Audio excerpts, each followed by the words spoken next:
It's your boy PSA Sitch here with another Sunday show with everyone's favorite Kellyanne Conway simp, Adam Friended. Simp?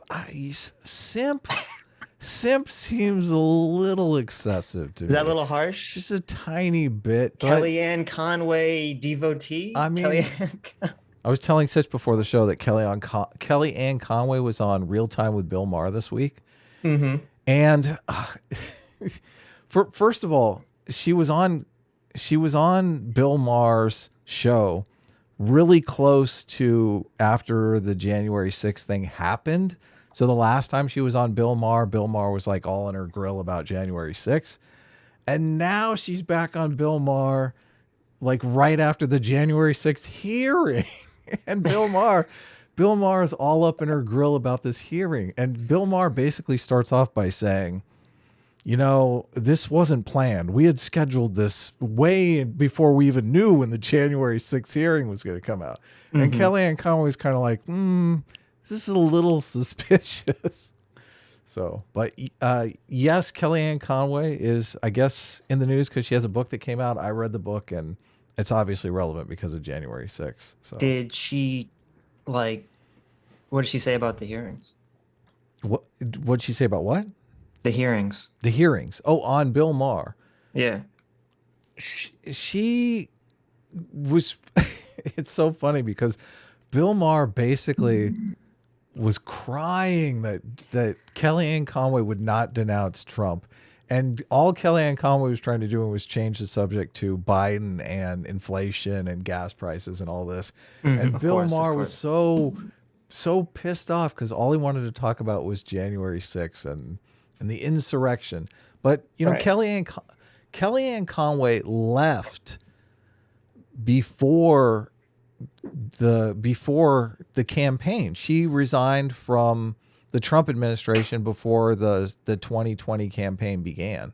And she resigned. So Kellyanne Conway was Trump's senior campaign manager during the 2016 presidential election. And in the book, she talks about all the things that they did and all the things that went right for them. And she shows evidence. She's like a pollster. She's backing everything up, backing up all her claims with data and whatnot. So, you know, obviously, I like that kind of stuff. You like that kind of stuff, Sitch. So evidently after they won the election, a lot of other people, including Jared Kushner, came in and started kind of reimagining history, as in he was the one that got Trump elected in 2016 and all the good ideas were his ideas. And he brought a bunch of sycophants in on the 2020 campaign after Kellyanne Conway had already left the administration. She left for personal reasons because Taylor Lorenz had targeted her daughter. Do you know this too? No. Taylor Lorenz. So Kellyanne Conway's daughter had a TikTok account, and Kelly Lorenz. When she was attacking her mom, right? Well, yeah, and Kellyanne Conway. The book is, first of all, the book is fascinating just as a human nature thing, because her husband, what is his name? George Conway. George Conway was a Trump supporter. And then I don't know if you know this, but he's the guy who was one of the founding members of the Lincoln Project. He ended up being one of Trump's biggest detractors. Wow. Yeah. So he evidently, Kellyanne, he started as a Trump supporter. He was a 100% Trump supporter. He was so proud of his wife that that she got Trump elected. They were going to move to Washington D.C. together, and Trump was going to offer him some position in the administration. Evidently, he didn't get the position that he wanted in the administration. So this starts driving him insane. Okay, his wife is the first female campaign manager to ever get a presidential candidate elected. Okay. The Democrats aren't talking about that, right? First female, what? That would be the banner thing if that was on their side, right? But you know, nobody mentions that about Kellyanne Conway. And then not only that, everyone in the Trump administration kind of starts throwing her under the bus. So she's basically sitting back during the 2020 presidential election, and it completely gave so much insight into that election. Remember, Trump had the 3 debates, and the debates were kind of like a complete shit show mess. And yes. And also, Kellyanne, they were calling Joe Biden Sleepy Joe Biden and making fun of his cognitive declines, and Kellyanne Conway is just sitting back and going, "We have a lot of elderly voters in the Republican Party that probably are not going to like this."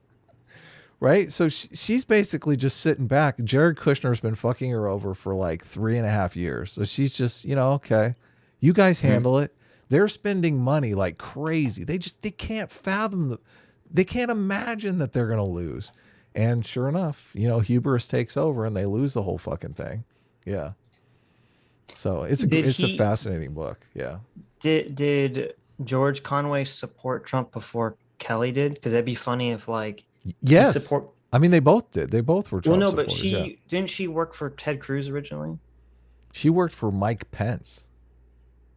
I thought she worked for I'm so confused. She might have done. So she's a Republican pollster, so she knows everyone, has done polling for everyone. Yeah, she might have worked for Ted Cruz. She originally worked. You're right. As a senior advisor for Ted Cruz. It'd be funny because if while she is working for Ted Cruz, her husband likes Trump more and is like, fuck Ted Cruz. And then when she works for Trump, instead, he's like, fuck, Trump sucks. This is another thing that's so fascinating about the book too, because it's obvious that George Conway develops a social media addiction. He's just fucking tweeting 100 times a day. He's so addicted to the likes and retweets. Mm-hmm. Yeah. Oh, it's crazy. It's completely crazy. So, but that's pretty lame if George Conway's problem with Trump was not some ideological problem, but was rather he didn't get the job he wanted. Well, and he's completely getting propped up on social media by all these Trump haters who are like, we love this guy. Yeah, but that obviously didn't come like that would have come secondary, right? Oh yeah, of course. No, there's no philosophical grounding in anything he's saying, and he's still a lifelong Republican. The whole idea behind the Lincoln Project is it's Republicans against Trump. So, but she was not involved in the January 6th thing, and she on January 6th she had some staffer's cell phone number and said, I just want you to add my name to the chorus of people telling Trump that he's destroying his legacy, or he's doing the wrong thing. He needs to call this off. This is not the way to do this. And I think when Trump first lost, she counseled him on pulling back, focusing on everything that he had done. And she lists the accomplishments. There's all these accomplishments that he should have been touting as he's getting ready to transfer power, and then he'd be in a good position in 2024 if he runs again. Now I just I don't see if he runs and wins. It's good. The TDS is going to be 1,000,000 times worse after January 6th. Yeah, I know. It's going to be crazy. Yeah. So, but she also says in the book, so she doesn't have a good relationship with Steve Bannon. Normally we're supposed to get into the video. We'll watch the video. Is any of this stuff interesting? Should I stop? Yeah, it's interesting to me. Okay, so Steve Bannon and her don't get along. She calls Steve Bannon like a weirdo from the very beginning. And Steve Bannon comes a fair critique. Steve Bannon comes into the Trump administration like he's going to be, the basically running the show. He's going to be the man in charge. And that's really not how it played out. So I think Trump ended up, kicking Bannon to the curb pretty early on. Well, I think Bannon was the chief strategist, right? And I think he kind of wanted to be chief of staff, and Bannon's probably way too crazy for that role. Yeah. Yes. Yeah. Yeah. So he kicked Bannon, and Bannon wasn't in the Trump administration through most of the term, but he comes back in after Kellyanne Conway is gone, and after I think Trump loses the election, because Trump is surrounding himself with people that are basically telling him, it was stolen from him. That's what he wants to hear. That's what he believes himself. Obviously, you and I both think he's delusional, I don't think the evidence shakes out. I think a lot of even commentators like Ben Shapiro, I mean, there's a lot of respectable commentators on the right who are like, no, Trump, you didn't win. So, you need to redo the math on this and rethink what you're doing here. So, but Bannon came in, and the most salacious thing she says in the book, and this is so insane. So evidently they're giving out pardons like candy. Okay. Trump is pardoning everyone. Remember they were talking about whether or not Trump can pardon himself for something that might happen in the future. Do you remember that happening? I do. Yeah. So Kellyanne Conway gets a call from Steve Bannon. And Steve Bannon, first of all, does not want to call Kellyanne Conway. He's calling because Trump has forced him to call Kellyanne Conway to offer her a pardon. And Kellyanne Conway's like, listen, I'm a fucking pro-life Christian. I've been going to church every day since I was 6 years old. What do I need a pardon for? What did I do? I didn't do anything wrong. Yeah. So, and that, I mean, she's squeaky clean. So many people, she's talking about so many people have done dumb shit, but she's smart and keeps her nose clean. So she declines a pardon. She says, I don't need a pardon. Okay. And Bannon is trying to tell her that, they go after everyone, whether or not they're innocent or guilty. So she should take the pardon, but she doesn't. She declines the pardon. I don't think she ever got a pardon. Well, obviously she didn't get a pardon. She would have mentioned it in the book. So, but they're pardoning everyone. And evidently Steve Bannon ended up selling pardons for like 6 figures and pushing them under Trump's nose. Oh, so wait a minute. So Trump wasn't getting the money. It was Bannon that was getting the money. She is very unclear about. So and this is the thing, when it's unclear, you're thinking, okay, she's leaving it unclear because she doesn't want to take a firm position on this. Yes, well, no. Yes. And also, she doesn't even say, like, she implies Bannon did it. She basically says, a lot of people got out of jail. A lot of bad people got out of jail over selling pardons for 6 figures. But she doesn't point the finger at anyone. She tells it in the context of the Bannon story. So you're assuming someone's got to get that money. If she's claiming that it was that people were paying for right. it. And also, see, that's the thing. I mean, that didn't come up in the January 6th hearing, right? I'm sure somebody's read Kellyanne Conway's Well, that book. wouldn't be relevant to the January 6th committee, really. I mean, is it, I'm assuming it's a crime to sell pardons. I think that seems, as far as criminal behavior goes, pretty illegal. That seems pretty like the closest to criminal behavior. So I'm assuming selling presidential pardons for $100,000 is a pretty big crime. But it could have been like 900,000. Who knows? For whatever, for however much. But I mean, and also another reason it didn't come up is because if it's not Trump selling them, they wouldn't really care as much if it was like Bannon or someone else. They could have investigated, found out it was Bannon, and they were pushed. But I'm sure they would have brought it up anyway, because Trump ultimately has to sign the pardon. If they had evidence, even if it was Bannon, if they had evidence, they would 100% go after him. Right. So they must not have anything concrete to go after. I'm sure they cover their tracks when they're doing shit like that too. Right. Yeah. Listen, he didn't sell a pardon for 6 figures. Okay, he just bought this limited edition piece of artwork from Steve Bannon that Steve Bannon got from Hunter Biden. So someone on Twitter was sniping at me, giving me a hard time, saying that it's like nobody's reading Kellyanne Conway's book, and I'm kind of basically implying that I'm an idiot for reading the book. And I was thinking, who thinks that way? Like, what's wrong with reading a book? I don't know. They're just like, the cool kids aren't reading this book, so why are you wasting your time? Is that essentially the argument? I mean, I guess I'm reading like 2 or 3 books a week because I'm working on a comic. It's like I have 40 hours to listen to something. I would like to listen to a book, especially if it's relevant. And Kellyanne Conway, I mean, I didn't see a lot of smart people in the Trump administration. So I was like, she's definitely seemed like the smartest. Whoa. Jared was obviously the smartest. Okay. It's funny. Jared. So before this book, I had a lot of respect for Jared Kushner because he supposedly got the piece in the Middle East deal lined up. Yeah. But Jared Kushner was basically just a total dick. And I think probably is the most responsible for Trump losing in 2020. Really? Yeah, he's the stuff that they were doing was just idiocy, complete idiocy. Yeah. Mm-hmm. Yeah. Well, of course, I mean, it's very biased. It's from Kelly's perspective, and if she doesn't like Jared, she's obviously going to paint him in the most negative light. Obviously, yeah. Hey, Aiden Who said, knows?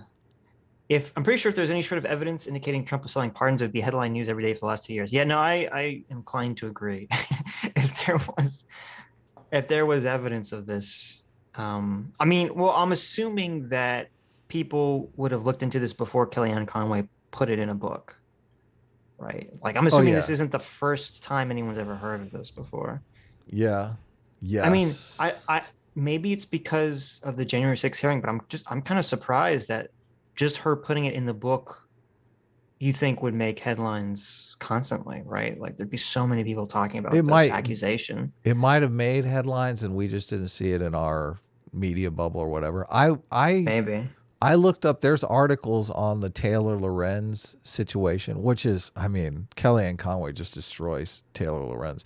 Taylor Lorenz basically reaches out to a 15-year-old. She's a 35-year-old woman. Mm-hmm. And, you know, basically makes her famous by putting her in the New York Times, right? And then tries to claim that she's a public figure because she made her famous. It's like, what? Where is the ethics in journalism here? Taylor Lorenz is a piece of shit. Like, worst person in the world. Mm-hmm, mm-hmm. Yeah. Well, that's just a fucked up situation. Like, if your own child is smack talking you when you're like a politician. Yeah, you're a 15-year-old child. That's why they did it. That's why she left the administration. How do you handle that situation? I don't know how to handle that situation. How do you do it when your 56-year-old husband is doing it? That's even worse. I know. Well, no, but there's a difference between like, okay, like if I'm in politics and I'm married to someone and they, like, it would be weird enough if they were attacking the person I was working for. But I think you could draw a line between like doing that and attacking you personally, right? Yeah. And I think you'd have to draw that line if you want to maintain a marriage. And it's the same thing with your child. Like if your child's attacking, I don't know what I would do, but I couldn't be in a relationship with someone in that situation. Here's the black pill for you. Taylor Lorenz is responsible for Trump losing the election in 2020 because Taylor Why did you say that? Well, Taylor Lorenz went after Kellyanne Conway's daughter. Yes. This scared the fuck out of Kellyanne Conway because suddenly her daughter is a target by all these insane people online, right?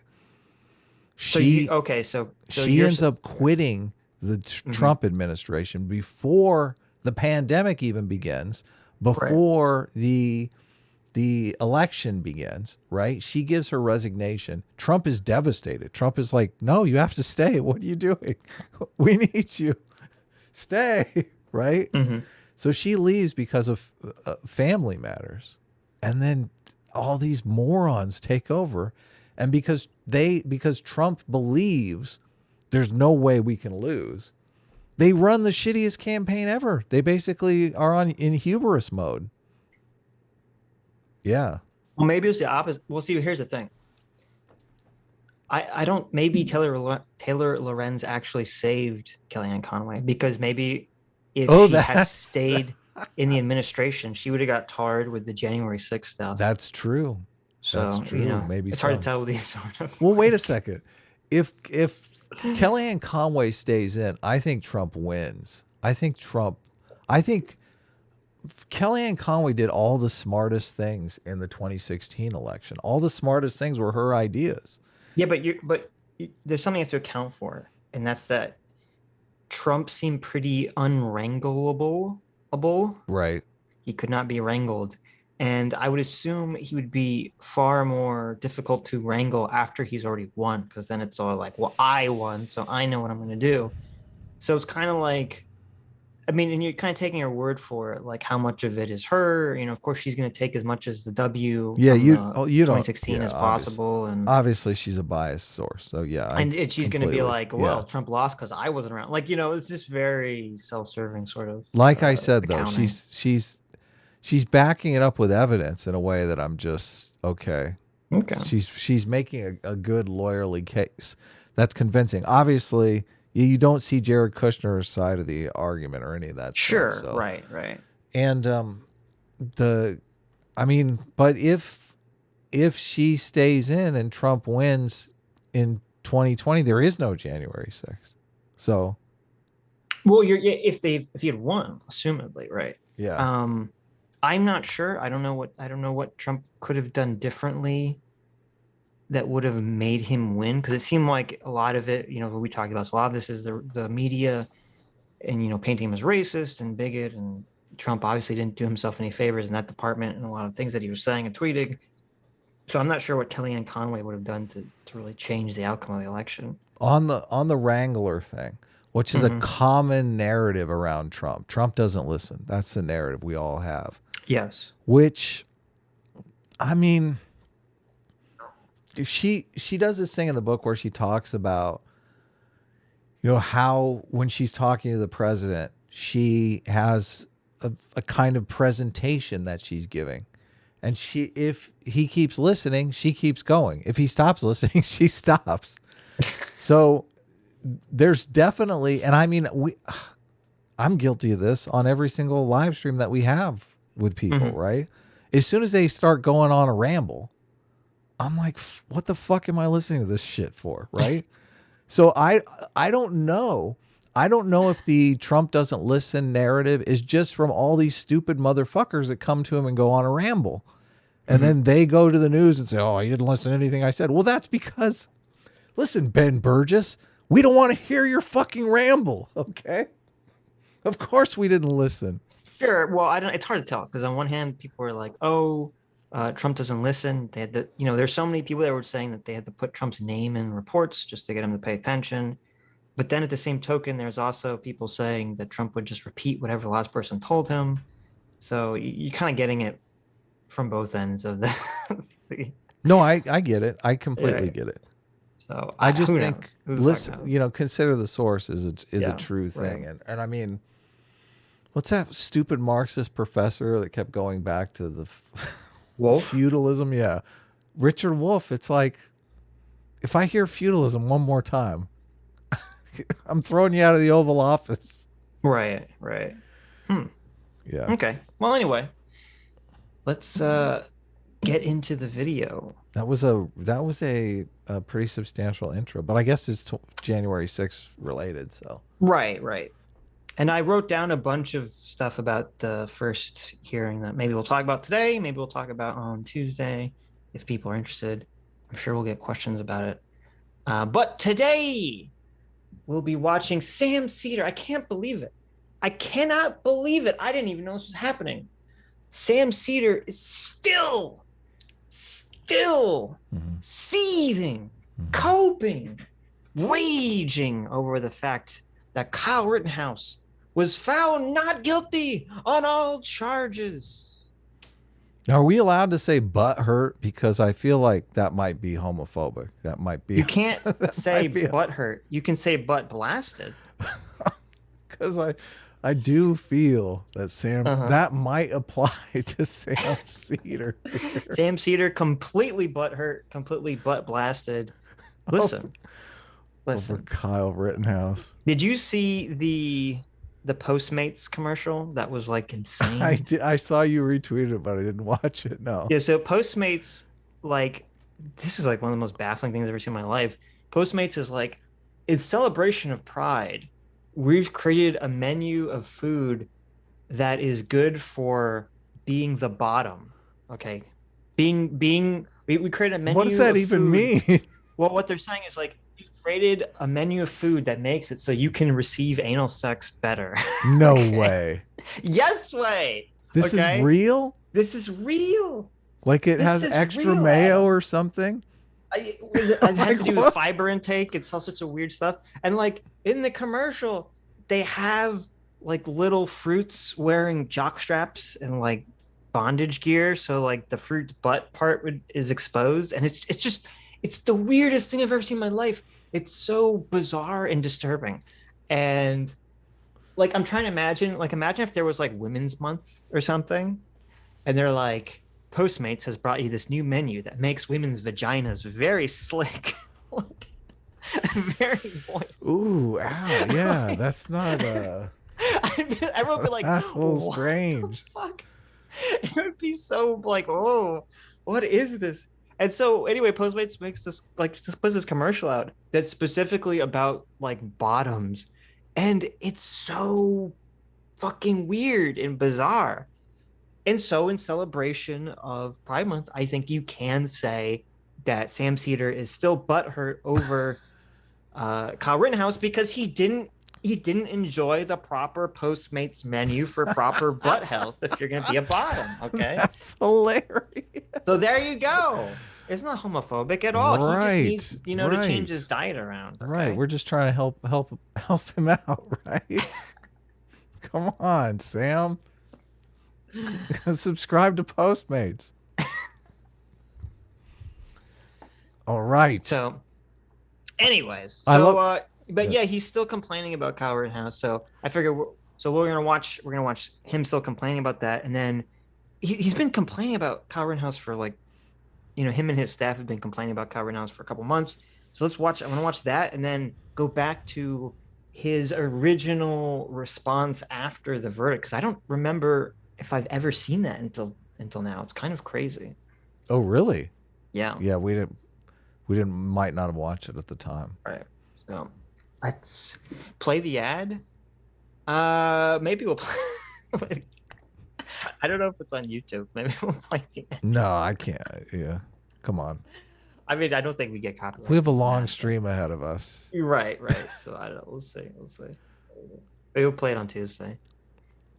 If Kyle is getting all this play again now because of this shooting, I wonder, like he's turning up all of a sudden. Is it like, oh, okay. It was like super low quality visual for a second. This is, I'm just making sure I'm on the right video. This is Kyle Rittenhouse blames media for stealing his normal life, or did he change the video? Okay. This is the right video. Yes. Okay. This is the one I put in. So he starts off, oh my God, the most incendiary thing to say. Can you imagine? Fox News being like, oh, we just had a white supremacist shooting. Here, can we get Kyle Rittenhouse on the phone? We want to get his perspective on this. Like, what the fuck? What kind of world do they think we live in? Right. That's like some Nazi shit. That's some Third Reich shit. I can't imagine that happening. Does Sam Seder believe we really live in a world where that's the case? He does. That's insane. Oh, TOIT did Kyle Rittenhouse videos too. I don't know. Maybe we'll check those out. I haven't seen those on a similar subject, but maybe we'll watch those after. Yeah. After Anna Kasparian came out and said, "Okay, I never watched the videos from 3 years ago." You think they'd shut up about it and never talk about it? I know. No, they have to. These people have no decency. Okay, they don't care. They don't care that they've totally screwed up and lied. That's the game they're playing.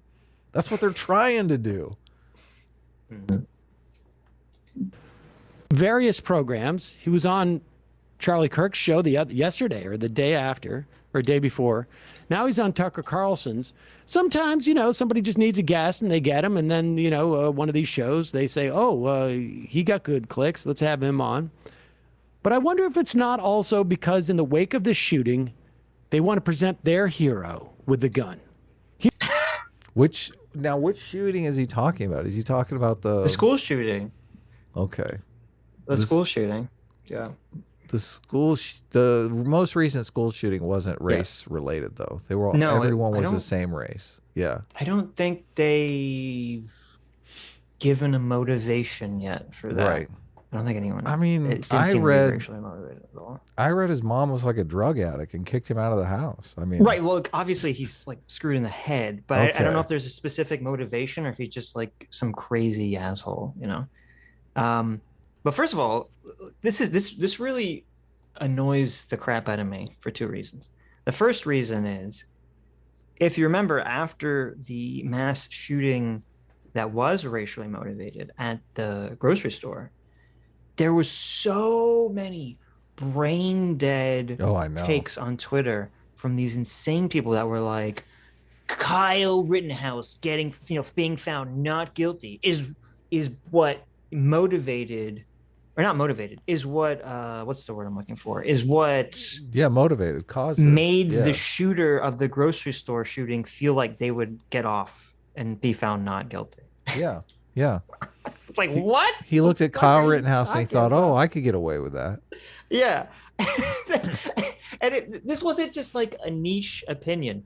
There was thousands and thousands of likes on these insane, completely batshit insane tweets. Oh, this racist shooter who's concerned about, replacement rates honestly thinks he's going to, be found not guilty for walking to a grocery store and just killing innocent people because Kyle Rittenhouse was found not guilty. Well, they have the narrative in their head that Kyle Rittenhouse is exactly the same as this racist grocery store shooter. Yeah, they think Kyle Rittenhouse went to a Black Lives Matter protest and opened fire on a crowd of people. And if you think, if you believe that narrative, because that's the first thing you heard because you were watching the Young Turks when it first happened and they didn't know jack shit, then it seems very similar. Like, right. And that's part of what's so dangerous about the media misinformation, because if you believed that narrative about Kyle Rittenhouse, I mean, that's what leads people down the Vosh path of we need to have a violent revolution. Yes. Because if you honestly believe that Kyle Rittenhouse was some racist who went to a BLM protest and just started gunning down people and then somehow was found not guilty, then you'd be like, oh my God, our country is like lost. Oh, can you imagine? Yeah, that the grocery store shooter, and he's never getting out of jail. No, of course not. Yeah, obviously. Nobody's going to be watching his trial going, oh, is he going to get off? Come on. That's so, but you have to live you have to be insane to think that way. I know. Can you imagine? Right. So this is what pissed me off about Sam doesn't talk about this. He doesn't talk about how it was actually, far leftists who were dragging Kyle into these shootings for no reason. He had nothing to do with any of this stuff whatsoever. And they were the ones that were invoking his name first. And then secondly, the second thing is, because of the terrible garbage police response to the school shooting, I mean, you kind of wish Kyle Rittenhouse was there, right? You kind of wish he was in the school. He would have took out the shooter. Exactly. Yeah, exactly. Oh, see, that's the solution. We need to clone Kyle Rittenhouse and put one in every school. I mean, it's so sad.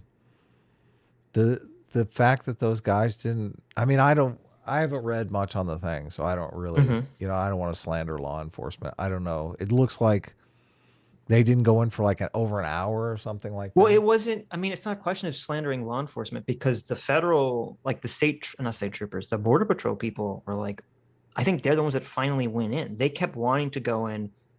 Federal agents, I think of a different federal agency showed up and wanted to go in. And for some insane reason that doesn't really make sense, whoever the local police guy was that was in charge of this operation was just so fucking horribly incompetent and buffoonish that like he didn't want to let anyone in. Right. Yeah. I wonder. Yeah.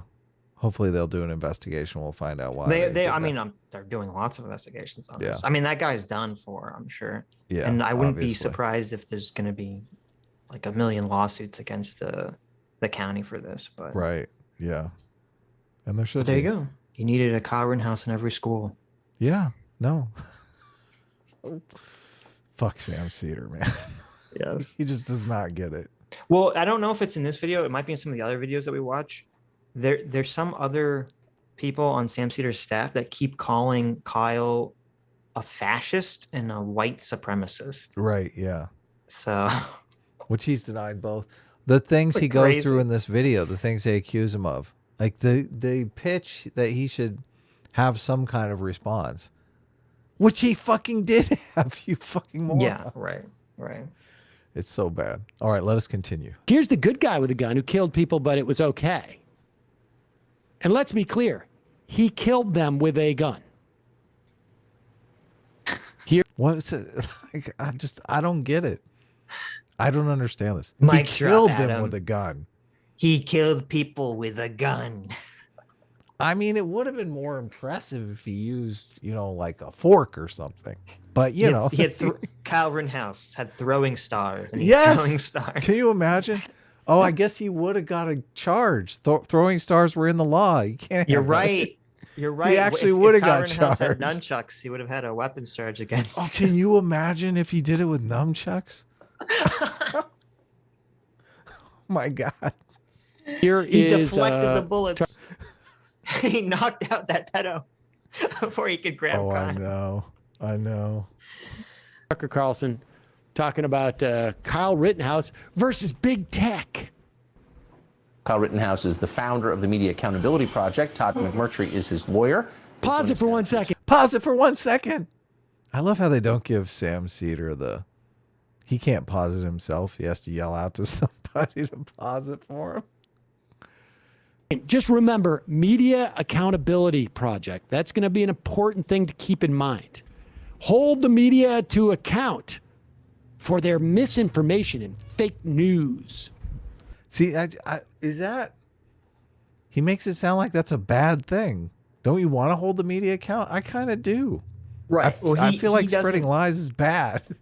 I don't think Sam Seder has ever acknowledged or admitted that the mainstream narrative and his narrative on Kyle was just completely factually wrong. Yes. Well, does he not? I mean, he's kind of implying that. Well, I guess maybe he just thinks. I guess the implication for the audience is that the right wingers are the ones that are lying. So it's hypocrisy for them to say that. Well, it's very annoying when I talk to people about this because they're like, oh, in one conversation, they'll be like, oh, Fox News and, right-wing media, they're fucking liars. And, Twitter needs to kick them off, the platform, and they need to censor and, blah, blah, blah, blah, blah, blah, blah, blah, blah. And then when it's like, oh, Kyle Rittenhouse is going after the people that lied about him, they're like, oh, well, this is going to have a chilling effect on free speech. It's just like, you're like, what the fuck? Come on. What are you talking about? So one-sided. They can't even see it. They're totally in the bubble. They can't even see it. Is his lawyer. They join us now to explain what they're doing. Thanks to you both for coming on. Tell us, Kyle, good to see you. What action are you taking against the tech companies that made this defamation possible? Well, we're going to make the media pay for what they did to me. They made it hard for me to live a normal life. I can't go out into public. I can't go to the store. It's hard for me to go anywhere without security. Shoot, doing basic things like taking my dog to the dog park is difficult. So pause it for 1 second. So for those of you at home who do not speak right wing, isn't it so great that we have a right-wing interpreter on the show for us today? Someone who knows exactly what right-wingers think and behave. Yes. Sam Seder, well-known right-wing understander. Yeah. Let's hear the translation. Let me translate. My killing 2 people with a gun at a protest where I was a self-appointed protector of some, like a car wash or some other stores. Okay, there's 2 incorrect statements of fact in there that could you're right. They could be sued for. Okay. Self-appointed? No, he was hired as a security guard. If you would have watched the fucking trial, you would know that. Yep. And it was an auto lot. It wasn't a fucking car wash, okay? They had a bunch of auto inventory, that had been burned out at their previous location, and they were trying to save the last location where they had, sellable cars. Yes. So yeah. The previous night they had already lost, I believe, hundreds of thousands of dollars in inventory. Right. He was not self-appointed. The guy who owned the place reached out to an ex-employee that worked there. The ex-employee reached out to Kyle Rittenhouse and said, "Hey, do you guys want to help us with this?" He thought he was going to get paid. That's right. Someone in the chat said it's still difficult to get cars today, and you know why that is? It's all because they burned down that one lot. Really? That's what set back all of the supply chain for cars. Was this one incident? The inflation. Kyle Rittenhouse could have saved us from inflation if only he was there the previous night. Yeah, exactly. It's so ironic because later in the video, I believe he says something about security guards when that's what Kyle Rittenhouse was hired to do, be a security guard. Has caused me to be infamous in certain circles around the country. First of all, I hate the Sam Seder eyebrows up. I'm just utterly in disbelief at everything. Like, right? Yeah. He's so condescending. I know. It's so smug and condescending. But this is bullshit too, because the point isn't, he keeps saying, Kyle Rittenhouse killed 2 people with a gun. He killed 2 people with a gun. That's why he's infamous, Adam. It's like, no, okay. If you had a situation where, let's say an individual who was black killed 2 white supremacists who were attempting to lynch him with a gun, okay? Would that guy be infamous or famous? Famous. Right, exactly. Yes. They'd make a movie. It would be Django Unchained Part 2.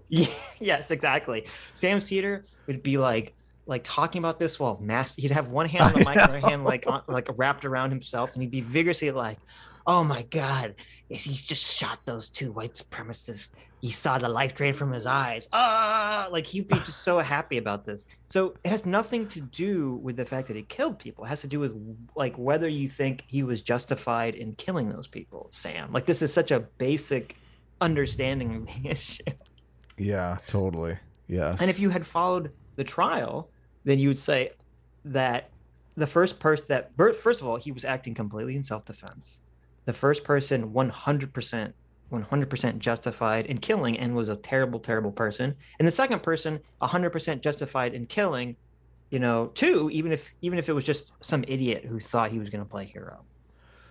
Yes. Yeah. No, he's completely wrong.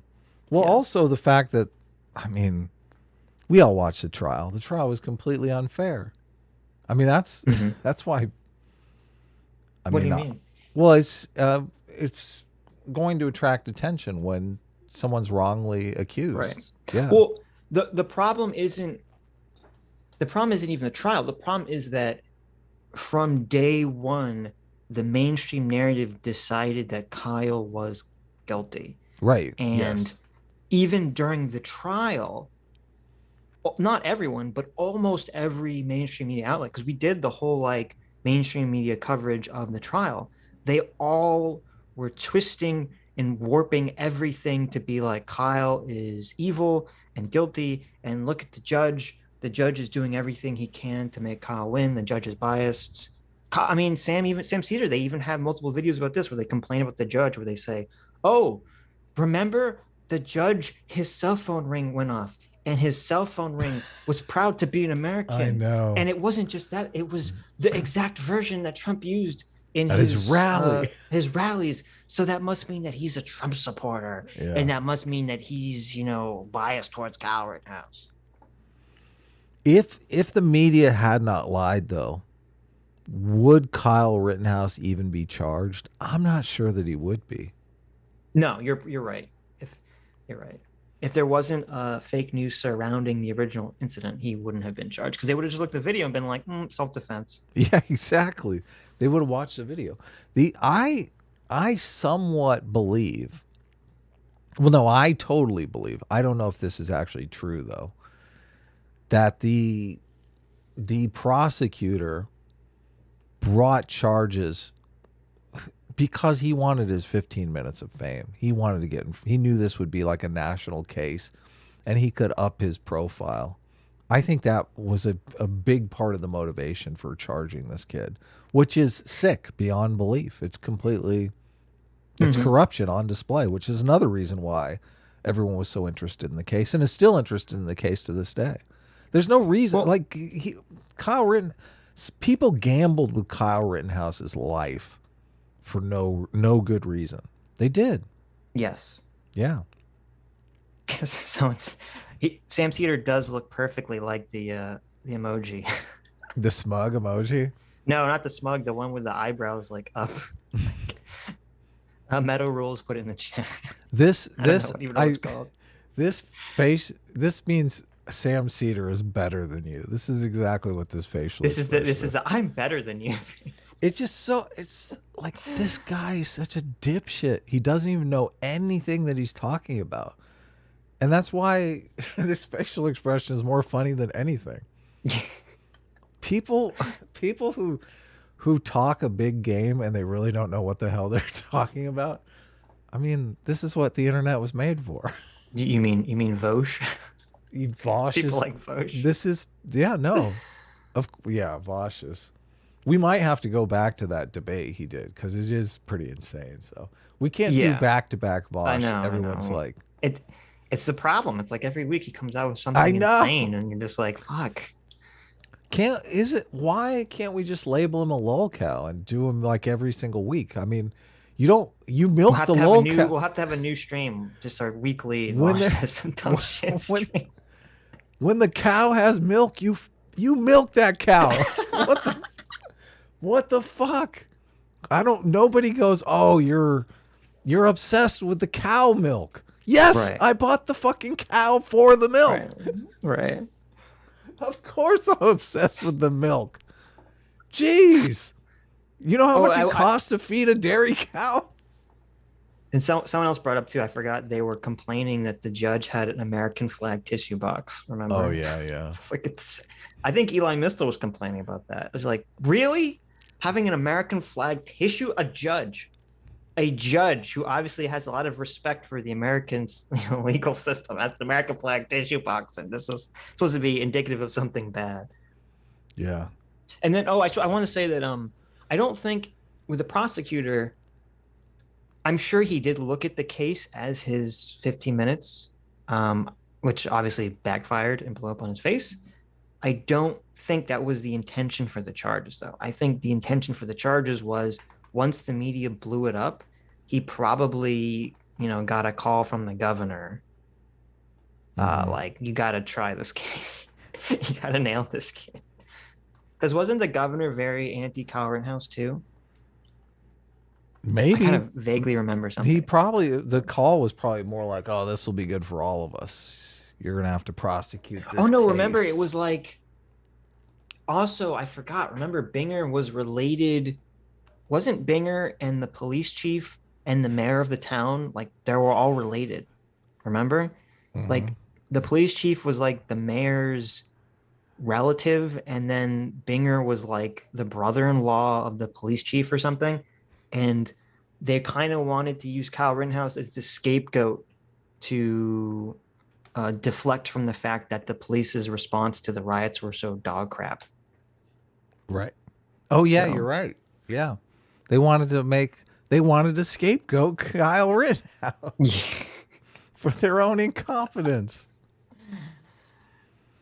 This is all lost on Sam Seder, obviously.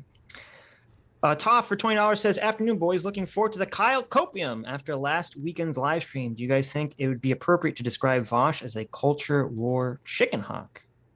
Ooh, yeah. That's actually pretty good. Culture war chicken hawk. Yeah, because he talks a big game, but he sits in his big fluffy chair at home.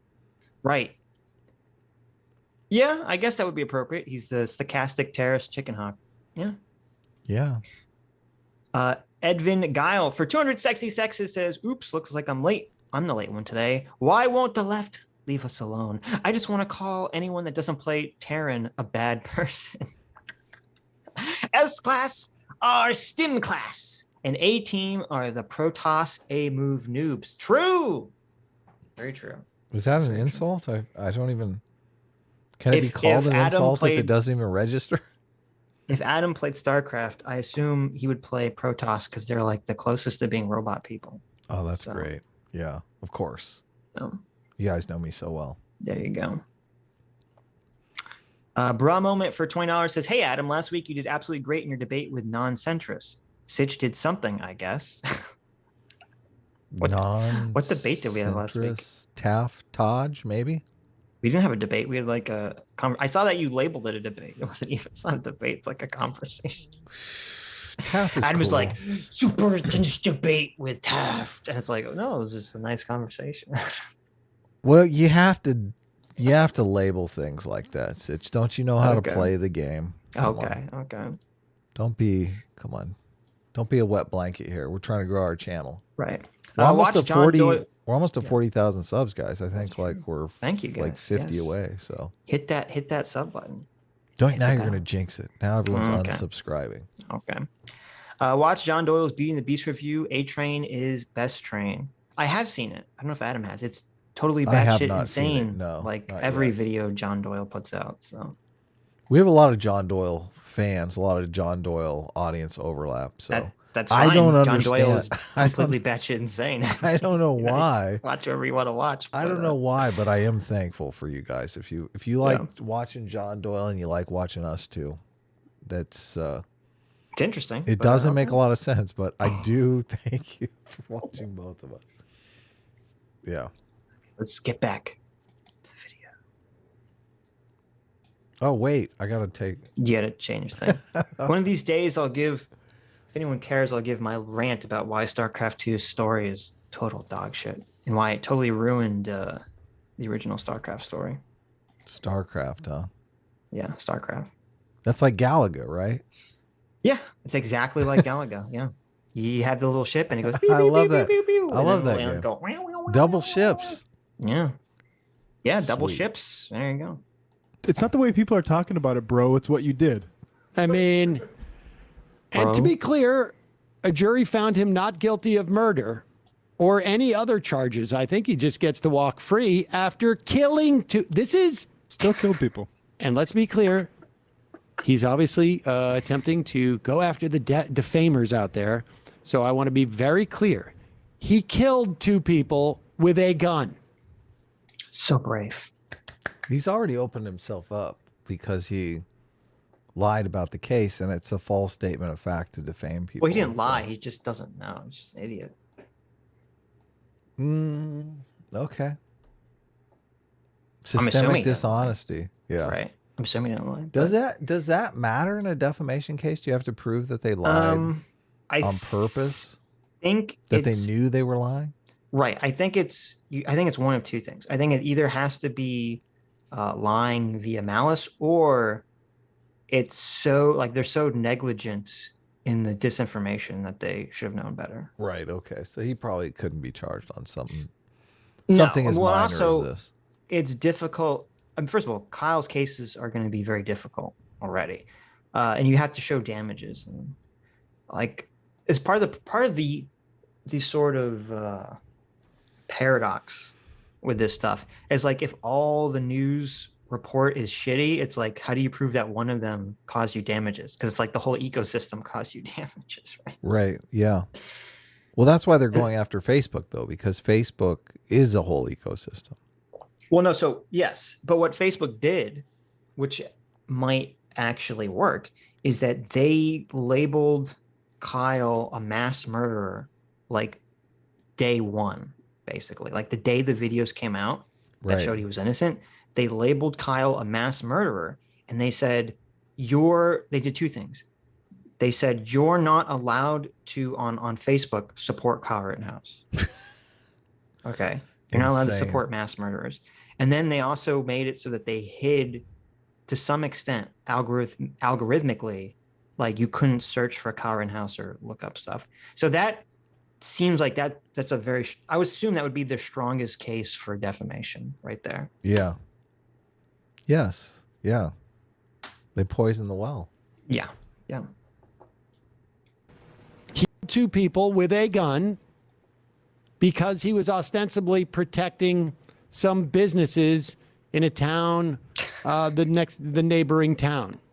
Self-appointed guardian of those things. How do you say self-appointed? That's he's just a lie. He's an idiot. Yeah. Well, imagine like if some people tried to rob a bank. Okay. They tried to steal a bunch of money and they had weapons and the police shot and killed the two people that were robbing the bank. Would Sam Seder be like, those police shot and killed two people who were just trying to take property? Okay. They were just trying to take money and you killed them. I think he might though, because this maybe what? What didn't Destiny debate Big Joel on this, and Big Joel was kind of saying like police are immoral because protecting property is bad, and I feel like he went down this rabbit hole. I don't think he said police are moral. Big Joel did say that you should never kill people over property. Yeah, which makes police. Yeah. That makes the whole profession of policing immoral. Well, it's kind of batshit insane to say that you can't kill anyone over property, because if that's the case, then you literally can't have a society. Yeah. Like at all. Yeah, you got to have the threat of force otherwise.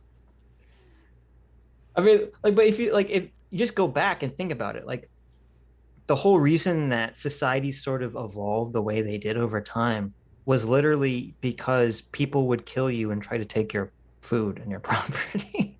Yes. Yeah. And so you needed like castle walls, you needed to band together, you needed halls, like, yeah. Like, it's just, I don't know. It's just it's such a bafflingly weird thing. Like, yeah, obviously, like we can make a distinction where, if someone steals, your car radio back when that was like a thing, right? Or someone steals your TV and they're like running out of your home. You probably shouldn't shoot them in the back and kill them, right? Like, it's not.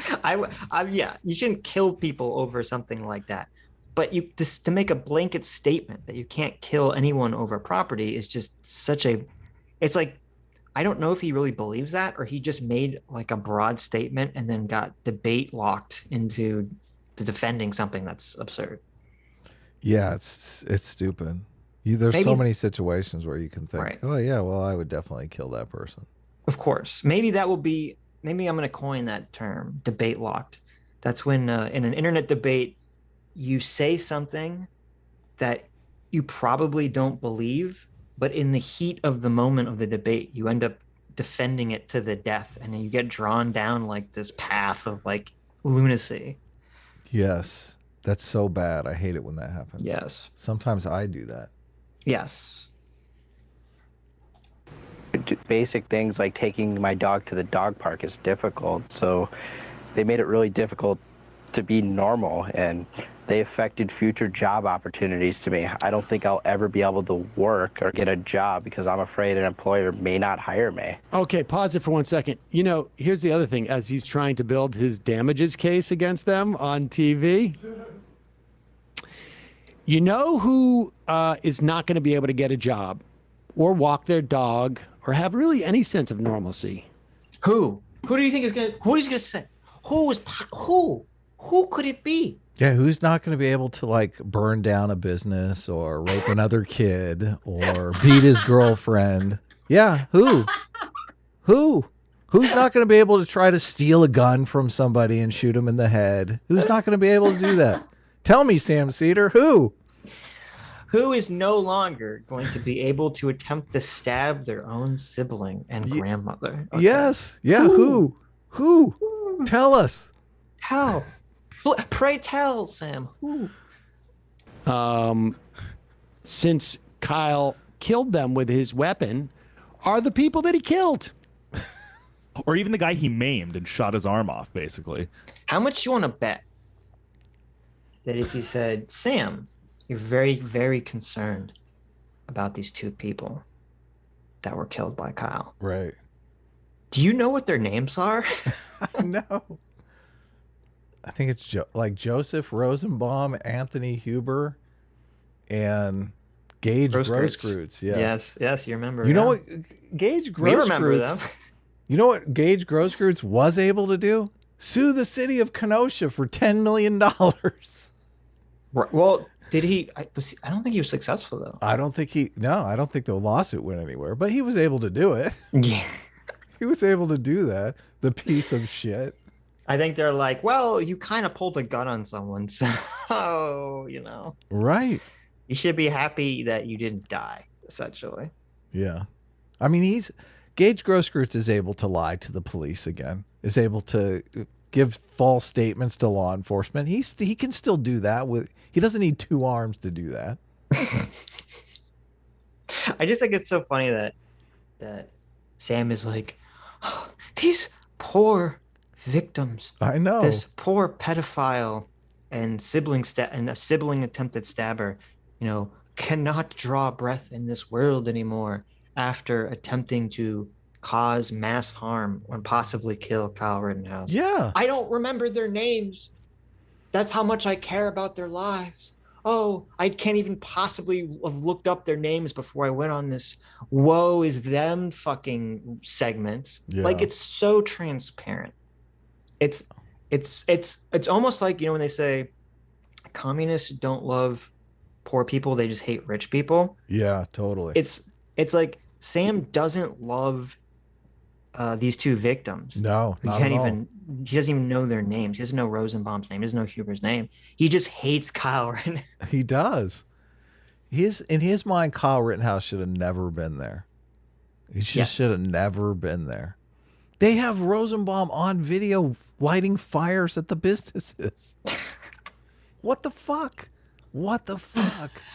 They have him on video. Didn't he say like what did he say to that guy? I mean, he said something like, I'm gonna fucking kill you. Yeah. Or something. Yes. He said, I'm gonna take the gun away and kill you. It's just so bad. Yeah. So bad. You go, Sam. Yeah. You stand up for the downtrodden and dispossessed. The marginalized people. Well, it's like you have 2 white guys, okay? 2 white guys of German descent, by the way. Okay, so you know that they're Rosenbaum probably Nazis, and Huber. Everyone involved in this case was of German descent. Okay.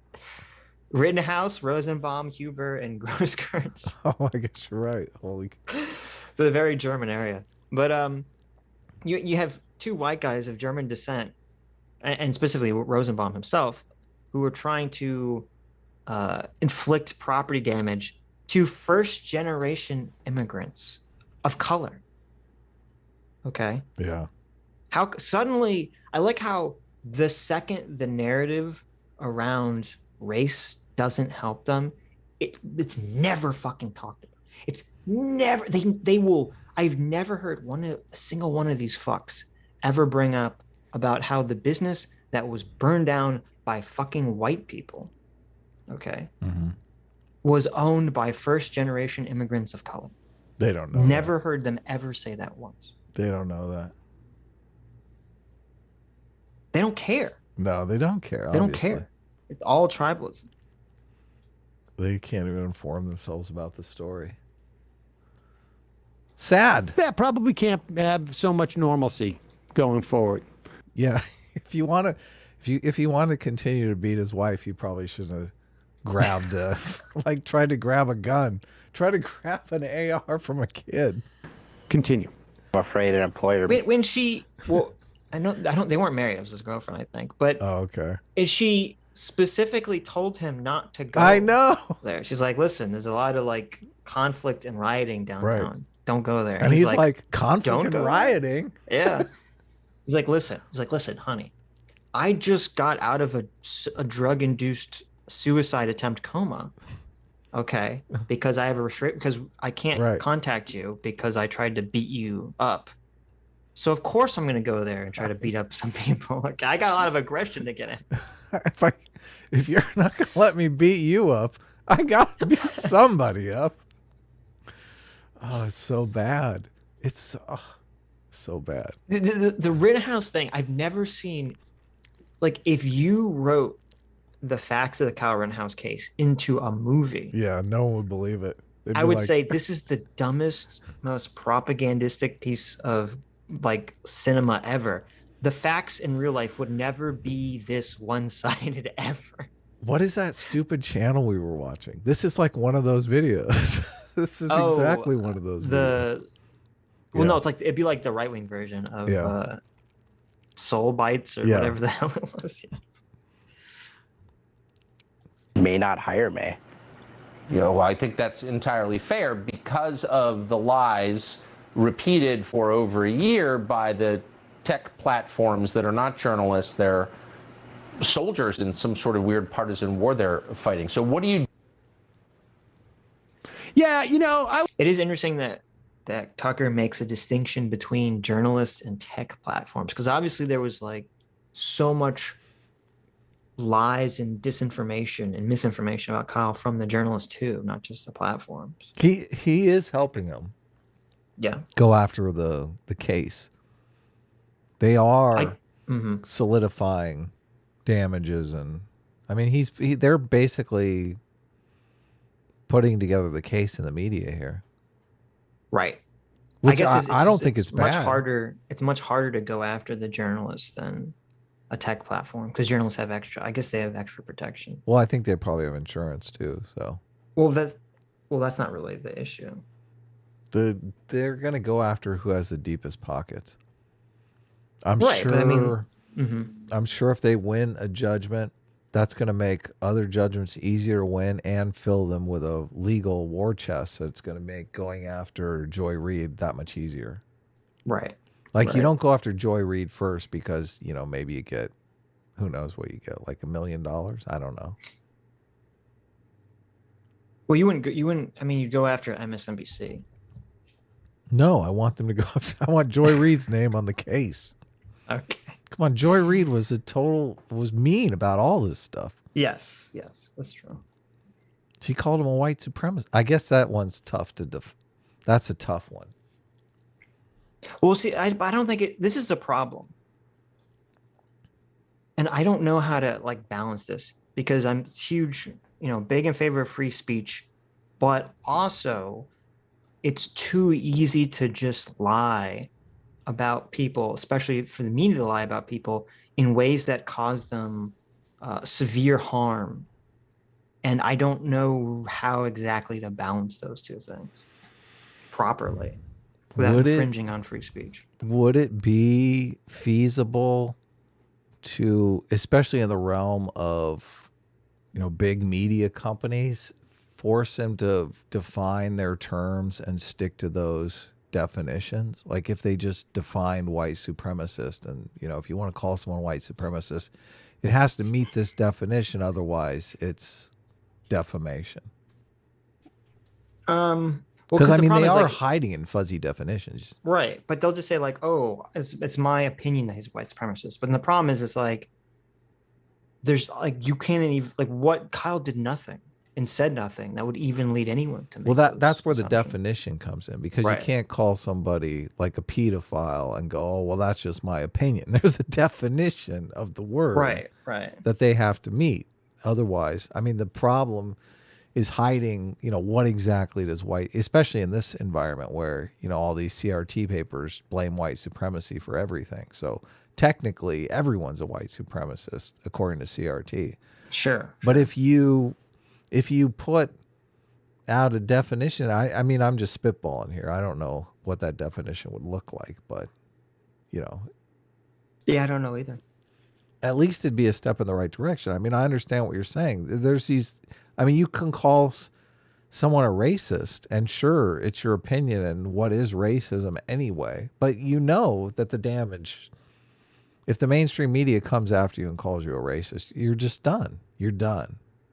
Yeah, but that's the problem, is because right now, because of the way sort of the cancel culture ecosystem is set up, if someone in an opinion piece, and I'm finger quoting, by the Washington Post or New York Times or something, labels you a racist, you're right. It's so easy for you to get fired. And to me, it seems grossly unfair that some journalist can label you a racist with like fucking no evidence, completely baseless, and you get fired and you have all this financial and no harm recourse. going Yeah. forward, and you have literally no recourse. Yeah, no, I'm with to you. do anything about it. Yeah, that's why something's got to give. Something's got to change. Something does have to give. Goro Cero, thank you so much for being 3 months free will seeker. Says, I'm out of here. Everyone watch Little Witch Academia. No sex, just wholesome. Just throw away the last 5 episodes in the trash where they belong. There you go. Oh, that sucks. All 5 episodes? There's your wholesome witch show that I know nothing about. Supposedly. That's okay. I forgive you. Okay. I mean, it says no sex. I kind of don't want to watch it, honestly. But did you ever watch that show? Someone wanted you to watch the show about drinking breast milk that gives people superpowers or something? I never watched it. No. Okay. I want a full reporting back from you, Adam, about the drinking breast milk. It is that one's on the top of my list, though. Okay. Maverick Christian for $20. Thank you so much. Says, have you folks seen Vosh recently debate an actual philosopher of gender, Dr. Thomas Bogardus? It was glorious. I recommend reviewing it. Yes. I want to review it. I definitely do. We'll review it at some point, maybe like weeks or a month from now, just because we need some space between covering Vosh. That debate, I was like enraged.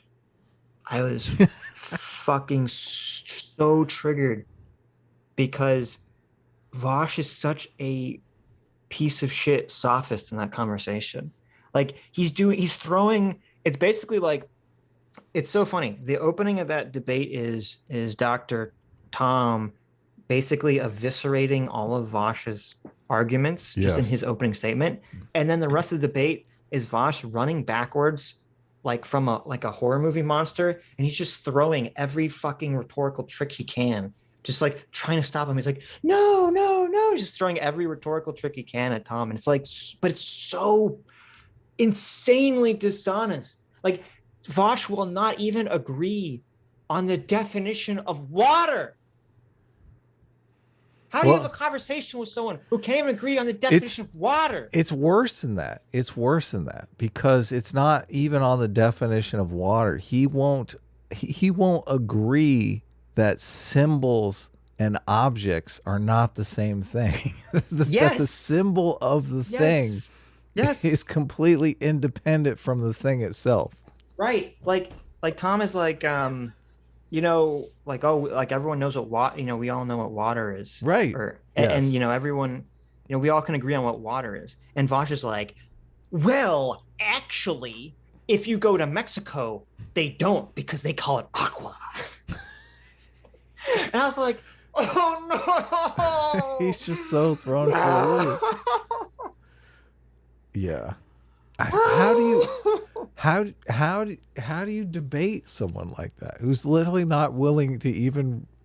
I mean, and he does continue to destroy him over and over and over again by just saying, "No, you understand, right?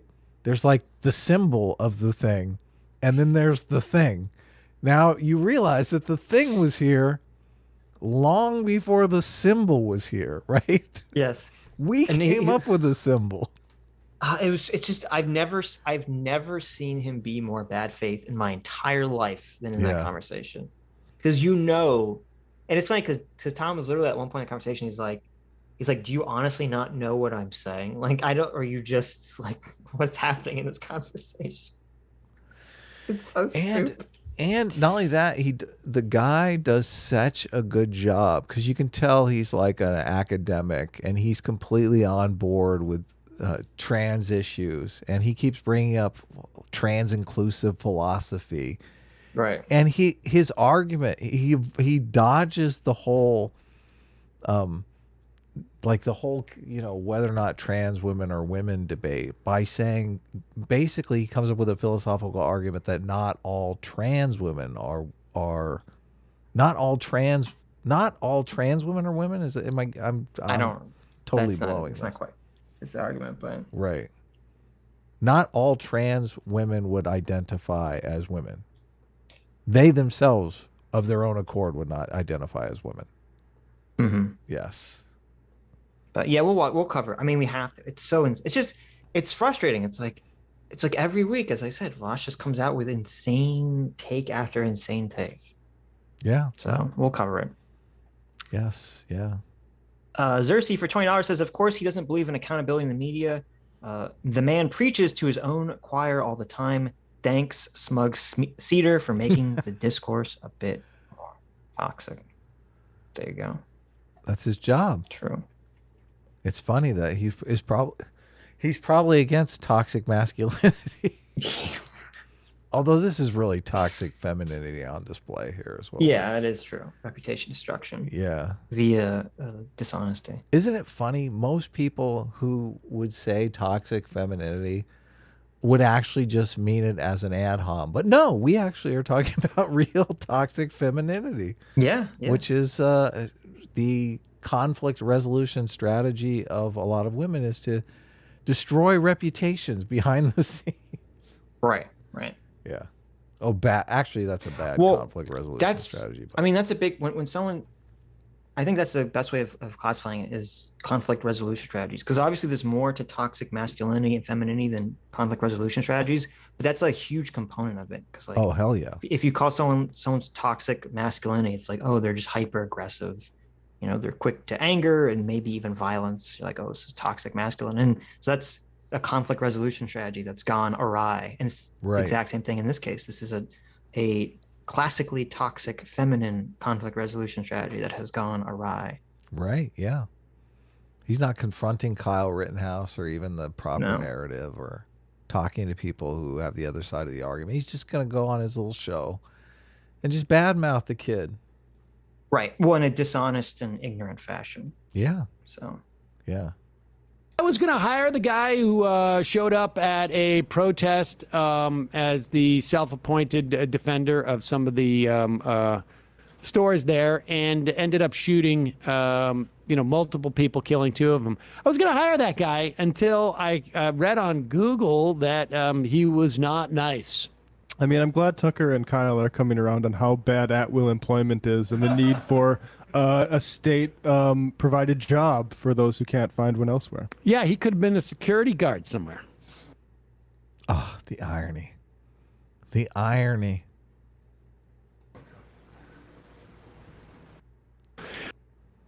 Fuck.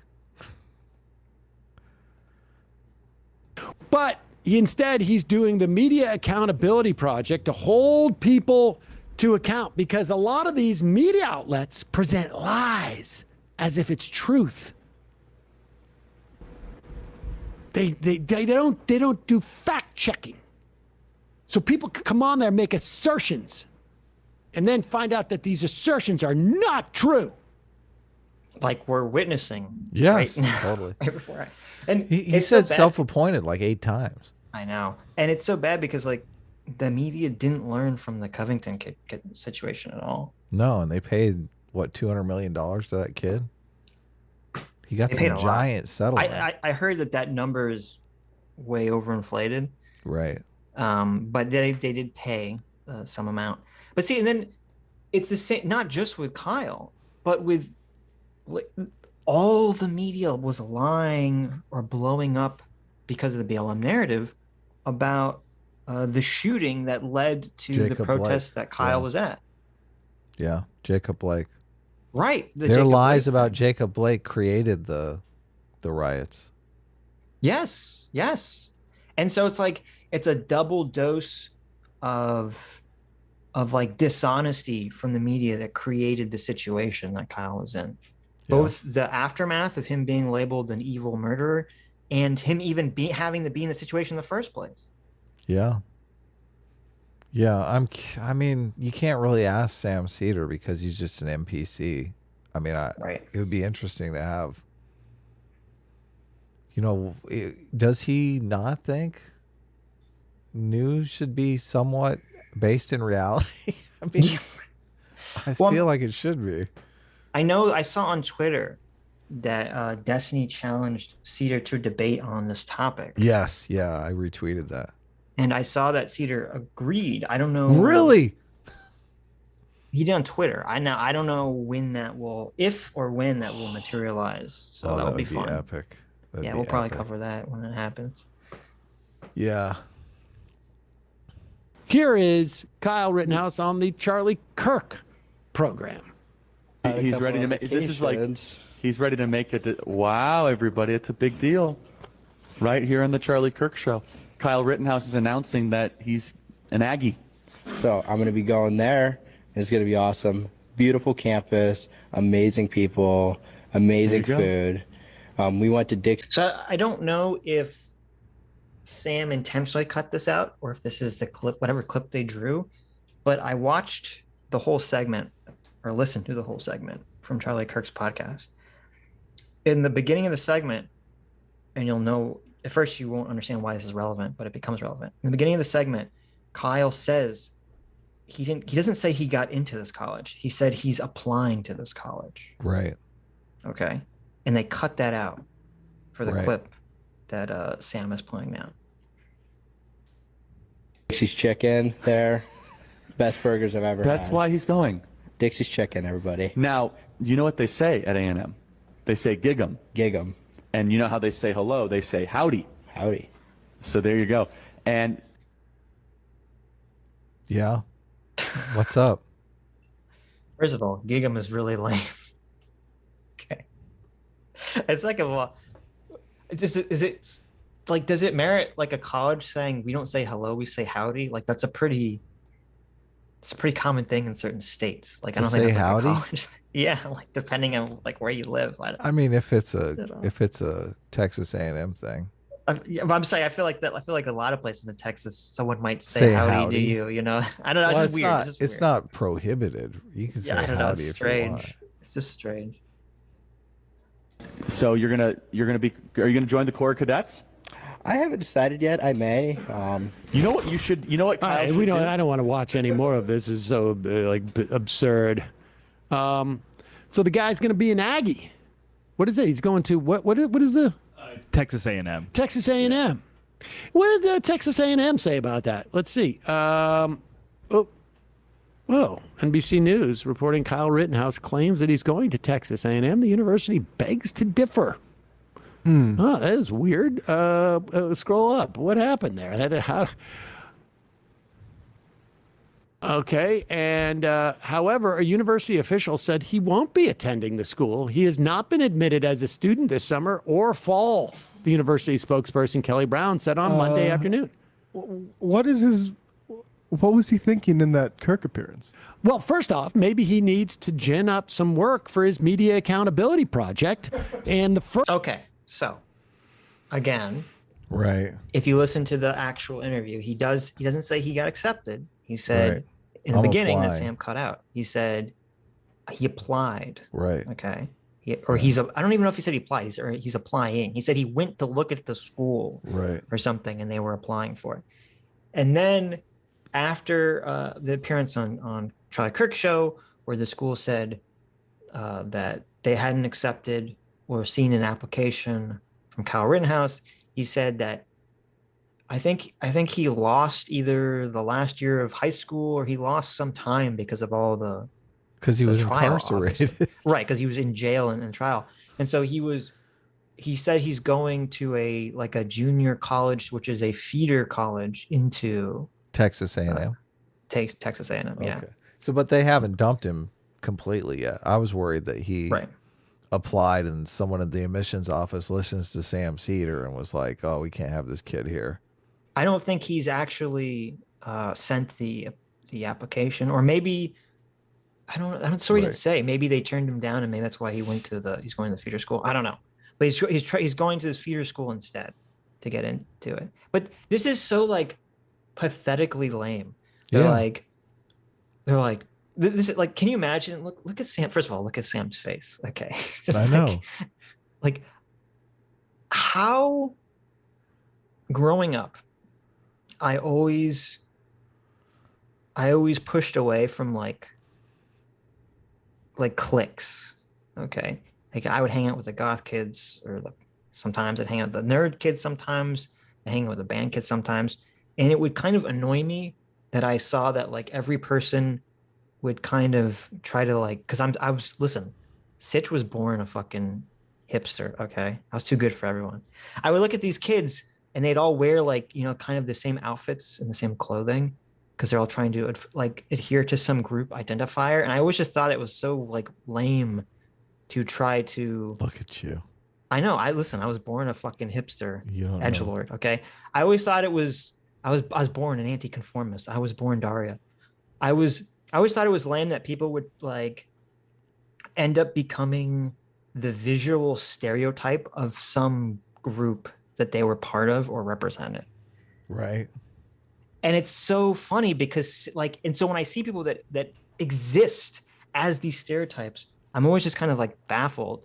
Like, how do they look in the mirror and not be like, holy shit, I'm not a real person. I'm a stereotype. I am a stereotype. Yeah. It's just like, has Sam never watched his show? Like, he's just this stereotype of the smug, up his own ass leftist. Like, everything about him, the way like he talks, and it's not just like natural. Like, he puts certain inflection on like sentences, this like specific ways. The way he's like constantly raising his eyebrows, like, isn't it strange that Kyle Rittenhouse wants to sue people for calling him a racist murderer, and yet he said that he was going to a college that he's not actually going to? Isn't that strange, Adam?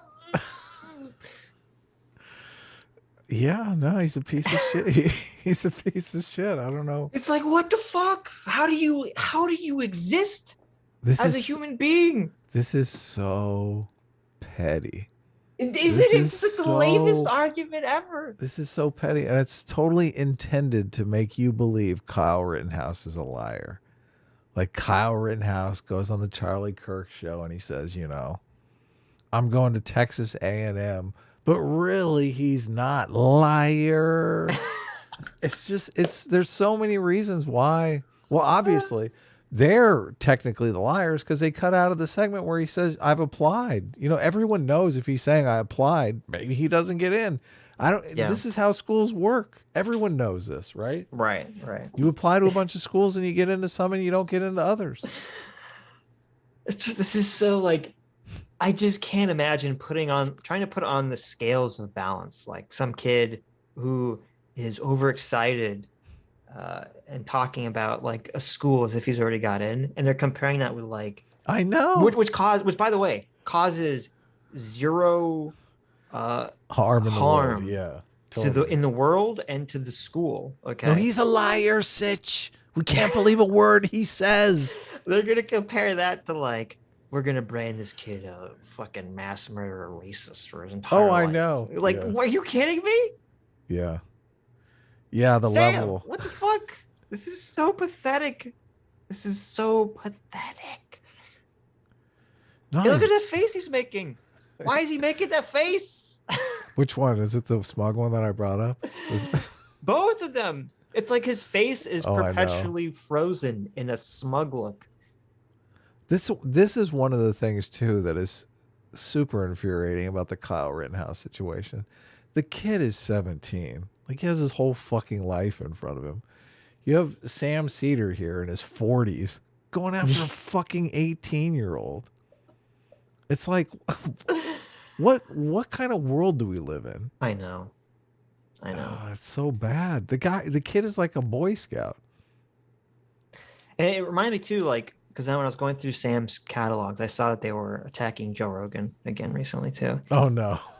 And just like, it's just so gross. It's like Joe Rogan, the guy who stood up for Sam, who defended him against MSNBC firing Sam over, I'm trying to remember, I already forgot. It was over something silly, I think, that he was fired from MSNBC.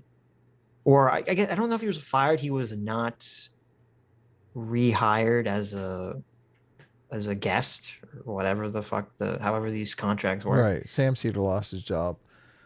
Well, but he wasn't like a Rogan defended him. We covered that. Yeah, Sam. But I mean, Sam wasn't like a permanent host. He was just like he had like a guest spot. Yeah.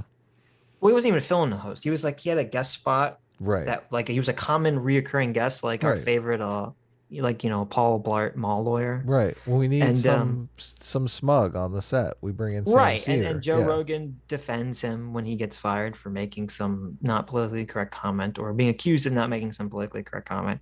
And then Sam stabs him in the back constantly, just saying Joe Rogan's evil. Joe Rogan's a fucking evil right winger. He's completely irresponsible. Blah blah blah blah blah. It's just so disgusting.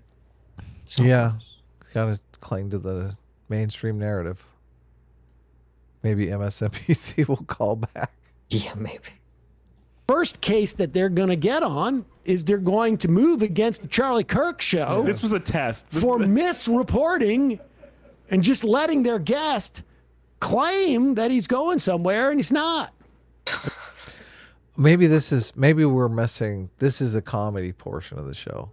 Sam Seder is also a comedian, so This is the comedy. yeah, this is the comedy part of it. Yes. Although we already killed it with the wife beater jokes. I mean, we've completely we've completely eviscerated Sam Seder in the comedy department. So. Yes. But anyway, I mean, Media Accountability Project, media accountable yourself, please. Exactly.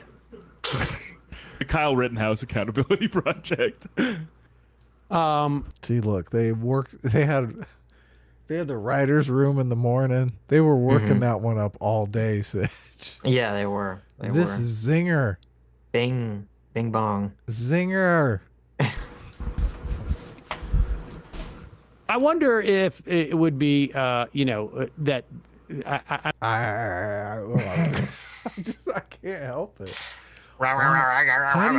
How do you get into a media position when you're a lifelong stutterer? It makes no sense to me. You're such an ableist, Adam. Okay. Well, he stutters. Defends me. Listen. So what? Everyone stutters occasionally. I've stuttered. You've stuttered. Okay. Everyone stutters. Right. sometimes. Well, I would stutter every other word if I didn't struggle not to. I mean, I try. I focus on it. I'm like, I'm gonna stop saying things like.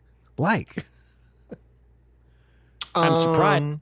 Yeah, and ums and ohs and ahs.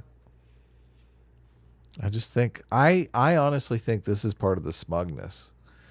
Sam Seder believes I am so funny and smart and intelligent that people will come here and listen to me even if I stutter because that's just how cool I am. I don't think that's what's happening. I think his brain is desperately It's trying to melting. figure out the next like bullshit. His brain is so filled. Listen, Adam. His brain is just so filled with literal bullshit. Okay, there's so Right. much shit in between his ears that his brain overheats. There's not enough space for his brain to breathe. So sometimes it takes a little bit, a little couple seconds to process. Maybe Gotta let the steam out. maybe his brain is rebelling because it's tired of lying to the world and it's struggling to stop Sam Seder from lying about everything. No, see, I think it's the opposite. I think his tongue is rebelling against his brain because his tongue is like, stop lying, stop using me for your deceptions. Oh, that I could rebel, I fight back. That could be. That's why he's getting tongue-tied. That Yes. could be it, definitely. Maybe. I don't know. They should hook up a... I wish our show could plug into their show with like a shocker that we could just shock him every time he lies. He would jump. Wouldn't that There be you go. great? See, you know what? That would add to the comedy of both shows. It would. I think you're right. We said, I don't know how to fix this problem of like media dishonesty. And I think, Adam, you just solved it. I think every news show, whenever a news pundit sits down, they have to put little electrode things to their nipples. And only me and Adam can press the button. Okay. That would be great. Yeah. I would watch the show so much. I would be in ecstasy watching this show. I might give them no, I couldn't do that. I cannot tell a lie. I will only shock them when they lie. Well, see, there had to be a system where like, if it turns out that we were wrong, we get shocked, then shock we get our back? nipples shocked. Yeah. That would be fun. It's just not a school that was not impressed by a college essay that. How is this not a TV show? How the fuck did what I just described not like an amazing TV show? No, I would love that. Yeah. you have a left wing and a right wing pundit, Right. and they argue or they do news stories. And if one of them thinks the other's lying, they get to shock them, and then they Right. get fact checked. And then if they're wrong, they get double shocked. That would be good. I'd play that game. This is it. This is the perfect news show. We need this. I wonder if it would be, that I'm surprised that there's not a school that was not impressed by a college essay that could have been one of the leadership moments I've had in my life when I was in high school was when I took my semi-automatic weapon and heard that there was people protesting police brutality and the fact that black people are targeted by cops on a regular basis. Mm-hmm. And so I went down ostensibly to protect the Piggly Wiggly or whatever it was, some business, and ended up shooting 2 people dead and maiming 1. I'm so sad because Hoggly Woggly is actually a delicious restaurant here in Los Angeles that I've mentioned on the show before. Oh, okay. And I've they never call heard it of the that. Piggly Wiggly. Well, no, Piggly Wiggly is like a grocery store chain. Is it really? In That's a southern real areas chain? of the United States. You've never heard of Piggly Wiggly? No, Yeah. I haven't. No. You coastal elitist doesn't know about Piggly Wiggly. I do know about Hoggly Woggly though. Yeah, it's like which is delicious. I think it's in this. I don't even know if they have them where Kyle is. I thought it was mostly a southern thing. I'm not sure if it's like a Midwest thing, but I have to go to Hoggly Woggly next week. Anyway. No, but like the way he frames this too is so dishonest. It's like, it is, yeah. Kyle Rittenhouse, this white male, is just sitting around like, these black people are all protesting against the systemic injustices and police violence that is affronted to them every day. I must go down there and put them in their place. I must. You could tell Sam was like he so wants to be like, what Sam is thinking is like, Kyle Rittenhouse is like, I hate all these uppity black people, okay, and I got to put them back in their place with my semi-automatic rifle. That's what he thinks he's writing for his college essay. Yeah, right. It's like no, you fucking dumbass. It's the night before a car lot owned by first-generation immigrants of color was burned to the ground, and they lost hundreds of thousands of dollars in inventory. Which, by the way, all the idiots that are like, oh, you have insurance. Yeah, fucking good luck with that shit, because most insurance does not cover rioters burning down your property. And you can't sue the police for not doing their fucking job. So you're basically just fucked. Yeah. You know, when civil disobedience happens, you're basically just fucked. And it's, to me, like, this is my own bias, okay? I fucking hate more than anything else people who commit these evil acts who should know better because they feel like they're in the same situation. Like, if you really do feel like you're oppressed or in a bad spot, and then the way you deal with that is not by making your life better or even attacking the person that put you there, but it's to lash out and attack some innocent person, to me, that's one of the most evil acts a human being can ever commit. Really? And now I don't even know if that was the case for the car lot. It could have just been, for all we know, it could have been Rosenbaum and his friends. Well, I guess Rosenbaum wasn't out, but it could have been his friend, whose name escapes me at the moment, and just some crazy people that had nothing. They just want anarchy. I don't know. But it's just so disgusting to me that people like Sam, who sit in their nice, podcasting, streaming offices, have no empathy for people who spend their entire lives, spend all this money and energy and life force. These are people spending their life force to build a business up, and it gets completely destroyed for no fucking reason, no reason whatsoever. And very often they have no recourse for that, just because of the evil malice of people, random evil malice of people. And Sam Seder is just such a fucking piece of shit. And he's so tribal that he has no empathy for these people whatsoever. Zero empathy for these people. Yeah. Yeah, it sucks. I mean, the equivalent for him would be like if he lost his entire YouTube channel and all his videos, and YouTube was like, fuck off, we don't care, bye. Right. Good luck to you. Your whole business is gone, dude. Yeah. And you have no recourse. Oh, just make a new channel, dude. Yeah, just make a new channel. Yeah. No, we don't have insurance for that. No. Well, see, it'd be even worse because at least he could just start a new channel. Like, you can't just start a new car business. Like, you don't have any money because you lost all of your inventory. I mean, it would be. Oh, you're right. He does have some level of fame. He could go over to Twitter and say, "Look, right, I'm starting a new channel." Yeah, you're right. Yeah, exactly. Because he could lose all his money. Mm-hmm. He could lose everything he owns. What if Antifa burned down his studio too? Right, and Antifa could burn down Sam Seder's studio. Died of some weird monkeypox disease. Yeah, all his employees died. And he could still start again because of his brand name. But like the people that own a car lot, not so much. Not so much, Sam. Why should they suffer for something that has nothing to do with them? And that's why Kyle went out there. Specifically, and this is what's so disgusting about this narrative. Specifically, as you kept saying, he keeps saying Kyle is self-appointed. And it's like, no, the people that ran the car dealership people appointed him.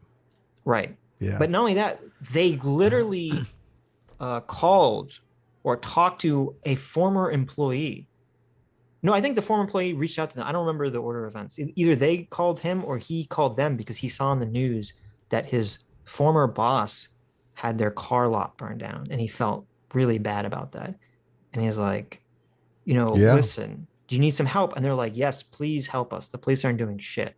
Please help us. Please protect our businesses. And that's why Kyle went out there. It wasn't because he decided that he wants to put his boot on like fucking black people's neck or something like Sam Seder thinks. Yeah.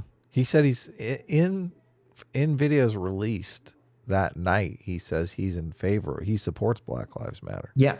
I remember a lot of people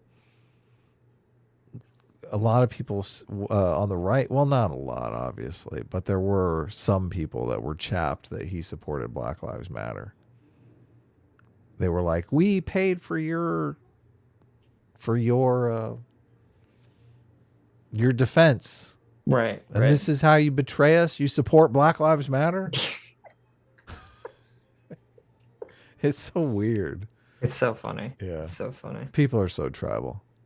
I mean, I bet you Sam doesn't even know that happened. Well, of course not. Yes, he doesn't know that, but I bet he also doesn't know that the police shooting that caused the Kyle Rittenhouse protest was 100% justified. Ooh, did you look into that? I'm curious if he does. I should Jacob Blake. Actually, yeah, I don't know if did Sam Seder ever talk about Jacob Blake? Yeah, I'm sure it's a shit show if he did. I almost can guarantee. Yeah. People like this face just as much. This is like the ho hum face. Yeah, this is the I told you so. I told you this would happen. It's like when you accidentally run over yourself with your car and the smug jerk comes along and is like, yeah. It's like, I'm under the car. Can you help me? I'm dying. Nah. I don't see any things coming up about Sam Seder talking about Jacob Blake, which is kind of shocking. He doesn't know any of it. Shocking, but listen, dumbass. Sam Seder. Sam Seder wanted us to come on his show one time. Not him. It was the co-host who died. No, it was they wanted us. One of the producers wanted us to call in. She's The Antifa lady. And we're like, I don't know if I want to give the Antifa lady my information. She's like, hey, give me your cell phone number so when you call in, I know exactly. We can put you straight through to Sam. Right. I was like, I'm not giving my cell phone number. Some fucking Antifa. Some Antifa lady. Right. She had some Antifa podcast. Yes. Yeah. Is that, I mean, that's not smart, right? To just give your cell phone over to some Antifa lady? No, that's not smart. No. Especially when the clip they wanted us to call in on was they were calling Jordan Peterson people like alt-right Nazis. Well, no. So she already thinks we're Nazis, and now she wants my cell phone number. It was because, what was the guy's name? Yeah, I don't remember, but. Well, whatever his name was. He was like shitting on us for talking to Ben Burgess politely. Yes. And I was like, what the fuck? Oh, I forgot about fucking that asshole. part. Like, what, because we talked to Ben Burgess Right. politely, you're going to insult us? Well, normally when he talks to Ben Burgess, he gets down on both knees with the knee pads, and he's like, That's true. Ben. He starts salivating. Oh, Ben. Oh, I love it when you give me these long rambles about Marxism. Ben, spray your long, boring rambles all over my face. Exactly. Yes. May rub them into my flesh. Exactly. So in that context, just when we're polite, I mean, that's not really enough for him. That's true. You're right. I forgot. We should have Yeah, exactly. Yeah. He's like, they were polite, but they weren't really buying the abolish property rights narrative in a way that I think is acceptable. Mm-hmm. So, Antifa lady, can you call up and get these Nazi cell phone numbers for us? We'd like them to call in on the show. Yeah, it's like, I'm gonna pass. These Nazi pass Jordan on that. Peterson, these Nazi Jordan Peterson listeners. Yeah, hard pass on that one. Yeah, that's what I did. I said no. I put my foot down. I said, listen, why don't you come on our show? I can send you a Zoom link. Yeah, exactly. We don't need your fucking cell phone number. I know. I don't need your fucking cell phone number. Look, we're talking in DMs. I'll send you a link. Yeah. Just come on our show. We'll be as nice to you as we were to Ben Burgess. Right. But they didn't want to do that. No. Yeah.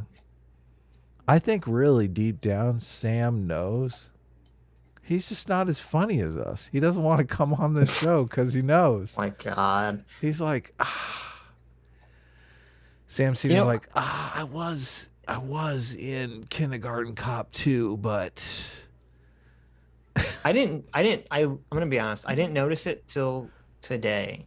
That you started sneaking comedy show into the thumbnails. How long has that been there? You're kidding me.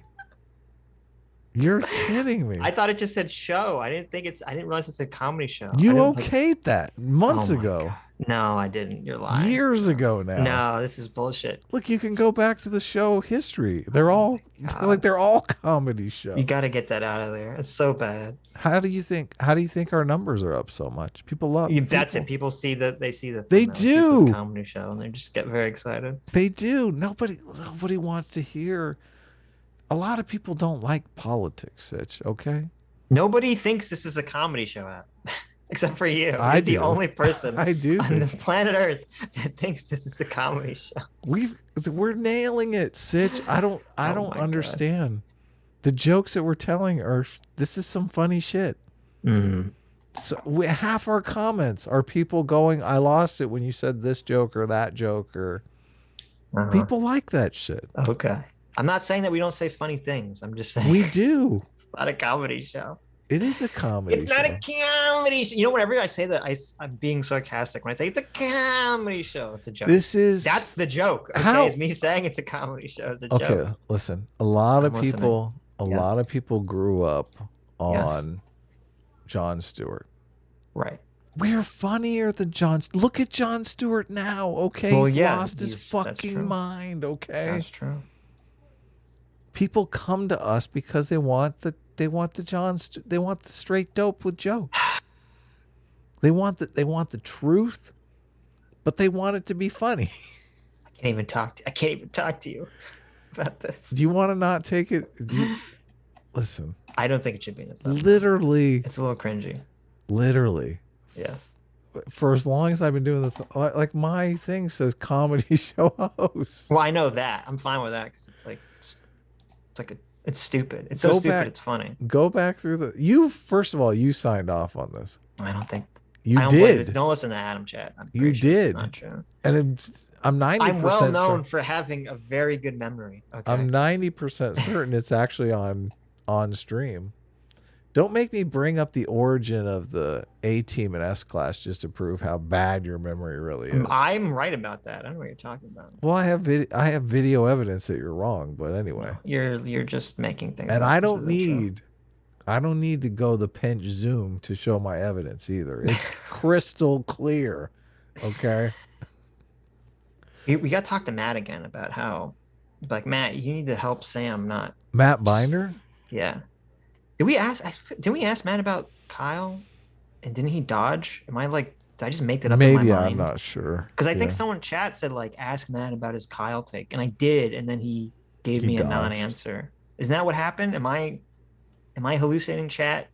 I'll let chat has better memory than I do. Here's the thing, okay? I'm starting to realize people want to reach out to you because they want to change your mind. They want to reel you in. They want to convert your show to their leftist Marxist stuff. So yes, as long as we dangle that carrot in front of them, I don't see why it's such a bad thing. I mean, there you go. It ain't ever gonna happen, but it's there you go. It is kind of funny. So it shouldn't be a comedy show. It should be a change our minds show. Well, I mean, you know that our metrics show our closest overlap is Steven Crowder, who Steven Crowder's a comedy show too. But I think but that's just because he's like a very large audience. Yeah, I think our show is okay. Whatever, we'll stop talking about it. I was really only talking about this because I was literally manually scrolling through all the way back to the thumbnails. Yeah. To Sam Seder's feed to see if he ever talked about Jacob Blake, and I went all the way back to when it happened. Why didn't you just search Sam Seder, Jacob Blake? I did. Nothing came up. Oh, okay. Yeah, you did. But no, he didn't talk about it, which is kind of surprising. Or if they did talk about it, he didn't make like a clip. He didn't clip it out or anything. So good. Back to the video. Colleges, I think, look down on that compared. I just have to point this out. Satoshi was a reptilioid for 200 Noki dollars. Says, shut your. What'd he say? Shut your filthy mouth, Sitch.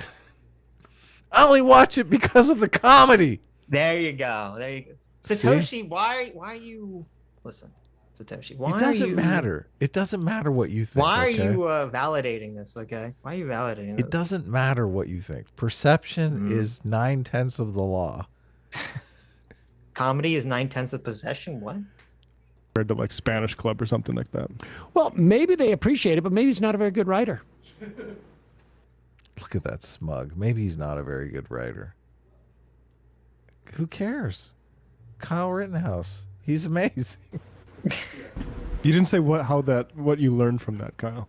I mean, I think the fact that Kyle was able to keep his cool to not only shoot people that were directly attacking him, but even not kill Gage, which is insane. I don't know if that was intentional or an accident.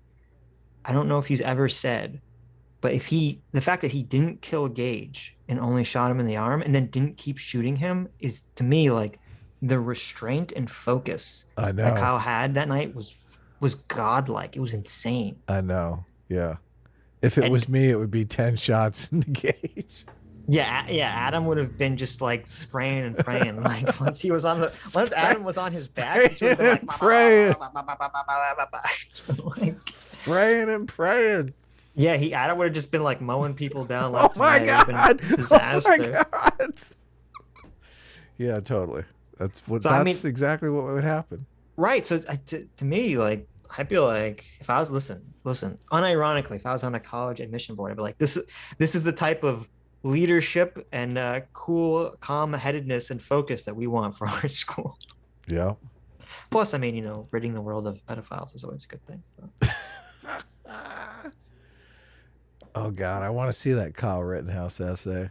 We should write that Kyle Rittenhouse essay, like the And send it to comedy. him. No, Yeah. like the comedy version of it for the show. Like, No, it's going to be realistic. I'm going to write No, I a wanna- realistic. no, I want to write the comedy version.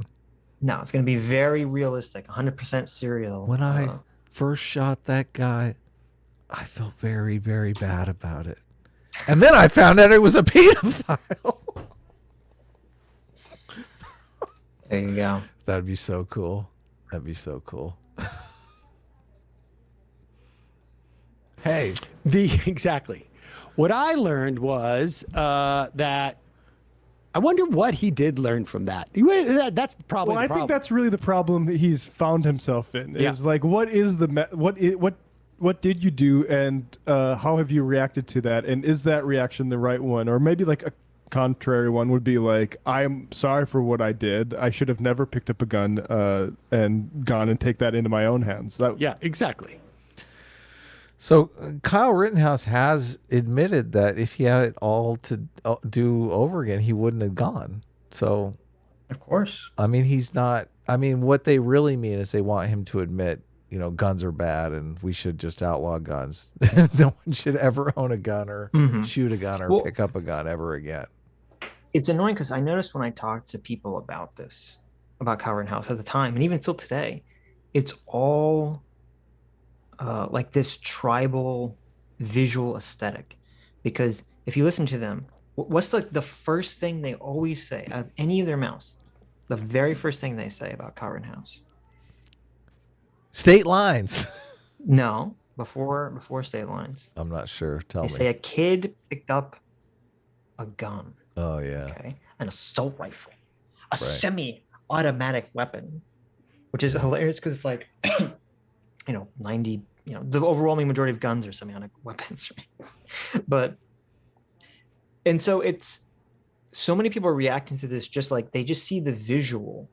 They have this image in their mind of Kyle with a gun, and to them that's like a jersey almost. It's like they're seeing him standing there with a gun is like seeing the opposing rival team wearing their basketball jersey, and you just get triggered and you hate them. And that's just how people are reacting to this story. They're like, oh, he's wearing the enemy jersey by wearing that gun. He's a badman's. Yeah. Fuck him. Yeah, it's sad. I've made some mistakes, and I regret that because 2 people died because I killed them. I killed them with a gun. And so I feel a little bit of regret. Or just like, no, I think this made me a stronger person.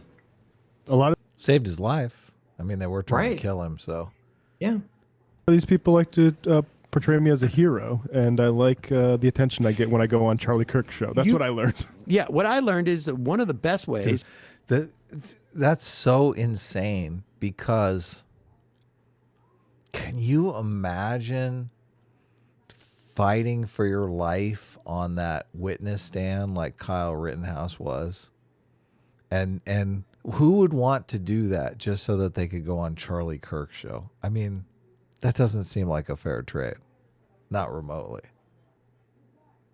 To become a celebrity is to kill 2 people at a protest. Now, of course, that can go either way. And is one of the best ways to become a celebrity is to kill 2 people at a protest. Now, of course, that can go. This is another thing that bugs the shit out of me. It's like the idea that we just absolve people of all of their past sins because they attend a Black Lives Matter rally Yeah, right. just bugs the shit out of me. It's like the guy was a 5-time pedophile, but because he showed up at a Black Lives Matter rally, now he's, St. Jude. What the fuck? A 5-time pedophile. You say pedophile, I don't like it. Pedophile. Why? I don't know. I think you're pronouncing it Pets wrong. are nice. I mean, pets are cool. Pedos, Okay. no. Okay. 5-time pedophile domestic abuser. Who, if you took that in a vacuum, Sam Seder would be like, this guy's horrible. But no, once he shows up to a BLM protest, which, by the way, he obviously wasn't on board with the BLM message. He obviously went there just to start trouble. He didn't even know he was in a coma when when Jacob Blake shooting happened. Okay. He didn't know what was going on. He's running around shouting the N-word at people. Like, obviously, this isn't a guy who's down with the BLM message. Okay? He doesn't have the N-word pass. No. Yeah, no, he does not. Did you rewind the video, or did he just repeat himself twice? I rewound for no it reason? a little bit because I stopped it in the middle of the sentence. Oh, okay. So he didn't just repeat himself twice. He didn't have like an NPC brain fart. No, Okay. I rewound it. You ran off to text your girlfriend, and I rewound I did. it. That's What exactly happened? what I did. Yeah. I was listening. What? Sure. What? Okay. Snacking over there. Yeah. We're only going 6 hours today, right? Short day today. Every What? time we say that, we jinx it. You know that, right? Why? What do you mean? Why? That's just what happens. You say that, and then we jinx it, and it goes for 12 hours. Everyone knows I'm kidding because this is a comedy show. Everyone knows I'm joking. Everyone knows I'm joking when I say that. I mean, if you want to quit early, we can. I mean, we're not quitting early. I never quit early. Okay. Listen, Adam. Mm-hmm. Okay. Mm-hmm. I'm very masculine. Very manly, Adam. Right. I'm gonna keep you up all night long. You know what I'm saying? I love last week. For you, those of you guys who didn't watch last week, I'm gonna keep you up all night long, Adam.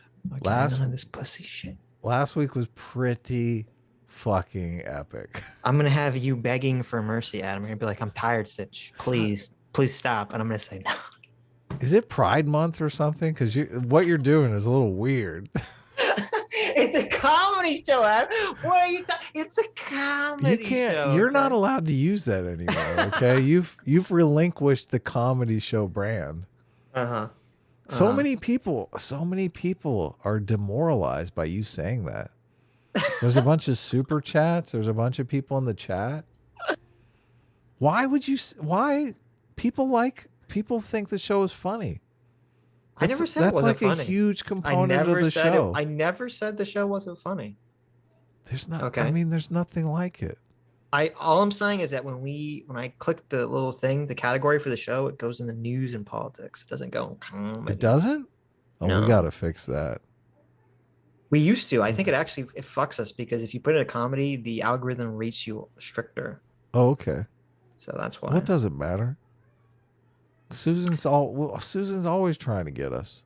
That's always true. trying to bring us down. You can't bring us down though, Susan. Samar Rayo. Hope I'm saying your name right. For $20, thanks so much. It says, on the topic of Kyle, it's worth watching the debate between JF and Brenton Legel shortly after the verdict. Hilarious to watch JF wipe the floor with Brenton, who makes some insane claims about Kyle and communism. Huh. Wow. I didn't even know that was a thing. I always feel conflicted to watch debate where I don't like either side. Right. I'll check it out, but I'm conflicted. Renoa Zorro was here for $20. Thank you so much. Says, I watched Top Gun and Top Gun 2 Gun. I assume you mean Top Gun. Top Gun and Top Gun Maverick for the first time this weekend. Pure Americanism. Film done well. Can't believe I missed out on Top Gun until now. Do you guys have any similar recommendations in a similar vein? Like an old movie that's great? Any movie that's like pure Americana Top Gun-ness? Well, I don't know. I can't think of one off the top of my head. I like really... Except for Team America, obviously. Yeah. I mean, Step Brothers is really good. Okay, you need to stop it. That's nothing to do with... That's not... You said like Top Gun. Well, Step Brothers. I mean, they have the Catalina wine mixer. So I watched... Okay. On stream a few weeks ago, I discovered that there was a John C. Reilly, Will Ferrell Sherlock Holmes movie. Yeah, that one's great. And Adam told me, he said, this movie is hilarious, Sitch. It is. I watched the trailer for that movie, and it's like fucking terrible. Okay. Did you watch it's like the cringiest fucking trailer I've ever seen. I was like, Did you watch the movie though? No. Why not? The trailer's so bad.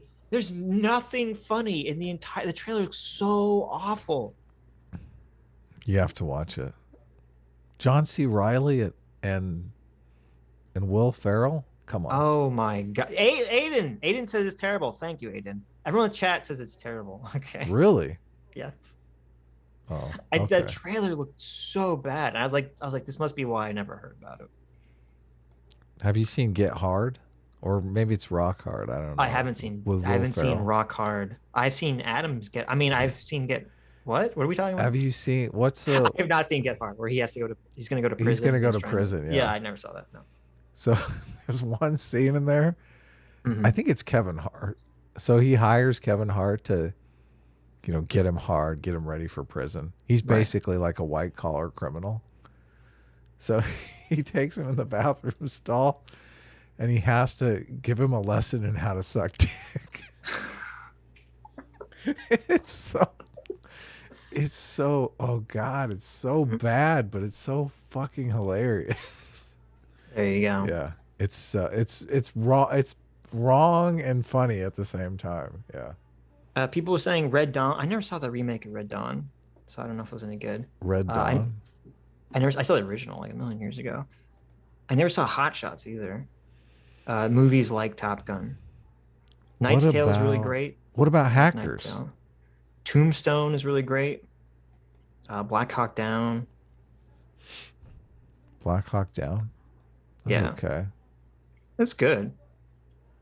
I always think of the other Tom Cruise movie though. It's very not like Top Gun. The one where he's a lawyer. What's that one with Jack Nicholson? You can't handle the truth. God, I gotta open a browser up. We're talking movies again. Yes. A Few Good Men. That's a good movie. Not really. Doesn't really have the blind patriot jingoism of Top Gun. Kind of the opposite. Diogenes for $20 says it's 2028. Kyle Rittenhouse is running for president. He makes a Fallout New Vegas reference in the presidential debate, and he wins by a landslide. Israel and Palestine carry out successful peace talks. China follows, and Elon Musk sets his first colony on Mars. Well, there you go. Wow. There you go. That's good. Beautiful. Yeah. That's beautiful. I'm in tears. That's the future. That not only do I want, that's the future that we deserve. We gotta shoot for good, cool things. I mean, that's an important part of being human. It really is. Yeah. Oh, either way. Oh shit. Um. What are you doing? White communists' opinion is that Kyle Rittenhouse did not go to protect a business. He went to intimidate left-wing protesters for Black Lives. See, I love this when these people, they feed this narrative to their audience. Yeah. And then the audience regurgitates it up in their face, and they're so proud of them. But more extreme. Yeah. Yes. Where do you think he got that opinion from, Sam? Well, first of all, I like that the guy he's reading, his name is White Communist. Right. Yeah. Obviously. Regular Sam Seder listener. Yeah. White Communist. Yeah.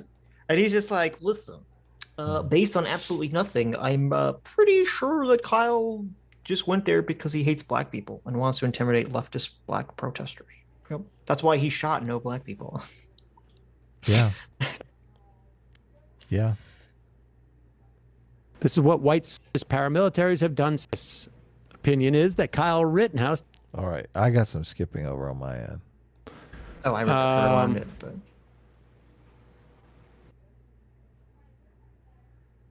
White communists' opinion is that Kyle Rittenhouse did not go to protect a business. He went to intimidate left-wing protesters for Black Lives. This is what white supremacist paramilitaries have done since Ferguson.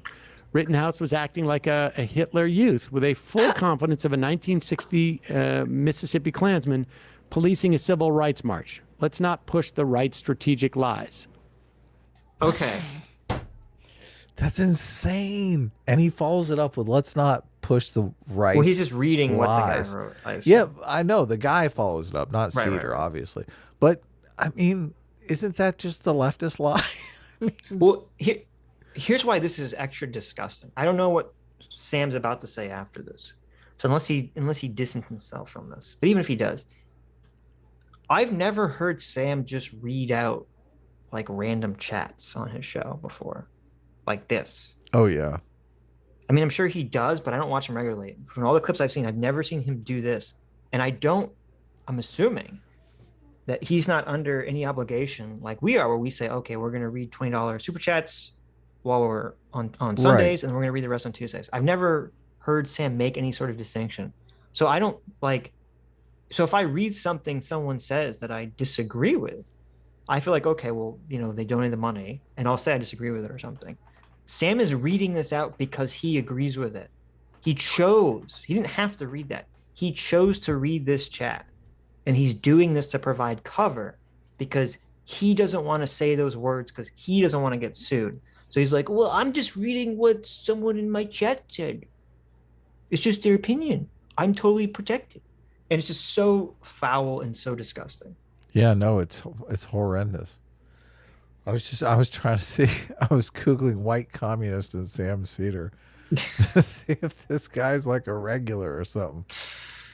We got to look at his Patreon and see if white communist is on Probably. there. He's probably got like 10,000 patrons, though. It's always so depressing when you look at their Patreons.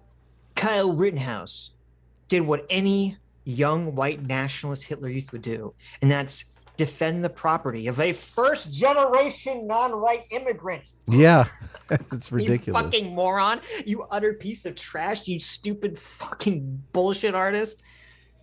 Oh my God. We hear fucking the alt-right and the white nationalists. The thing they care about so much, the thing they cry about endlessly is non-white immigrants coming to America. Okay. That's their number one concern. It's the birth rates. There's all these non-white people coming to America. And then you have Kyle Rittenhouse literally defending the property of a non-white immigrant, and they call him a Hitler Youth. Yeah, it's disgusting. You fucking piece of shit, white communist. You lying scumbag. And Sam, you lying scumbag for sitting up on your show and just regurgitating these lies. Yeah, and doing it with someone else's chat, just right. So because you don't have the balls. Sam. Because you don't have the balls to say it yourself. Right. I really hope that Destiny brings this exact quote up and drags him through the mud. And if he doesn't, then we'll reach out to him because this is really disgusting. He's not going to debate us. Destiny's like, well, we'll see. We'll reach out. We'll see. We'll see. Maybe it depends how he does in the Destiny conversation, I guess.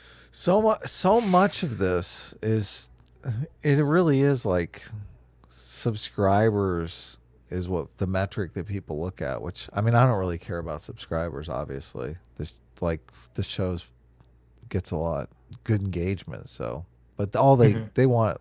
You know, Destiny has like 400,000 subscribers, so right.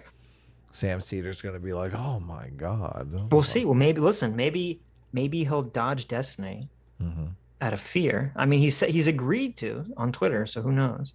But maybe he'll dodge Destiny and then he'll talk to us because he thinks he can, you know, he can pull one over on us. He's going to send us his Antifa producer to try to get us to call in on the show.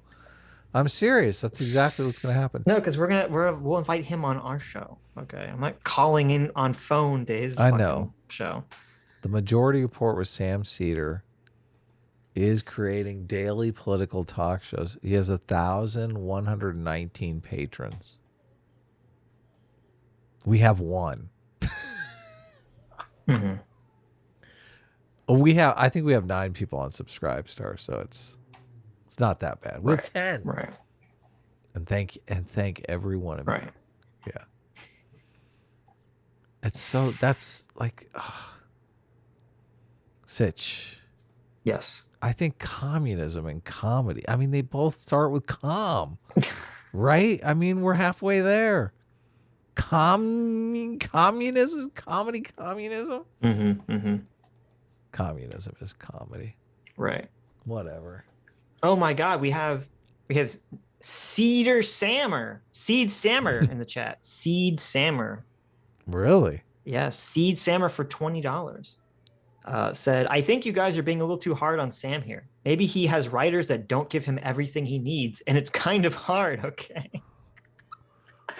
And their avatar is like the little like glasses and the fake nose with the mustache. So there you go. We have definitely not Sam Seder, Seed Sam, or he's just saying, listen, it's not his fault. He's running a comedy show. He's got writers. They're just giving him bad information. It's not his fault. Okay? Perhaps. Yeah. Ignorance. It's a great excuse. Yes. I mean, I think I was just going along, but I understand your point. I mean, that is a valid opinion. It's so disgusting. Oh my God. What does that even mean? That's a valid opinion. Yes. What does that mean? That's how he's avoiding getting sued. Yep. That you know what that means? That means I agree with you, but I'm going to leave it vague enough that I don't get sued for it. If that's a valid opinion, then Sam Seder is a pedophile. Is a valid opinion. There you go. There's absolutely no difference. That's right. That's a valid opinion, Adam. Yeah. It's a valid opinion that you have. It's just no, wait. I'm not saying that you're right. I'm just saying that that is an opinion. Right, and it's valid. It's valid that it's an opinion. Yeah. I'm just saying that the opinion part is valid, not that it's not that the expressed opinion is valid. Just that the fact that it's an opinion is valid. Yes. It's not a fair fight because, listen, you can't go out and call Sam Seder a pedophile when Sam Seder is not a pedophile because you're throwing. You can't do it because you're throwing your credibility. No, but away. We don't have to. See, the door has been door has been opened. Adam, the door has been opened. Someone might super chat that in, and then we're forced to say it. Well, first of all, whatever you do not super chat in Sam Seder is a pedophile, so that I have to read it. Secondly, and that's not what I meant. I meant we don't have to call Sam Seder a pedophile. Right. We call him a groomer. Oh yeah.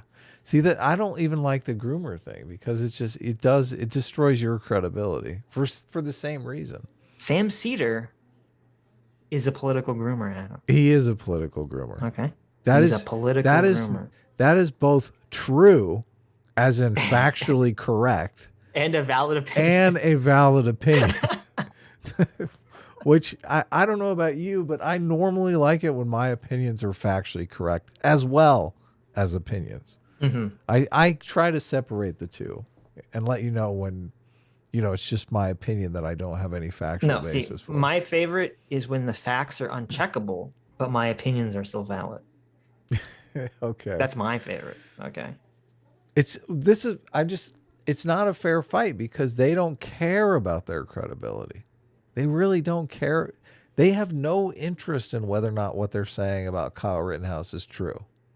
They don't care. No. They have no credibility on the topic, and they don't even care about their credibility. Right. Their audience finds them more credible the more they lie. That's sad. We're fucked. Yeah. Our whole audience depends.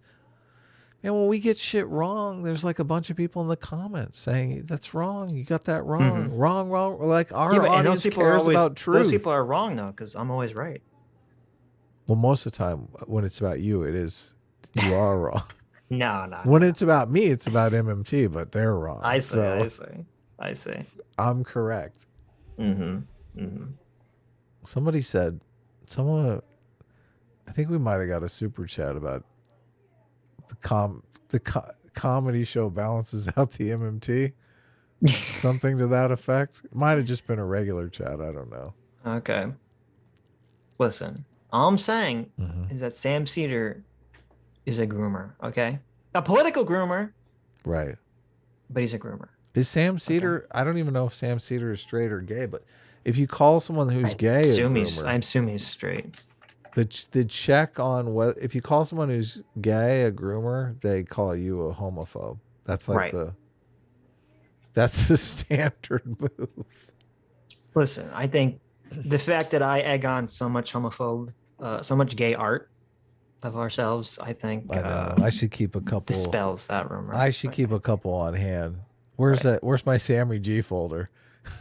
Okay, well, actually, but here it goes. because I forgot. Sam Seder the reason he got fired from MSNBC is because his Roman Polanski tweet was taken out of context.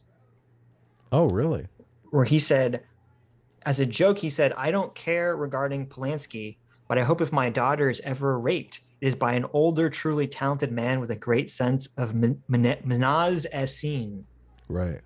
Okay. It's a pretty good joke. Or mise en scene, right? So there you go. Look, we could incorrectly interpret that tweet and say, "Oh, yeah, there you total. Go. That's pedophile." that's pedo behavior There right you go. there.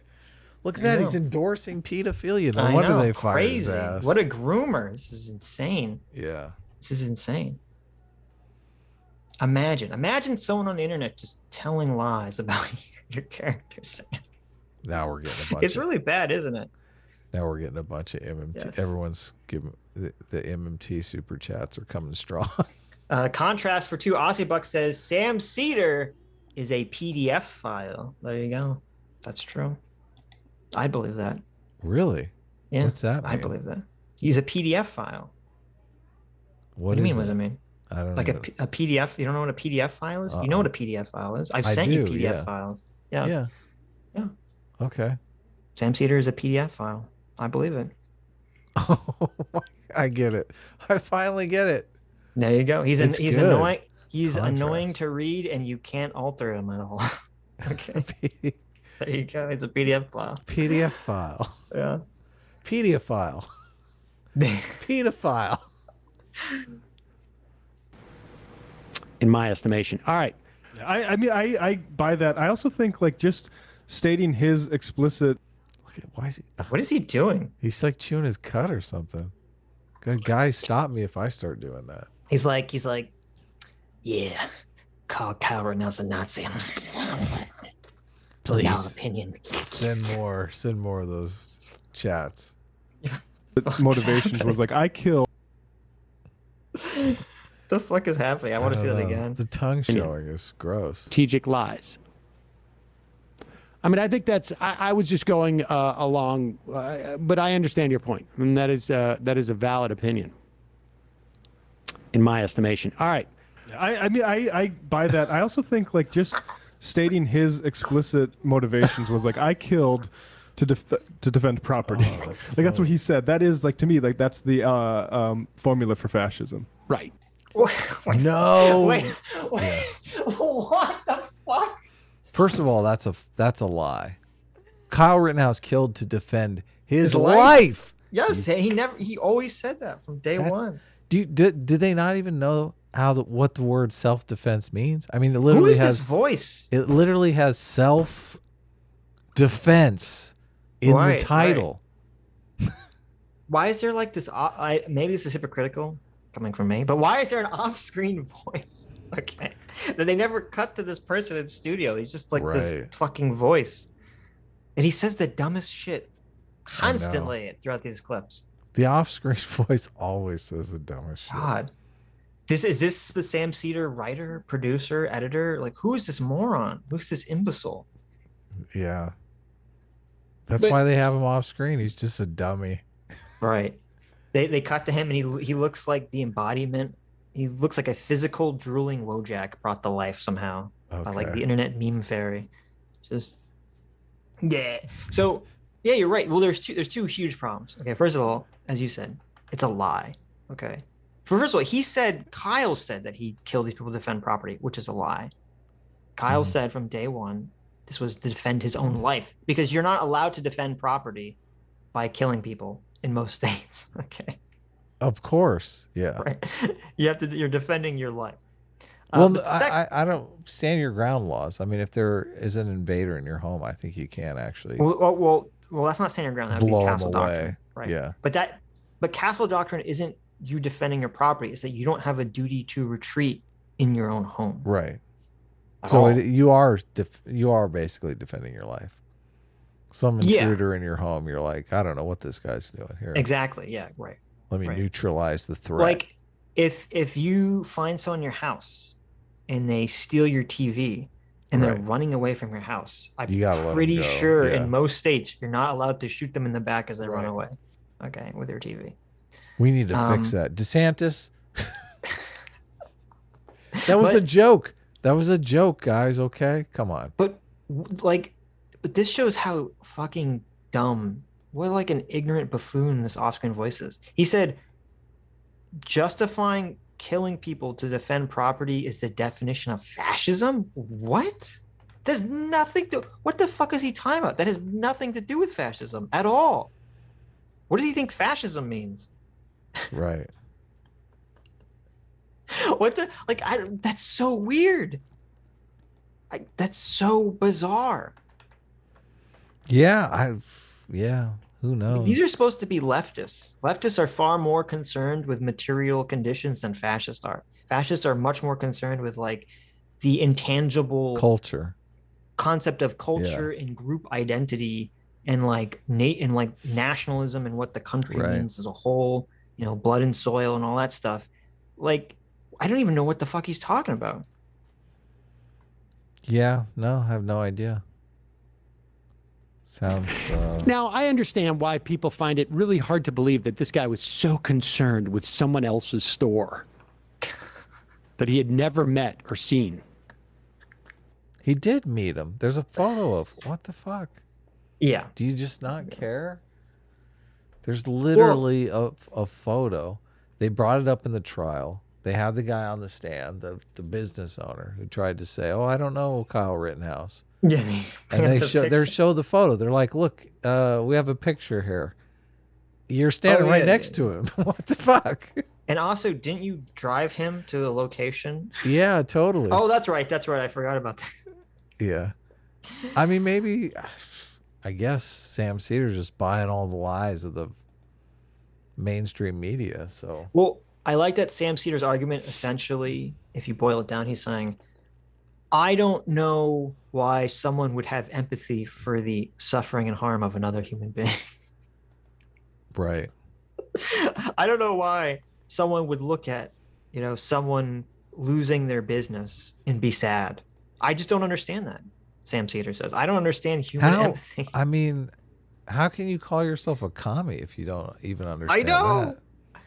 I know. This is Mr. Material Conditions over here. Okay. Each according to his ability, each according to his need is exactly the Kyle Rittenhouse situation. Right. Well, because you got the store owner who he doesn't have the ability to fucking protect the building. It's so disgusting because, like, if the Jacob Blake, say, like, it wasn't a police shooting. Okay, say a black guy. No, or let's keep it a police shooting. Okay, say a black police officer, right, shot, killed some white racist guy. Okay. Oh, no. Okay. No. Killed some white racist guy who was in the middle of trying to enact a hate crime or something. Right. Okay. He's got his cross and his kerosene, and he's going to the church. There you The go. black church. He's gonna beat Jesse Smollett to death with a burning cross. Right. Okay. Perfect. Right. Yeah. And so you have a bunch of like fucking alt-right types go burn down in response to this, the police shooting. They go burn down intentionally a first-generation immigrant's car lot. Oh, that'd be top on the list. Because they say, oh, you know, this guy's, you know, infecting our community with his not whiteness, you know, blah, blah, blah, whatever bullshit. They have a whole list of immigrant-owned businesses. Exactly. They're planning to hit. Right. And then, so Kyle Rittenhouse goes the next day to defend this property. Right. Yeah. From these evil white nationalists. Right. He's like, Black Lives Matter, bitch. Right. Sam Seder would get on his hands and knees and would start filleting Kyle Rittenhouse. Of course. And calling him a hero. Yeah. Protecting these brave first generation business owners. Right. And he wouldn't say, oh, I don't understand why anyone would care about, you know, protecting someone else's property. I cannot in all of human existence and human thought fathom a reason why someone would do this. I just don't understand it. Hey, cut it. You can't do those funny voices, man, unless this is a comedy show. Okay, it's just it's not professional. Okay, I apologize. I'll stop. It's a news show. Okay. You gotta keep. We need to keep it serious. Okay. Okay. No Okay. more funny voices Adam, for I don't know. Sam Cedar. Adam, it's a comedy show. I've said this. I say this all the I time. know. It's like my catchphrase. It's a comedy show. I know, but you're only okay? half-hearted. I want you to be like full-hearted. No. I want you. Me being half-hearted is part of the comedy. Please. Of the Sitch, comedy show. We must drink the Kool-Aid together. No. No. Together we drink the Kool-Aid. No, you're completely right. If that was a situation, which is basically just the exact same situation with the politics reversed. Yeah, Sam Cedar would be a completely different issue for him. Which it's lame, it's stupid that that's the case. I mean, it should be the case in both. I mean, I would be on the side of Kyle Rittenhouse either way.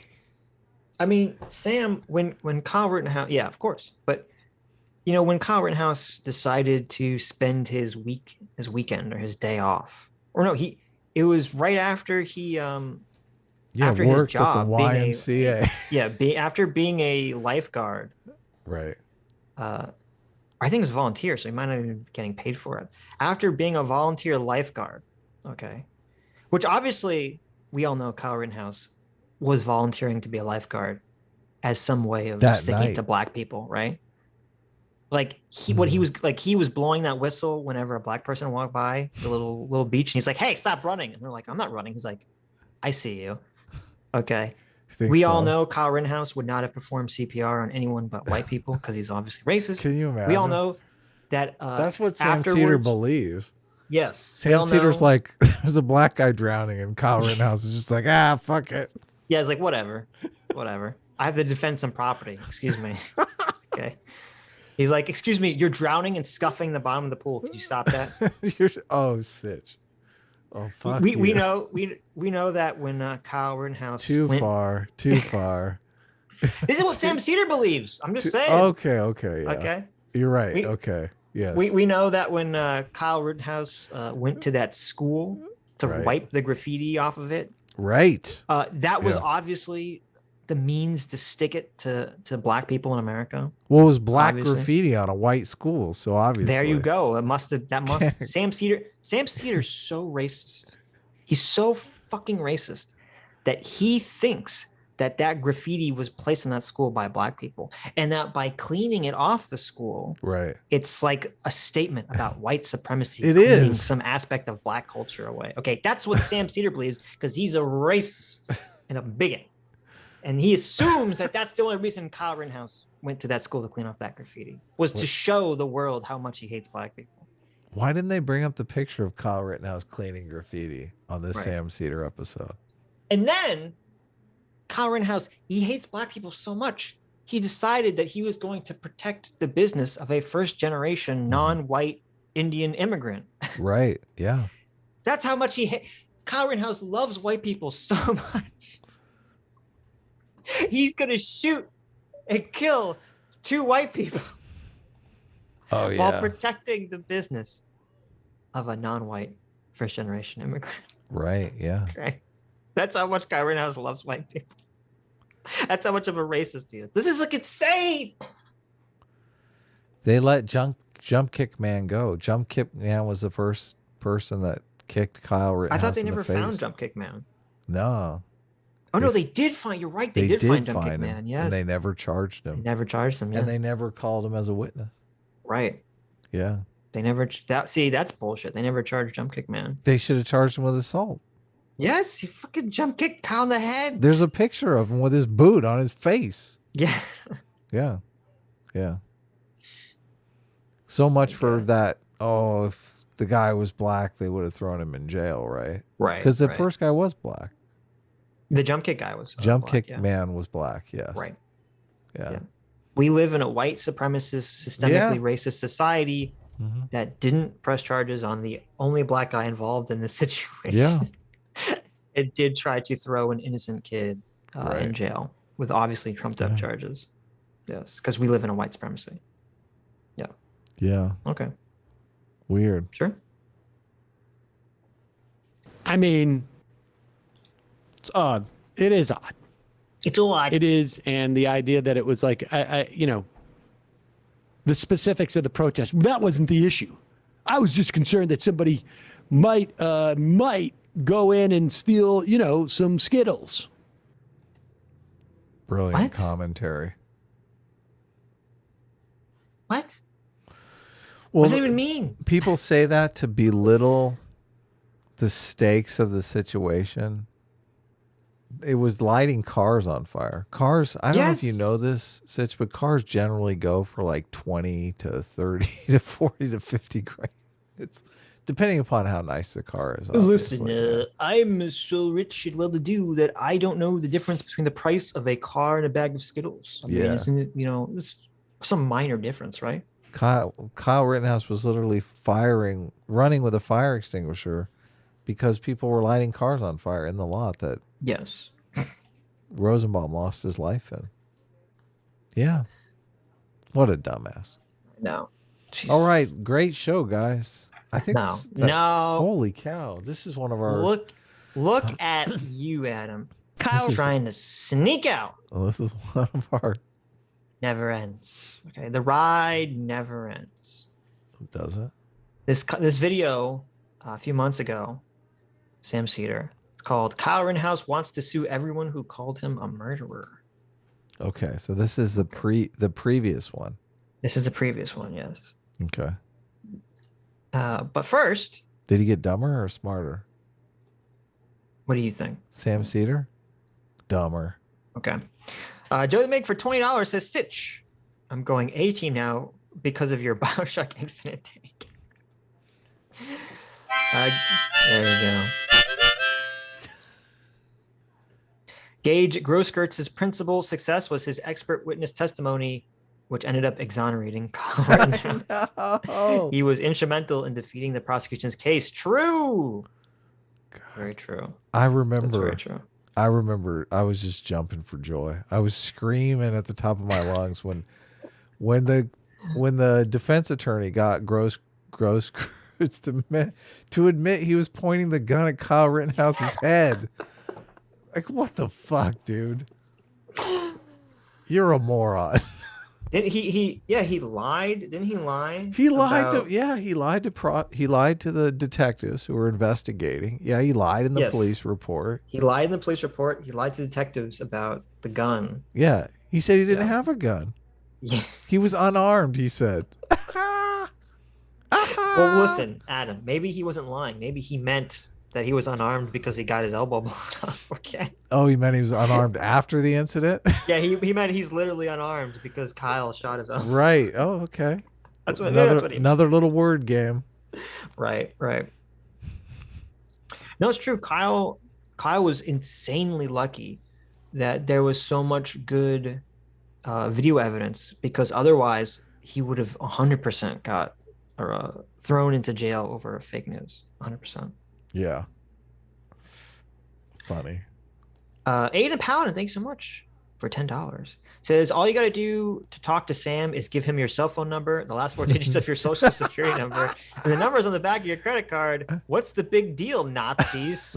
That's so good. Yeah, I know, right? See, look at that. That's comedy gold. People come to our show for that. There you go. Mithram 6 for 500 Kazarks. Thank you so much, Mithram. Says you have to keep the comedy show in, please. Otherwise, I'd have to take Adam's MMT take seriously. That's a great point. There you go. Oh man, That's a good joke. It's a good joke. I saw a tweet from Warren Mosler. Those of you who don't know, Warren Mosler is he's kind of the godfather of MMT. A lot of MMT is based on his ideas and his experience as like a financial trader. Mm-hmm. And I saw a tweet from him, maybe it was today or yesterday, just demoralized because everyone's blaming all this inflation on MMT. Yes. So all the headlines are basically we're having hyperinflation and it's all MMT's fault, even though, I mean, they're not. They printed. You just had to mention MMT. You just had to mention MMT, and Adam's like, "Listen, let me tell you about MMT for the next 20 minutes." How sad is that, though? I look at people chat like, "Here we go." He's in a Warren Mosler. I feel you, chat. Listen, I won't let him go on for too long. Okay. Warren Mosler is in a Less Kyle than 60 Rittenhouse. seconds. Warren Mosler is in a Kyle Rittenhouse type situation here. He really is. Okay. Warren Mosler is the Kyle Rittenhouse of monetary policy. He is. Adam Fred, 2022. He is. Everyone's blaming him. Everyone's saying it's all his fault. There you go. I mean, it's not his fault. He didn't do any of this shit. Nah, there it is. Okay. Brian Townsend for $20 says, hello all. Quick question, if I may. What level on channel membership must I subscribe to get access to the life-size Sitch body pillow and Adam's OnlyFans? Super looking forward to the comic. I don't know. Do we have a level that? What level is that unlocked at? We don't. Not yet. Not yet. I'm happy Maybe we'll to get see a Sitch body pillow at some point. I'm happy to see the purple eyes in the chat. The purple crowned eyes. I feel like literally only 5 people would buy a Sitch body pillow. Right. I mean, which I don't know if that's a good thing or a bad thing. That's a good thing. Yeah. What about a Sitch Chan body pillow? Yeah. Yeah. There you go. Maybe it'll be Sitch Chan on one side and Sitch on the other side. Ah, yeah. That's a good. That's a good. One day you're like, oh, I'm humping the Sitch Chan side. The next day you're like, oh, I'm going for the Sitch side. Yeah, listen. Regular Sitch. Yeah. Look, Adam, variety is the spice of life. It's true. It is true. Listen. Yeah. Okay. When are you gonna have the Adam OnlyFans? Are you gonna put a little pocket in the pillow to stick your weed stash in? Whatever you want. Okay. Whatever you want. Bad. Mm-hmm. This is going in uncomfortable directions. Is launching his own media project, a media accountability project. If you recall, he basically said, I'm not political. He talked about how he's not partisan. He loves everybody. Yeah, he's just a Steven Crowder fan, but he's not political. I mean, yeah, the media doesn't, the left doesn't care about media accountability. It sounds like that's what she's saying. Is media accountability now a partisan issue? It's kind of fucked up that it is. Well, it's like, I don't know. They have Right Wing Watch and Media Matters. What the fuck? No, but they're so dumb because you're like, oh, Kyle Rittenhouse, he's a fan of Steven Crowder. He's going on Tucker Carlson's show. It's like, really? The kid who, these are the only people in the larger mainstream media that were defending him and supporting him, and you think it's shocking that he likes them now? This is surprising to you? What do you think? He's going to go on Joy Reid? Yeah. Yeah, you think he's going to go on The on View? Joe Scarborough or some of these shows that were Chris Hayes, who had a 15-minute segment basically comparing slandering him to Columbine. Yeah. The Columbine, yeah. Yeah. What a fucking dick. No, of course not. It's idiotic. Yeah. Why would you do something like that? I'm trying to. Is there any left-wing equivalent? Like, what would who slanders them and invites them on their show? We're not really even. We're not slandering them. We're just we're making fun of them. But we're not telling lies about them. Right. About Sam Seder and we did call him smug, but I think that's a valid opinion. We did call him a groomer and a pedophile, but that's a valid opinion. We call him a PDF file. That's right. You're right. I did not call him a pedophile. Yeah. I called him a PDF file. That's true. Yeah. he's going to get so laid from that Steven Crowder appearance. And with this media accountability project, all the girls from every walk of life, from each side of the aisle, are going to come over. And the reality is, this is so weird. It is weird. What's going on here? So I will admit that was pretty cringe. Steven Crowder was talking to Kyle Rittenhouse, and he was like, he had this thing about how Kyle Rittenhouse was going to get sex from this, and it was very bizarre. Yeah, that's not. Yeah. This is what I don't. We share a large overlap with Steven Crowder, but I don't find that was weird. I don't find Steven Crowder exceptionally funny, but well, here's the thing. I maybe this is just me. I find whenever I like see a male, especially an older male, tell a younger male like, "Oh, you're gonna get so much pussy from this. You're gonna get so late." I don't know. It's just always weird. Like whenever I hear these like conversations, I'm like, "Oh, like please stop." Okay? Well, you don't know if Kyle Rittenhouse is like. You don't know if Kyle Rittenhouse has a girlfriend that he's a longtime girlfriend that he's been with, or so it's there was some right-wing MILF that maybe he got lucky. Listen, it's fine. I don't want to hear about it though. Okay. Yeah, of course not. I don't want to hear about it. That's weird. Can you imagine? Super strange. Can you imagine being Kyle Rittenhouse's longtime girlfriend, listening to Steven Crowder go on and on about how much pussy he's going to get from this interview? Come on. Not great. Yeah, not great. That's not going to go over well after the show. Honestly, this is just something that fascists and right-wingers reflexively do to sanitize their odious positions. They pretend that it's not political. I just want to jump in real quick. Wait. Yeah. God, so these guys are such fucking liars. So they're calling Kyle Rittenhouse as a fascist, right? Because he wants people who lied about him to tell the defamed truth. him and tried to get him thrown in jail for his entire life. He wants them to be held accountable for their lies, and that makes you a fascist. Well, and she's framing it like he's hiding some sinister positions that. Right. I mean, I feel like accusing people of hiding odious positions without any shred of evidence is a little bad faith. I really do. Just a tiny bit. Just a tick. Just a little bit. I can say that we hear a lot of the solemn concern from folks with Substacks about how if you attack Tucker's free speech, you might not like Tucker, but the implications of these things are wider. I'll say a lot of those people jumped in both feet and wanted to be seen celebrating Kyle Rittenhouse getting off of charges, which I thought was interesting. And he thinks it's interesting that people that actually looked at the facts of the case were happy that an innocent person who was 100% the underdog in the situation was granted justice and got to go free, despite all the lies peddled about him. You find this strange. Right. Okay. I don't find it strange. I mean, it's totally normal. Right. But they literally think Tucker Carlson is like secret Hitler. And Tucker Carlson did. I mean, I think they filmed footage for some Kyle Rittenhouse documentary. Did that documentary ever even come out? I don't remember. Maybe it did. It did. I don't think it was a documentary. It was like an hour long. Right, some special for Tucker Carlson's show. Right. Yeah.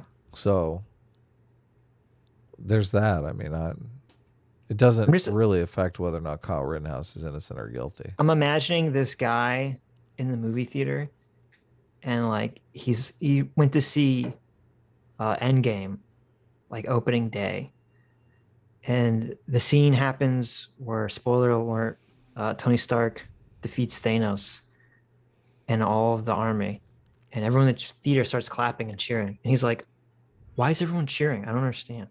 Right. Why is everyone happy? Just because the good guy won, why are you happy? I don't understand. How does human empathy work? Someone explain this to me. How did I materially benefit from Tony Stark defeating Thanos? Okay, explain this to me. He was rooting for Thanos, though. That's right. You're right. Thanos was going to make everything equal. Right. Okay. That's exactly, totally. Thanos is like, listen, guys, there's too much inequality in this universe. Right. We need to start over. Like, it's funny.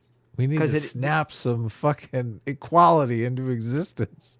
There is a very utopian leftist vibe to Thanos. Totally. Who's like, oh, there's too much inequality and suffering in the universe, so we need to wipe the slate clean and start anew. And from the ashes, I will build something better. Right, yeah.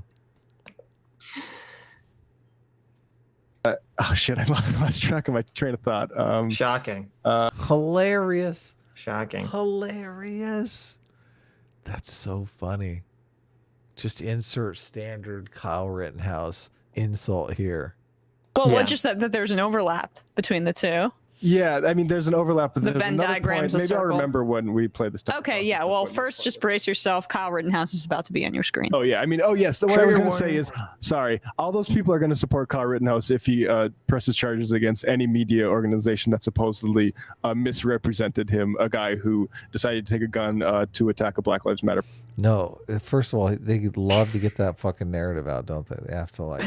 He took a gun to attack. He went to attack a Black Lives Matter protest. Right. These people can't fucking stop lying about Kyle Rittenhouse. I know. Kyle Rittenhouse. We would stop doing shows on Kyle Rittenhouse. I would fucking drop Kyle Rittenhouse like a hot potato if he started, suing people for things that they didn't actually do, for lies that they didn't fucking tell. Like, they don't seem to understand that Kyle Rittenhouse, like everybody, has a credibility situation where, he's got as long as truth is on his side, I'm with Kyle Rittenhouse. But they don't see it that way. They see everything, anybody that they vaguely see as right wing, as a lie. So they already see Kyle Rittenhouse as just lying about everything. Mm-hmm. Well, he took a gun to attack a Black Lives Matter protest. Right. Not a person. Like the concept of the protest. He went there with metaphorical allegory bullets to end the concept of the protest. Okay. Sitch, you know that the narrative they believe in their heads is that Kyle Rittenhouse went to kill protesters and was looking for an excuse to do it. And the people attacking him was the excuse he was looking for, and was happy as can be that it happened so he could kill them all. Have you seen the movie Death Wish? Yes, yeah. That's what they think. That's exactly what they think of Kyle Rittenhouse. You haven't seen Death Wish. Right. What's the actor's name? Charles something. Whatever. Like his family is killed horribly or something by like gangbanger types. Yeah. Yeah, and like this is in New York, I think, or some seedy place in like the 80s. Mean, back in the 80s, I swear there's like a gang rape scene in the very beginning. I think there is. Yeah, it's like and so basically the movie is just him going around like trying to kill all the underbelly, the crime and the scum of the city. And there's like some scene where like he goes to some like bad area at night and he has like all this money like coming out of his pockets. He's like just it's like the bait cars that he is totally the bait. Yeah, like he just has all his money like falling out of his pockets, so when someone comes to rob him, he just blows them away with a gun. It's like they think Kyle like went to this protest with like a big sign strapped to his chest that was like no, actually a better comparison would be, remember in Die Hard 3 when Jeremy Irons makes Bruce Willis wear the giant board that says MLK is the N-word. Shoot me. Yeah, no. They think that Kyle Rittenhouse went to that protest with a shirt that said MLK was the N-word, and then when someone tried to attack him, he shot them. Like that's what they think happened. Right. Yeah. Yeah, no, they have a completely fucked up view of this entire thing. So did you see the gun Kyle was wearing? He was practically asking for it, okay? It's so sad. You can't get him off that. How could you talk him out of it? I don't you think can't. As I said, it's purely an aesthetic. They see him with a gun and they see that as like the enemy jersey, the enemy colors. He's wearing the enemy flag colors, okay? Right. And that's the end of their thought process. It's just elephant after that point. Yeah. There's no writer. So the question is, after a full year of watching these people lie in order to imprison a kid for the rest of his life, who's going to hold the liars accountable? Kyle Rittenhouse, understandably, has thought a lot about this. He joins us tonight to explain his plan going forward. Kyle, thanks so much for coming on tonight. I can't think of many people who've been at receiving end of this much sinister lying from so-called news organizations as you have. How are you going to respond? Well, Tucker, thank you for having me. Of course. Me and my team have decided to launch the Media Accountability Project as a tool to help fundraise and hold the media accountable for the lies they said and deal with them in court. Interesting. So the idea... He does such a shitty job in this interview. It's kind of hilarious. He's Well, first of obviously all- nervous as hell. So Right. First of all, the only correct piece of commentary that this lady levies is that, yes, that is an awful fucking tie. what's wrong with that tie? It does not go with that shirt. Who is dressing this child? Okay, he's wearing a yellow and lilac tie with a crimson red T-shirt. What the fuck is happening there? It's not a T-shirt. It's a collar shirt. I'm sorry, a crimson red business shirt. Yes. Yeah. What is this? What is this, Adam? With I a kinda blue like it. with a blue gray sports jacket? No. I like it. No. That is awful. Okay. I mean, Tucker's is bad too, but it's not like, Yeah, Tucker's got stripes and plaid going. yeah, that's always a dangerous combination. Yeah. Anyway. is To sue people. for speech. maybe like the Well, no, but I was Covington- also gonna say, Kyle does bad in all interviews because he's just some normie kid. So it's just like, Yeah. No. you know, he's not a public speaker. It's fine. It's fine. Look, he's drinking Catholic. water in the middle of Yeah. the interview. kids, Oh, you will be suing Other news nice white boys. organizations that maliciously lie about people who are Wait. What? Hold on. To sue people. And hold the media accountable for the lies they said and deal with them in court.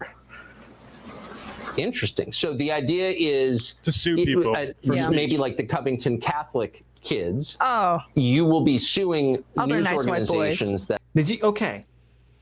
What the fuck? They're so racist. What'd they say? So, Tucker said, "You're gonna try to sue these people for defamation, like the Covington kids." Right. Okay. Who, if you know the facts of that case, 100% innocent. Yes. 100,000% innocent. Okay. Covington kids. I even did a video on this.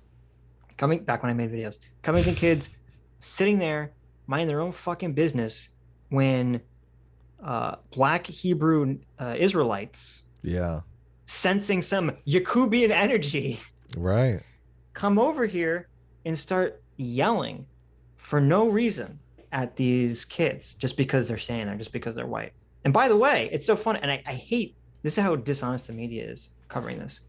No one covered how the Black Hebrew Israelites, the reason they were there was not, if you remember, the reason the Covington kids situation happened was there was 2 protests on the same day at the Lincoln Memorial. There was a pro-life protest, and then there was like something about like Native American remembrance protest. And these protests had nothing to do with each other. They were completely independent of each other. It's like a Really? coincidence that they're on the same day. And Okay. the Black Hebrew Israelites showed up to yell at the Native Americans and Really? criticize them. Oh, Yes. wow. Yes, because they believe that Native Americans are praying to, false gods and all that other shit. Well, yeah, and they took, I mean, the Black Hebrew Israelites, they had this, they were here first. Yes, They think- claimed yes. America for Israel. Right. For those that don't know, Black Hebrew Israelites are not Jewish. They believe that the world was entirely populated by Black people, and I don't mean like from an evolutionary sense that we were all Black in Africa, and then people started to move out, and then over time we evolved different skin tones. No. They think that the entire world was settled and colonized by Black people who all lived in peace and harmony until an evil scientist named Yaqub, or Jacob from the Bible, decided to genetically engineer white people in order to create an evil race of humans to dominate the innocent Black people. Right. Yeah. And so he spent decades using genetic technology, or using selective breeding, I think. I don't know if he actually used genetic technology. He used what selective time breeding. period did this happen? This is in the biblical. This is thousands of years So ago. 6,000 years ago this happened. Or longer. Yeah, this is Right. in Bible times. He uses selective breeding to create a race of white people that are inherently evil. And by the way, they believe that the lighter your skin tone is, the more evil you are. So it's Right. not just white Yeah, people. no. So Native Americans are lighter too, so they'd be more evil than Black people, et cetera, et cetera. It's the melanin theory. Yes, the melanin theory. They also believe, as Dr. Thallium wanted me to remind everyone, they also believe that gorillas and other great apes are actually white people who tried to turn themselves back into being black. No and way. They somehow fucked up the process and they became gorillas. No way. That's 100% real. They actually believe that. Yes. And so these people that believe this fucking batshit insane view of the world came here to go yell at Native Americans and be very racist against Native American people and criticize them for worshiping false gods. And so after they yell at the Native Americans for like an hour or two, the Covington kids start lining up near the Lincoln Memorial because their teacher is like, everyone go line up there to take the bus home. And they just like, oh, we see white kids standing in a group. Let's go start yelling at them. And so they start yelling at them and calling them all sorts of racist shit and attacking them for no reason. They're literally just standing there. And so the Covington kids, all they start doing back is they literally start doing school chants. Yeah. Back. Like, we have spirit. Yes, we do. We have spirit. How about you? Like, that's like, I'm not even racist. Joking. Yeah, I'm not even joking. They're not saying anything offensive. They're doing school chants back at this random guy who's yelling at them on like a bullhorn. And then this Native American guy, who's also apparently racist or bigoted, who I guess didn't realize that the Black Hebrew Israelite was shitting all over him like an hour ago, just sees the situation and makes a bunch of assumptions thinking, oh, these white kids are going to like lynch this black guy, and decides to just like wander into the in the middle of the situation and just put himself right up into that kid's face. And the kid who's just standing there like, this is real awkward. This guy's just like fucking chanting in my face. I don't understand what's happening. Gets his image plastered all over the paper and called like a white supremacist. They go, this is the face of white supremacy. This kid who's awkwardly smiling that a Native American just started beating a drum in his face for no reason. Yeah. And these douchebags on Sam Seder's program, all they get from that story is, of course, Tucker is defending white kids. Yeah. That's so sad. Just reducing the whole thing down to that. Yes. It's disgusting. Yeah, and racist. That maliciously lie about people who are in the news? Is that the plan? Yes, sir. We're going to be holding them accountable, Tucker. Suing them. Do you... I mean, I guess I have to... It's so... Tucker basically has to say everything that Kyle Rittenhouse is supposed to say in the interview. Because Kyle Rittenhouse is just sitting there, hands folded. That's right, Tucker. It's like, what the... You can tell Tucker's like, never work with kids or animals. Yes, there you go. That's true. I'd ask a kind of a dumb question, but why isn't there a group like this that exists already? Since the media so often are not observers, they're players, they're participants in the news. You're talking about yourself? Why hasn't someone done this before? Why? I mean, that's fair though. That is fair. Their commentary, so all they do is like yell at the screen commentary. I know. They don't even pause it. I know. I mean, we occasionally yell at the screen, but yeah. That's a good question, Tucker, and I'm not sure, just a to be dumb honest, kid that but killed somebody, and I don't want to see anybody else. I'm just a dumb kid who killed somebody, and I don't know what the fuck I'm talking about. Oh. That's the commentary. That's the level of commentary. All right. Okay. Professional. Mm-hmm. I mean, it's a comedy show, Adam. I don't know what you're talking about. These are the jokes. Kyle Rittenhouse admits right here he doesn't know what he's talking about, though. I mean, he's not trying to hide it. Right. Yeah. Else have to deal with what I went through, so I want to hold them accountable for what they did to me, because I don't want to see anybody have to go through what I went through. Murderers' They tried rights. to imprison you. Wow. Murderers' rights. She yells murderers' rights. Right. I can almost bet you that she's been on some previous episode of Sam Seder show, talking about like the plight of, you know, how systemically racist the justice system is against Black people, and how there's all these Black individuals that are in jail that have been wrongly put in the jail, or, you know, even if they're rightly put in the jail, deserve another chance and rehabilitation in, you know, society. And yet now, because, you know, it's Kyle Rittenhouse, she's like, oh, murderers awaits. Yeah, Disgusting. she doesn't like his politics, so Right. It's 100% driven by tribalism. For the rest of your life, it wasn't coverage, it was advocacy. You have a lot of potential targets to sue yourself. Will you be suing any of these news organizations, and if so, when? And can we support you with that? Well, right now we're looking at quite a few politicians, celebrities, athletes. Whoopi Goldberg's on the list. She called me a murderer after I was acquitted by a jury of my peers. She went on to still say that. And there's others. Don't forget about Sank from the Young Turks. He called me a murderer before. He continues to call me a murderer. I think interesting. Look, I think she had an orgasm, Sitch. She thought it was funny that he said Sank instead of Shank. Oh, is that what that was? I think so. I'm assuming that's why she had an orgasm. I thought when she hears Sank's name, she just gets so excited. Yeah. It was I know that guy. It was insanely bullshit that the case got dropped, I believe, against Elizabeth Warren. She never. Well, this was really. This was so bafflingly weird and bizarre to me. I never understood it. Because after the Covington kids were smeared, once the truth came out, almost everyone who was sued apologized and retracted. And for all the people that were sued, they said, if you apologize and retract, we won't sue you, essentially. I think for almost everyone.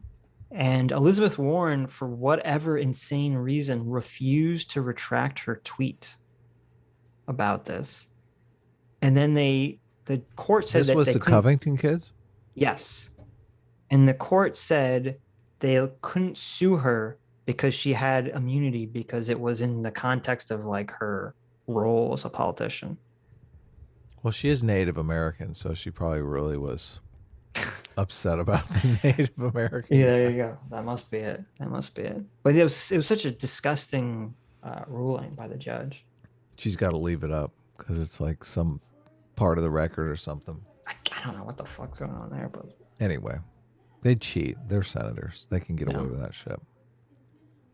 And what about the people who called you groundlessly a white supremacist, which makes it pretty hard to get a job for the rest of your life if you're a white supremacist? Will you be responding to them? Absolutely. We are going to hold. This is what's passing for content on Sam Seder's channel. It's so weird that they're just yelling out. They're not even like pausing or making points. They're just screaming at the screen here. Yeah. Well, you know, when I think of Sam Seder, I think of going to a theater with a bunch of drunk people in the front row who are just shouting at the screen. It's kind of true. Yeah. That's what I think. Okay. Politics. Wow. Wow, you kill people. Wow. Yeah. Everybody who's lied about me accountable, such as everybody who's lied, called me a white supremacist. Yeah, they're all going to be held accountable. I still think he's a we're white going to handle them in a courtroom. I think he is. Kyle Rittenhouse, I appreciate you announcing that tonight, the Media Accountability Project, and of course we're rooting for justice as we always are. So thank you. So you heard the idiot, the drunkard yelling at the screen says, "I still think Kyle's a white supremacist." Yeah, it's very, very common for white supremacists to want to defend the property rights of first-generation non-white immigrants in America. Like that's their bread and butter thing for white supremacists, right? Are they contesting that claim? I don't think they know. Right. No, I mean, are they contesting the claim that he's not a white supremacist? The guy said he thinks he's a white supremacist, so he is contesting that claim. No. What a fucking dick. The voice off screen that we know. Based on what evidence? He went to a Black Lives Matter protest, Adam, with a gun to shoot protesters. So ridiculous. Isn't this circular reasoning or something like that? I mean, it's got to be. It's bad. I know it's bad. It's not circular. There's no reasoning involved whatsoever. They're like, you're like, just because he showed up at a protest. Yes. Immediate white supremacy label, right? Yes. I mean, yes, of course. How's that work? I don't get it. Mm-hmm. Yeah. No. Doesn't pass. Nope. Fails. Very much. Killer. Good to see you. Killer. Tucker. And if anybody wants to help join us in this battle, they can donate at tmap.org. Wow. Thanks a lot.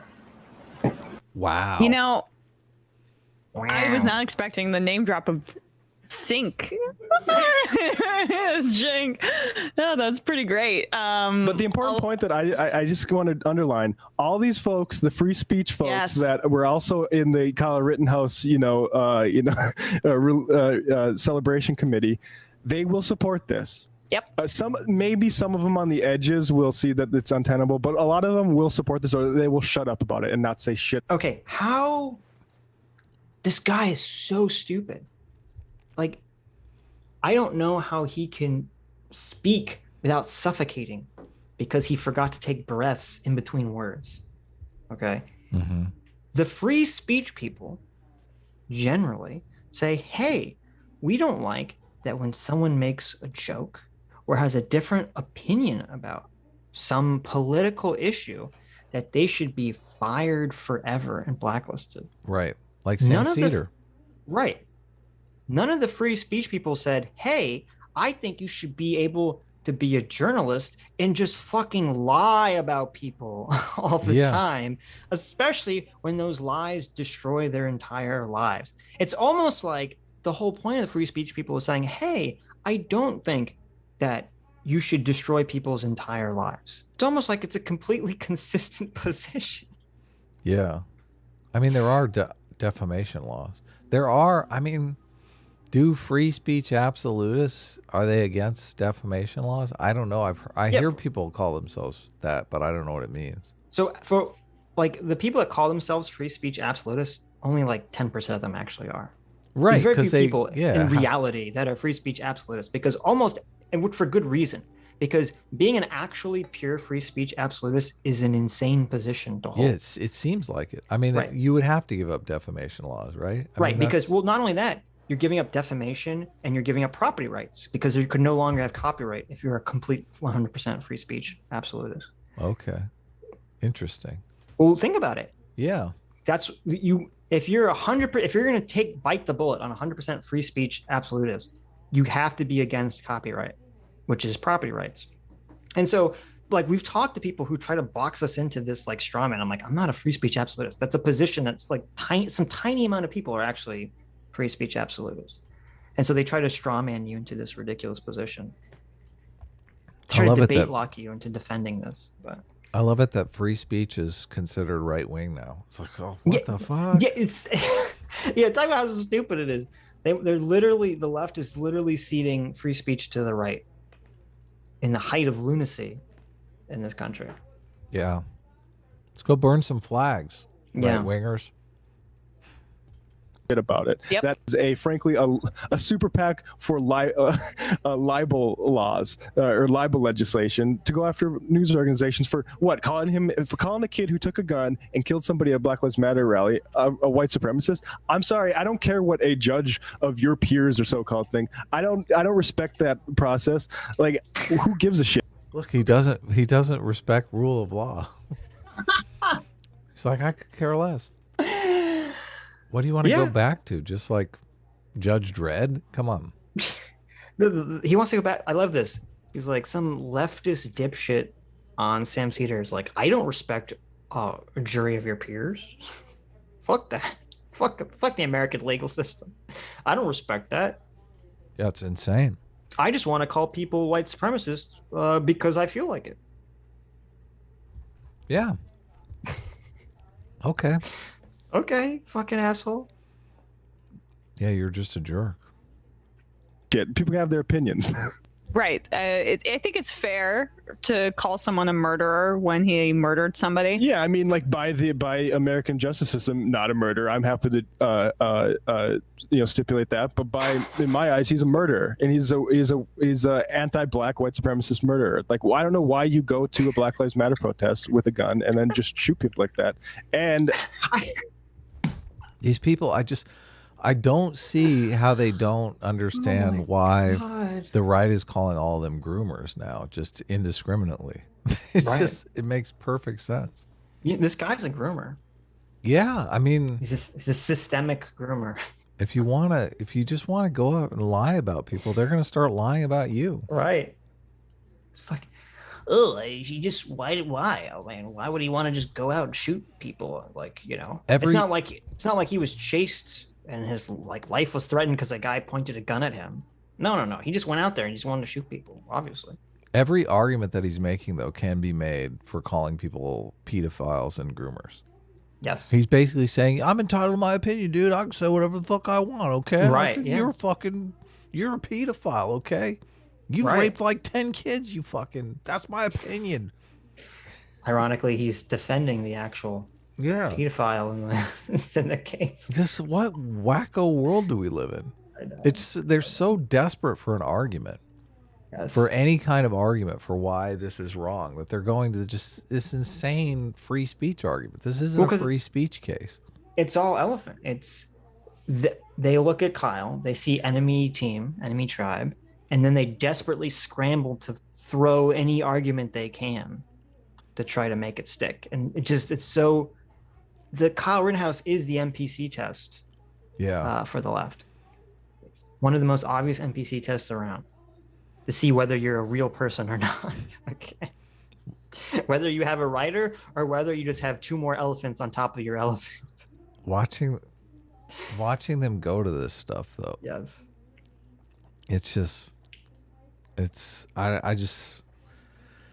They lose all credibility. They lose. There's just not. I can't give them even just an ounce of credibility once they start going down this train. Say whatever you want, do whatever you want. I mean, it's difficult for me to put together what their principles even are. Do they even have principles? What do they care about? Their principles are that Kyle is a racist and a white supremacist, right? So and a fascist. Anti-racism is their number one principle. But now they're trying to come out and say they're free speech absolutists. But if anti-racism is your number one principle, what do you think of people who want to toss around racial and homophobic slurs? Right? All of a sudden it's like, oh, now free speech. No. Now that's not an opinion anymore, bitch. Right. Shut your mouth. Yeah. It's just none of these principles are consistent. No. And kill buddy, which results in a killing. So I'll call you a killer. I also think you're a killer. I also think look at that. You're a killer. Well, she realized she fucked up because she's like, you're a murderer, and he's like, well, technically it's a legal term. She's like, oh, you're a killer now. You kill people. Right. Let me get it right.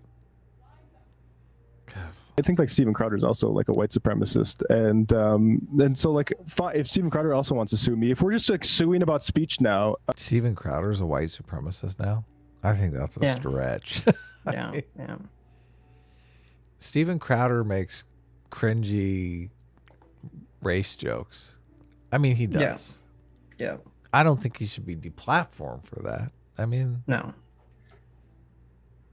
It's interesting the way the free speech has gone. Yeah, I mean, there's no way for him to win this stuff. His team just sees it as his next grift in order to fundraise for some money. There's a myth that the Covington kids got completely made by this, but I think you look at the numbers on that, and it's not really as grand as what the victory is they like to suggest. I mean, I'm sure it's nice for them to have money after getting in the face of people on. See, that's the thing.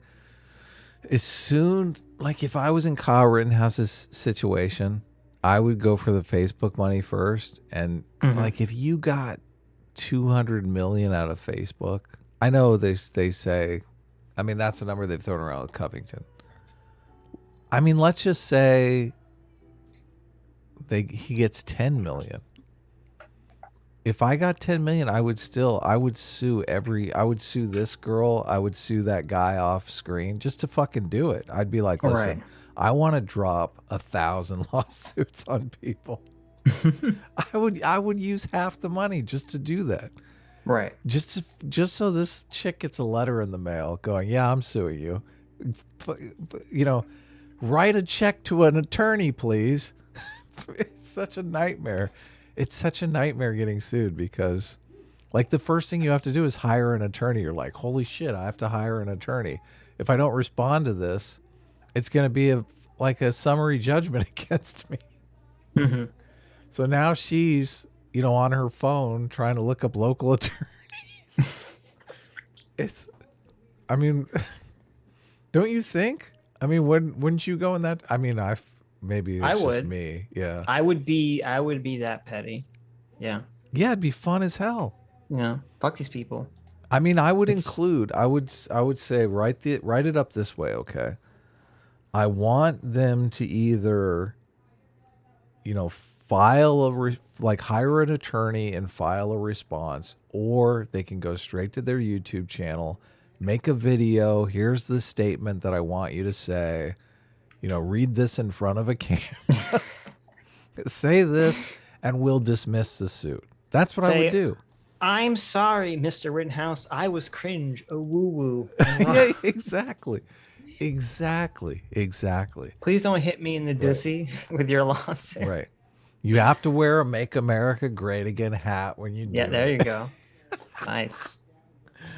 Oh, I mean, that's why you go for the big money first. It really is. And then you're like, you're not trying to get any money out of this. You're just trying to get the video out because this is unconscionable what these people are doing. It's evil. It is evil. I mean, you can make the case that it's not evil because these people are just stupid and it's just ignorance. But I swear more evil is foisted on the world every single day out of ignorance over malice. So much of the shit that we have to deal with is because of ignorance, not malice. People just doing dumb shit. And this is 100% dumb shit. The problem is it's not just ignorance. It's that because they want this to align with their tribal narrative, they purposely construct a cocoon of ignorance to justify it. Of course, yeah. Motivated ignorance is what this is. Mm-hmm. Yeah, they want to protect their narrative at all costs. They lost. They were wrong. Yeah. So, according to this, at least MSNBC or NBC, CNN, and the Washington Post all reached settlements with Nicholas Covington Salmon. kids. Yeah. Well, I think Nick Salmon was really the only. I'm not sure if the other Covington kids reached settlements or not. I'm not sure. Right. Everyone focuses Nick on Salmon Nick was Salmon the main one. Yeah. Right, because it was his face that they plastered all over, and his name. Reza Aslan said he had a punchable face and wouldn't take the tweets down. Do you remember that? I do remember that. Look at this punchable face here. Everyone's like, "Didn't you eat brains on TV?" Listen, he ate the brains, and it kind of gave him the weird cannibal syndrome. So, you know, he's not thinking clearly anymore. Reza Aslan is literally a cannibal. If you're a fucking cannibal, you do not have any room to talk. You literally ate human brains. Wait, yeah. I'm trying to remember because I saw that. I don't remember if they explain where the brains came from. You can't walk that back. Whose brains did he eat? Yeah, I wonder. Why did they have human brains? Was it like I hope it was a dead person that consented to being eaten or something. Right. Not someone they murdered and ate his brain. Yeah, who knows? Jeez. Oh, that's so bad. I guess if the guy volunteered to be the brains to eat. It didn't violate the NAP. NAP and all. Who wants to be the brains tonight? Mm-hmm. But it's not. All the settlements were confidential, so no one knew what the actual amount was. Maybe the guy lived and they only used part of his brain. Did you ever think there of you that? But yeah, the $200 million number comes from like that was what they were asking for. Well, actually, they're asking for more, but in all the settlements. But obviously, if they reached a settlement, it was probably significantly less than that. So, I mean, the thing isn't the rule of thumb. This is totally a Nick Rekieta question, obviously. Isn't the rule of thumb like if you're going to spend 10,000, they're going to have to spend 10,000? So I mean, if I put $10,000 to an attorney towards an attorney for each of these cases, that's like like 10 cases would be $100,000. And then what do you mean? So you could do 100 cases for like $1 million, right? So if you got 10 million, you'd be like just 1 million and you could do 100 cases. I don't know. I mean, 10 grand, I think would teach the Majority Report co-hosts right? Yeah, a lesson. with them it would be different. Like if when he's suing Washington Post and NBC, like they all have lawyers that they pay salaries to. No, yeah, no. They're not Majority paying by the the Majority hour. Report doesn't. Listen, she's gonna have to go to her phone and look up attorneys. She's gonna message go on Nick Yelp. Rekieta. Nick, can you help me? I have Defamation attorney. Yeah, exactly. Well, I don't know. They probably have friends. They probably go, "Oh my God, Nick Sam or Kyle Rittenhouse is suing me." Right. It'd be just like the Aquila, obviously. Remember that when? Yes, that was funny. When Sargon countersued her, or she sued him and she sued him. Yeah. And he countersued. Yep. He beat her. Yep. Yeah. No. Well, it's funny because it's like these people are so stupid because part of what doomed her was she couldn't stop talking about it. She couldn't shut her fucking mouth back. That's why if you ever like talk to a lawyer, they're always like, don't talk about the case like to anyone for any fucking reason. Don't get on social media. Shut your mouth. Yeah, especially don't go on social media. Don't say anything on camera. Everything you say can and will be used against you. Okay, so just shut up. Yeah, I think she made a video basically admitting that it was all a farce. She made a video where she basically admitted that it was personal as opposed to legal. So yeah, that didn't help. Yeah, in DC. I also do like Tucker's, maybe this is a stupid question, and I thought he might just be like, isn't it their free speech? For a moment, I thought he might challenge him, but of course not. Of course, free speech warrior Tucker Carlson has Rittenhouse on to talk about how he's going to sue people for news coverage about him. No, they like this content is just so bad. They don't have anybody on. They don't have anybody on with them that even understand the argument. They're just like a complete echo chamber. Like what they're saying is completely ridiculous. Yep. How are people entertained by this? Because they want to be fed the echo chamber. What do you mean? I mean, at least you and I like challenge one another, and we have people on all the time that challenge us. I mean, we don't want to straw. That's one of the things that irks me more than anything is when people accuse me of straw manning, because I don't want to straw man anyone, but they just fucking live and die by this straw manning nonsense. Right. If she wanted to attack Tucker, because the issue here, so like, this is such level 1 thought processing. I don't understand why they're so dumb about this. It's okay. It's that he's accusing them of lying.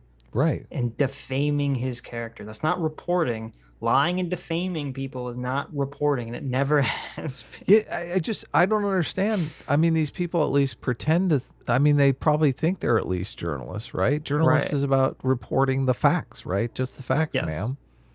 Right, and you can be a reporter or a pundit and give your opinion. There's a difference between giving your opinion and lying. Yeah. Yes, a giant difference. Right, or just being so wrong it's horribly negligent. Right. Yeah. I mean, I don't understand how human beings can't fathom the idea that they wouldn't want someone lying about them. Well, and she and Off-Screen Voice and Sam are just so idiotic because they're 100% opening themselves up to a lawsuit, because at least before the trial, some of these news outlets could probably craft some bullshit excuse about how some of the facts were not known. yet, but this is like the trial's over. All the facts are out there. Like, this is entirely on your responsibility right now. Hold on. Anthony J in the chat is triggering me right now. What is Anthony J saying? Why are you triggering it? Why? Why are you doing that? Anthony J, what is happening? He says you what only, is he saying? He says you only straw man while joking.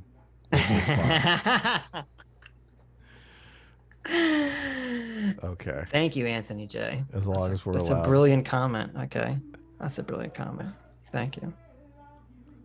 Let's talk about free speech because it sets the it sort of tills the land for when they suppress the speech of the left.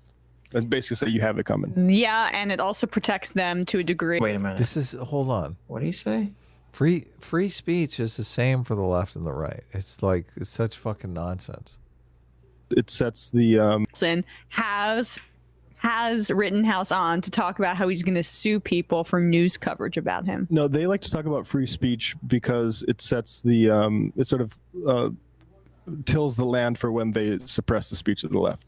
And basically say you have it coming. Yeah, and it also protects them to a degree because it creates a media blitz in terms of holding people accountable and normalizes fascism. That's now that was not coherent. What that was not a coherent statement. We'll go back because they both said two different things that were both stupid, and I thought what he said was so stupid. I thought there's no way she would top it, and then she did top. I'm not even sure she said anything. What? Well, let's go back. What he said was stupid because he's like, oh, they only care about free speech when it's like against them. And it's like, okay, but you idiot, you realize you're in the same boat, you dumb fuck. Like, that's not an argument. If you can't accuse someone of being a hypocrite if you were literally engaged in the same activity that you're accusing them. No, I thought it was stupider than that because I thought he said that the right pretends to care about free speech to cover their ass when they want to suppress the speech of the left, which is that's what he's saying. Right. That's completely contradictory. Like, how is saying that you care about free speech protecting you when you're obviously displaying that you don't care about free speach?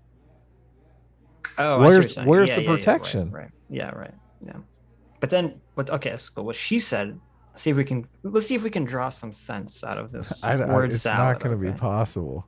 Yeah. I like to talk about free speech because it sets the it sort of tills the land for when they suppress the speech of the left. So it covers their ass. It tills the land when they talk about free speech. Okay, so you're right. He's saying they talk about free speech to cloak that they really want to suppress left's free speech. Right. Okay. I mean, that doesn't really make any sense. Maybe it's projection because they always talk about how much they hate racism when they really are just big racist, fucking big fat racists. Well, and they're literally doing the same thing. Like, they're all like, oh, free speech, journalist opinions, free speech, you know. Right. That's very important now, you know. Oh, sure, yeah. They don't care about that when it comes to deplatforming any of their political adversaries. Right. Yeah. Okay, let's see if we can understand what Good luck. Ladyface is Ready? saying. Here it comes. Yeah. And basically say you have it coming. Yeah, and it also protects them to a degree because it creates a media blitz in terms of holding people accountable and normalizes fascism. Wait, let her finish. That's always what it is. It depoliticizes fascism and normalizes it. Depoliticizes. What does that fucking mean? Hold on. The ending didn't make it any better. It made it worse. This is the last time. This is time, guys. Hold on. We have to break this down in parts, okay? You're right. In terms and tills the land for when they suppress the speech of the left. And basically say you have it coming. They act like they love free speech so they can say, okay, that makes absolutely no sense. Now let's hear what she says. Yeah, and it also protects them to a degree because it creates a media blitz in terms of holding people accountable. It creates a media blitz in terms of holding people accountable. Okay. So she's saying, okay, yeah, this is a common a complaint. They're saying, oh, it's not cancel culture, it's accountability culture, right? What's that have to do with free speech? Well, she's saying that like, oh, they use the shield of free speech to try to prevent people from being held accountable. Okay. One normalizes fascism. That's normalizes fascism part. No, that's where I'm lost. Right. So unless she's trying to say free speech normalizes fascism. Okay, this is so you can say incendiary stuff is what she's saying. They want free speech so you can say can denigrate marginalized people indiscriminately. Yes, she's saying that all these people on the right are putting out fascistic rhetoric, which I don't think she knows what the word fascism means, but okay. Fascistic rhetoric, and then they hide behind the shield of free speech to dodge accountability. Right. And that act normalizes fascism. Okay. I think that's what she's trying to say. It's somewhat coherent. Which basically is her. This is her saying that she actually does not believe in free speech. Yeah, she believes hate speech should be illegal. She's basically right. Or what she categorizes as hate speech, right. Which I wouldn't trust her to fucking. But we live categorize ketchup at the grocery store, let alone what constitutes hate speech. So therefore, we live in a world where she wants to make hate speech illegal, but lying about people legal. Like, what the fuck? Don't you think lying about people is the ultimate form of hate speech? I kind of think it is. No. See, listen, you're totally wrong, Adam. Okay, lying about people is fine because it's only about lying about an individual. Okay? Right. But hate speech is about lying about a group. So it makes it bad. But lying about individuals is fine, but lying about groups is bad. Okay, because she's a collectivist, right? Some kind of weirdo leftist collectivist. Right. I guess you are correct. Yeah, that must be the distinction. Lying about groups is just politics. Always what it is. It depoliticizes fascism and normalizes it. That's what free speech is, Adam. How can you polarizing? How can you depoliticize fascism though? It's like ultimately it's a political philosophy. It normalizes it. Oh my god! Free speech normalizes fascism. What world do we live in when they think we're on the verge of normalizing fascism? Who fucking what? Is there a lot of YouTube channels? Do people come out and say I'm a fascist and fucking make a YouTube the Vosh channel? world? What do you mean? This is Vosh world. This isn't. I don't think fascism is inevitable, Adam. We need to have direct radical action. I'm not super worried about normalizing fascism. Okay. Okay, that's good. That's good.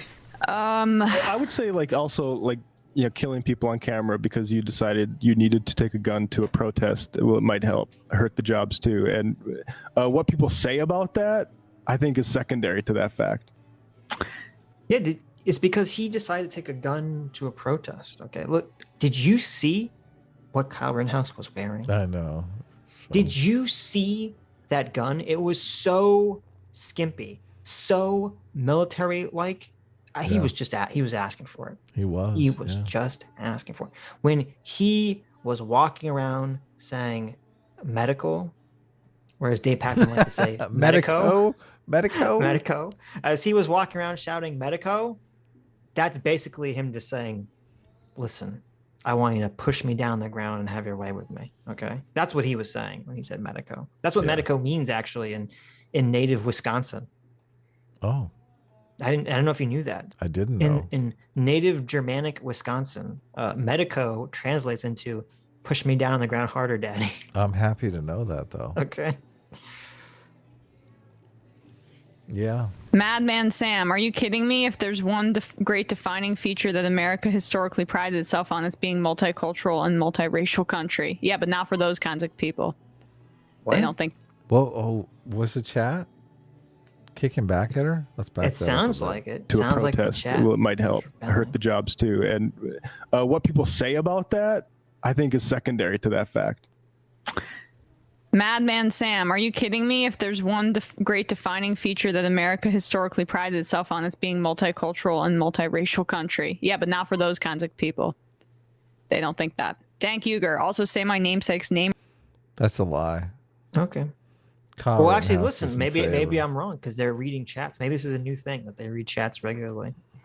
Kyle Rittenhouse is a supporter of Black Lives Matter. You guys, you really need to like update your NPC chip. Yeah.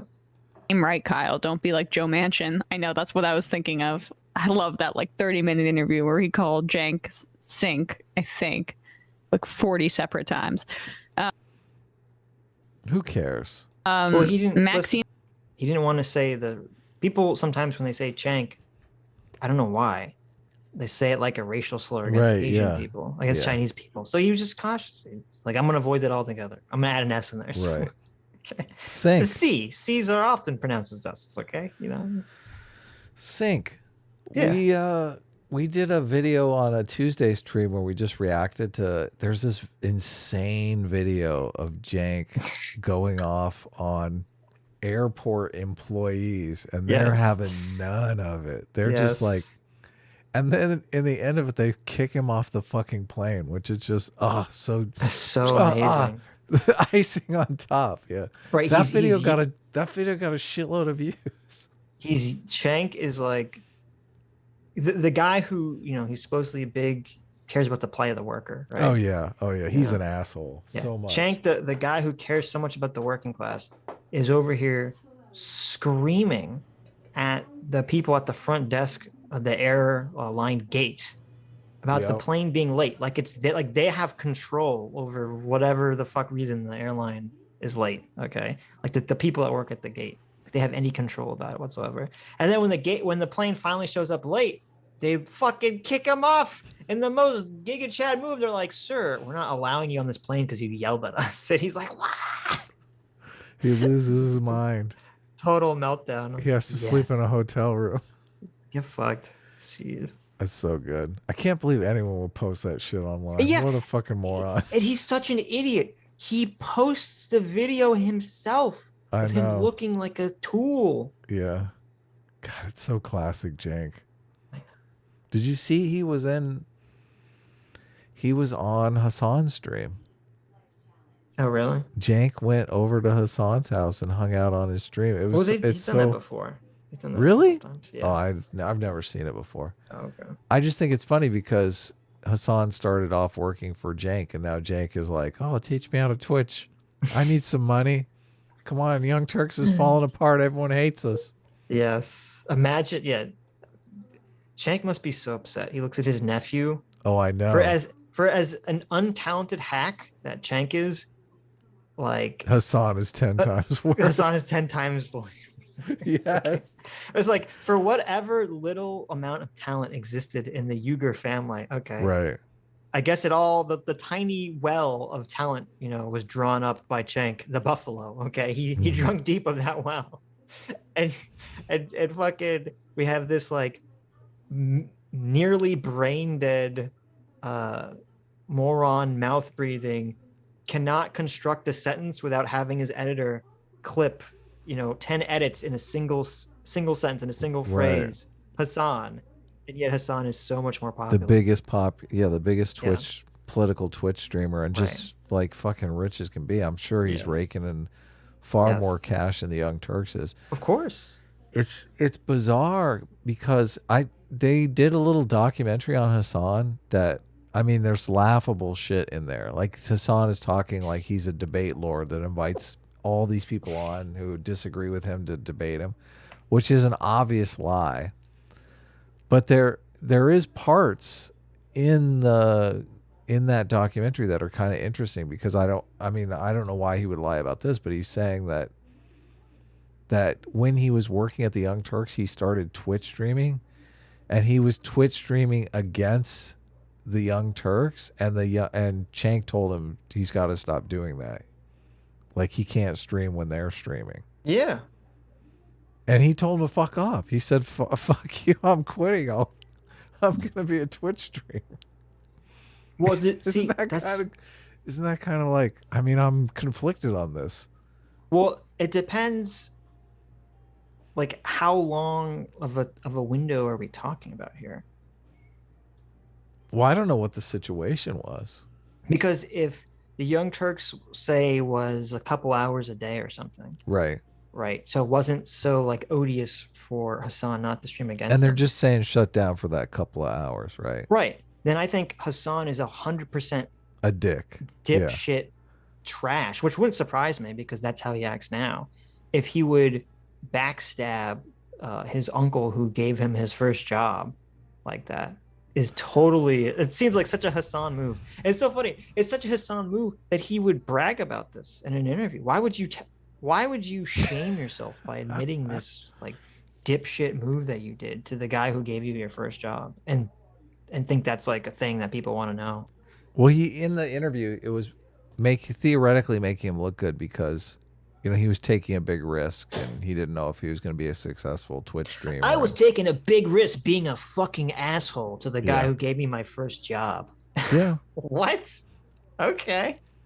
I guess. All right. Maybe so. All right. Sure. I guess. You know, whatever. You know, Oakland matches subtly reference Cumtown. I don't listen to that show, so honestly I might, but like the name like is really off-putting to me. It's hard to recommend. Yeah. But I've heard good things. There you go. There's a show called Cumtown. Yeah, it's like the height of scumbag leftists. Really? Yes. Oh. Oh, to make this absolutely clear. I don't think I ever saw this, or if I did, I totally forgot. This is Sam Seder's his first reaction to the verdict. The Kyle Rittenhouse verdict. The Kyle Rittenhouse verdict is kind of interesting. So, do you have the super chats up? I do. Do you got to run? Do you want to read them for a little bit while I get some water? Oh. I gotta go after you, but okay. Then we'll do a switch. We'll do a swap off. Where I do. Maybe I'll just go backwards, or I guess I could go. Okay. Yes, I'm reading. Bryant Townsend for $20 says, "Hello all. Quick question, if I may. What level on channel?" Oh, Sitch already read this one. What level on channel membership must I subscribe to get access to the life-size Sitch body pillow and the Adam OnlyFans page? Super looking forward to the comic. And S-Class is best class. Well, you guys know how I feel about that. That's that one is up for grabs. Whether or not that's true, I don't know. I haven't seen the evidence. I need to study, you know, a peer-reviewed double-blind study before I'm going to admit to that. Ostracy for $20 says, you guys should just muscle into the Destiny debate. Just kind of show up. Sam Seder should appreciate that. Oh yeah, so that's a reference to I guess H3H3 podcast was gonna do a debate with Steven Crowder and famously got Sam Seder to muscle into the debate, and it was kind of made everyone involved look bad. But we won't muscle in. But I have heard Destiny. I was listening to some Destiny stream, and somebody asked Destiny a question about us, and Destiny was talking about I think when he came on our show and had nice things to say about us, so that's always cool. Seed Sammer for $20 says, I think you guys are being a little too hard on Sam here. Maybe he has writers that don't. Oh, Sitch already read this one too. Maybe he has writers that don't give him everything he needs, and it's kind of hard. Okay. I wonder if Sitch already read the other one. Oh, I guess, yeah. The Expert Layman for $20 says, consider hearing my Trump take on Tuesday's show. Based on coworker reactions, it will unify Trump lovers and haters against me. A sure sign that I'm on to something. I love the show, guys. Keep it up. consider hearing my Trump take on Tuesday's show. So I guess your Trump take is not in this super chat, expert layman. Well, yeah, no, we would love to hear it on Tuesday. Tuesday, I actually class is best class. I think I might have been rereading super chats. Where did you? I'm down to the expert layman. S class is best class. You heard me. So you have headphones. When you leave, you can hear. I what didn't. I'm saying. I just thought that you were probably besmirching S class. I did a little bit, but I not just too guessed. much. I predicted. I don't actually have wireless headphones or anything. So. Okay. I was correct. Wow, look at this. I read you like a fucking book. On Tuesday stream, maybe I shouldn't tell people what's on the Tuesday stream. We're trying to get people not to watch a Tuesday stream so we can repost. So don't watch, but we had. First of all, how dare you, Chitachi? I know that you love me with all your heart and soul. Secondly, I think you should tell people what's on Tuesday. Okay. So we had last Tuesday and we didn't clip it out because she had super bad audio, but there's a poli-sci student that did a talk with Vaush about the alt-right super Nazi Gamergate hole. And she's coming on to talk to us again on hopefully Tuesday. From home. Hopefully not from an home airport. with better audio, yeah. And CT set it up, and CT has said we have to be on our best behavior, obviously. Like, she's really nice and not to be When mean. am I and not all on like my that. best behavior? I know. I'm like, come I on. mean, you're in trouble. Well, obviously, I thought that she wasn't going to come back because I think she senses that, like, we have a different perspective on things like Gamergate, so. Well, considering, I mean, she could just look at her channel and the previous video was us shitting all over Rosh for like 12 hours. I mean, Yeah, I know. So maybe she didn't look at that stuff. Who knows? Right. Who knows? She seemed very tepid in the talk, which obviously I try to do my best to make people comfortable. I'm interested in hearing, their perspective. I know that it varies a lot from me and from Sitch, so it's fun. I think it's not Dr. Flowers. No, it was she's a Vosh fan, and it wasn't that we're audio quality supremacists. She was in an airport. You could on hear a phone. It was really bad, but it's fine. Well, yeah, you could hear. You could barely make out what she was saying. Yeah. And we have Dr. Hans George Moeller, who runs the channel Carefree Wandering, who has made some videos critical of Jordan Peterson and also I think is maybe a socialist. I don't know. Made videos critical of philosophy tube too. Made very good videos critical of philosophy tube. Yeah. Right. So that should be an interesting talk. And you are a big fan of his pro-felicity. His book is really good. I don't recommend it to a lot of people because he unironically cites Judith Butler in the book, and Sitch loses his mind over it. Right. But I'm conflicted because it's the first time I've heard someone cite Judith Butler in a way that logically made sense. So, which was obviously a first for me, but right. But are you gonna? I mean, he seems cool as fuck. Like you could go. I'm gonna be nice. What do you mean? Well, no, you don't have to be nice. But are you going? You want to ask him about? I mean, critical race theory and shit like that. I will know. Right? I want to ask him about. I'll go back and watch his video. He had some video. I think it was his video about Jordan Peterson. I think he was talking about Jordan Peterson uses the term postmodern neo-Marxist. And I think he was criticizing that, and I think he tried to forward the argument that wokeness is a liberal conception and not a Marxist conception. And if that is his position, then I do want to ask him about that after you talk to him about pro-felicity or whatever. Well, that'll be fun, yeah. So there's a kind of a rift between. Well, it's not. I mean, it's not really a rift. I just feel like, so Jonathan Haidt is going hard at social media. And I think Jonathan Haidt might be wrong in a big way because, I feel like he's only looking at the downside and not the upside. And I can't remember the name of the author, but there's this book, Everything Bad is Good for You. I think it's like, it might be Steven Johnson or something like that. Have you heard of this book? The guy goes through all of these different. He starts with the premise that any kind of new technology, everyone immediately thinks is going to just destroy the young people. And he even goes back to like books.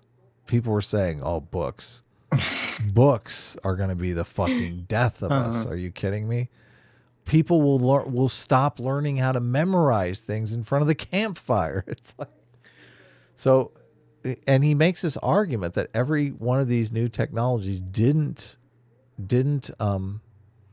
destroy society, but actually started making people smarter and smarter and smarter because they're developing new cognitive skills. We will adapt to social media and the internet, right? And we'll figure out a way to make it work for us.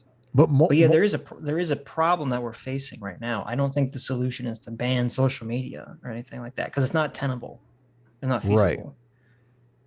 But I tweeted a response to Jonathan Haidt, which we'll bring up on the Tuesday show. And Jonathan liked the tweet, so I mean, obviously, John wasn't devastated at John. But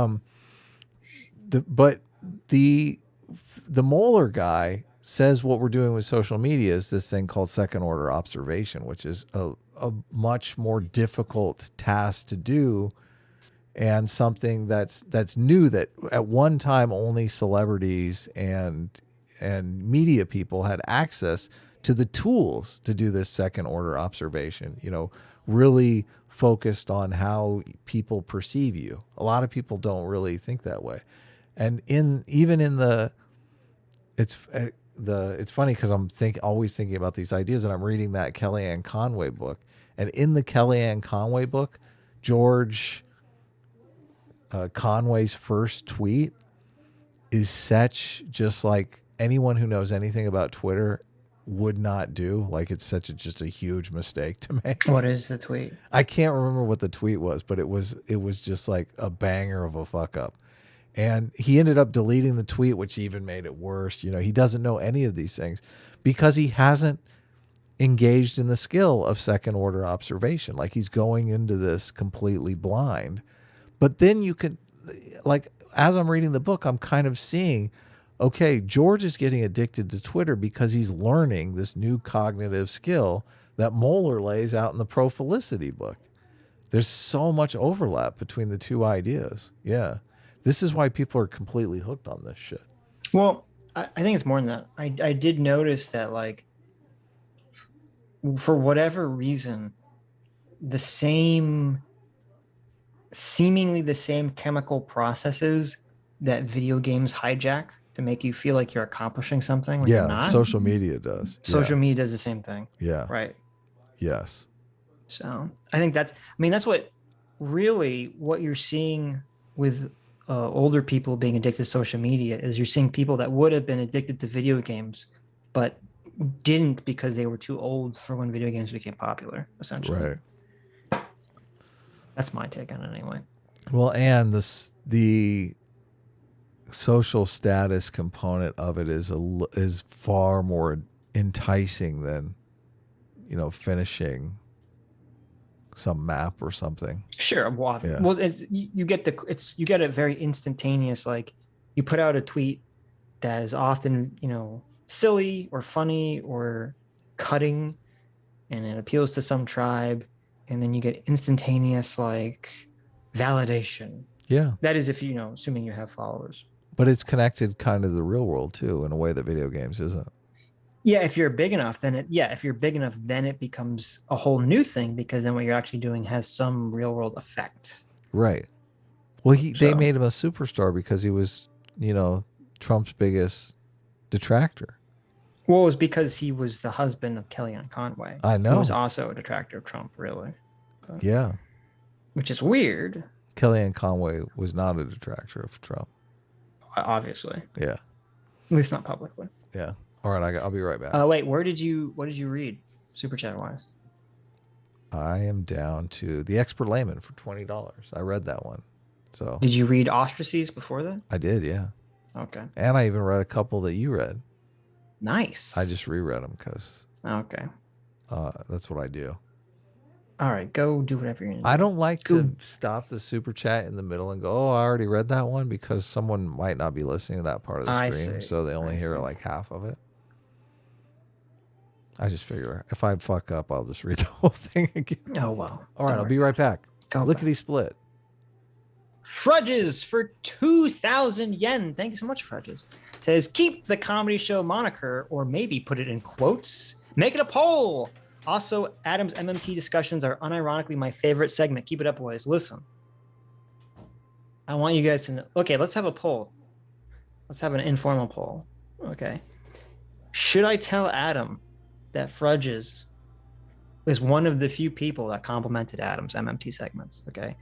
Or should I keep that a secret so Adam never knows, never knows that he actually got complimented for MMT? I want ones to tell Adam and twos to hide the truth from Adam, okay? So he continues to think that everyone hates the MMT segments. That's what I want to know. And actually, you know what, Frudges? I think it would be so funny, and I will actually do this going forward. What you said is so correct. I will, going forward, I want Adam to put comedy show in quotation marks on the thumbnail.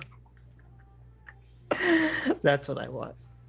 That's what I want. Oh, wait, let me make a real, I should make a real poll, okay? But I'll hide the question so Adam doesn't know. Pertaining, okay. You know what the question is. 11. And then the choices will be 1 or 2. Truth, Sitch, tell the truth. Wait, before we dive into this, I want to see what the poll is. Oh, look, you're putting the poll up. Yeah. You know what the question is. What? Yeah. Hold on. Why do you have 1 and 2? What do you mean? Because I don't want you to know what people are voting on yet.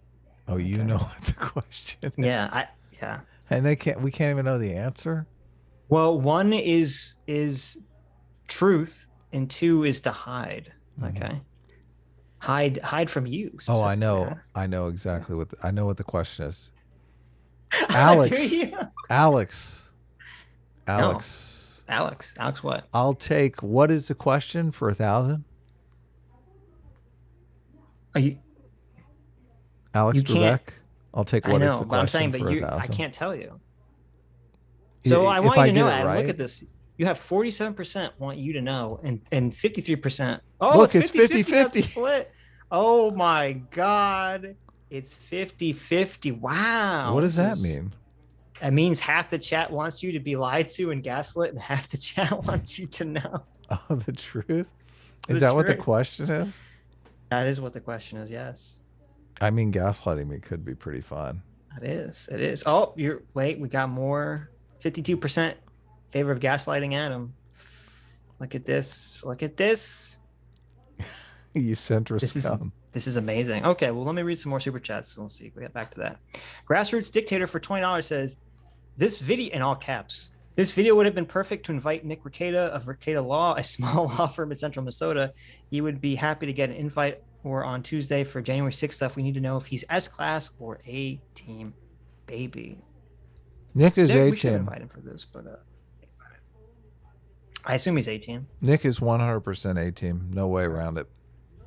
You guys have actually interacted. I've never interacted with Nick, so. What? Really? No, I've never talked to him. When would I've ever talked to Nick before?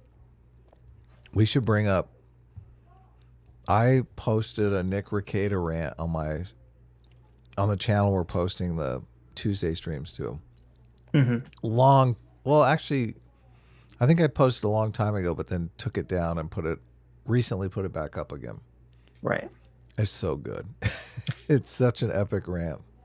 Lord Hank of House Hill, thank you so much for being a free will seeker for 2 months. Says, my elephant is an evil authoritarian, and my rider has to feed it white pills from the Adam and Sitch free will farm to keep it under control. True. There Sweet. you go. What a good compliment. Yeah. Lord Hank of House Hill for $20. Thank you so much. Says, also, have you guys ever played Vermitude 1 or 2? If not, I highly recommend it. It's like Left 4 Dead. I have not played that. I've played the fuck out of Left 4 Dead. I've not played Vermitude. It's a Warhammer game. Once I get the comic done, I'm going to play video games for like a month straight. I'm just going to be video games every day. There you go. There you go. Adam's a good boy. Yeah. Did you hear that? Wait. Is that a duck? You hear that? Yeah, what is that? Is that a peacock or something? No. What is that?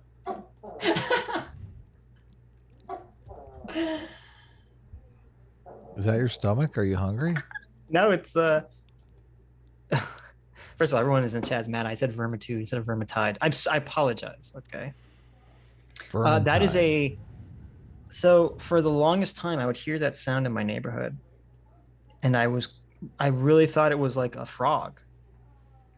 But I always looked up frog sounds, and I could never find out what the fuck that sound was. And then I finally saw one, and I put it on Twitter. That is a tokay gecko that lives outside my window occasionally. Really? Yes. Wow. So there you go. It's a tokay gecko. It sounds like it's saying cuckold, which is funny because I think it's a mating call, so it's kind of ironic. Cuckold. Cuckold. Cuckold. Bradley Heaton for $20. Thanks so much. Says, first heard of y'all on EFAP. Didn't sub until the overlap with the political YouTube. Would love to hear more Second Amendment content with everything going on. Well, yeah, we love our Second Amendment our 2A. We're 2A'ers all the way. There you go. No, I feel like, I'll be honest, I don't care enough about it to focus on it. Everyone gets demoralized when we talk about guns. I mean, I like guns and I've shot guns. I'm not like a gun collector. I don't know a lot about guns. Right. Yeah. Yeah, I don't really have super strong opinions about gun stuff in either direction. Yeah. So probably why we don't talk about it that much. Right. I don't think, well, it's kind of part of why, like, the one thing that I do have a strong feelings about, which I think is really stupid, and this is entirely the aesthetic argument.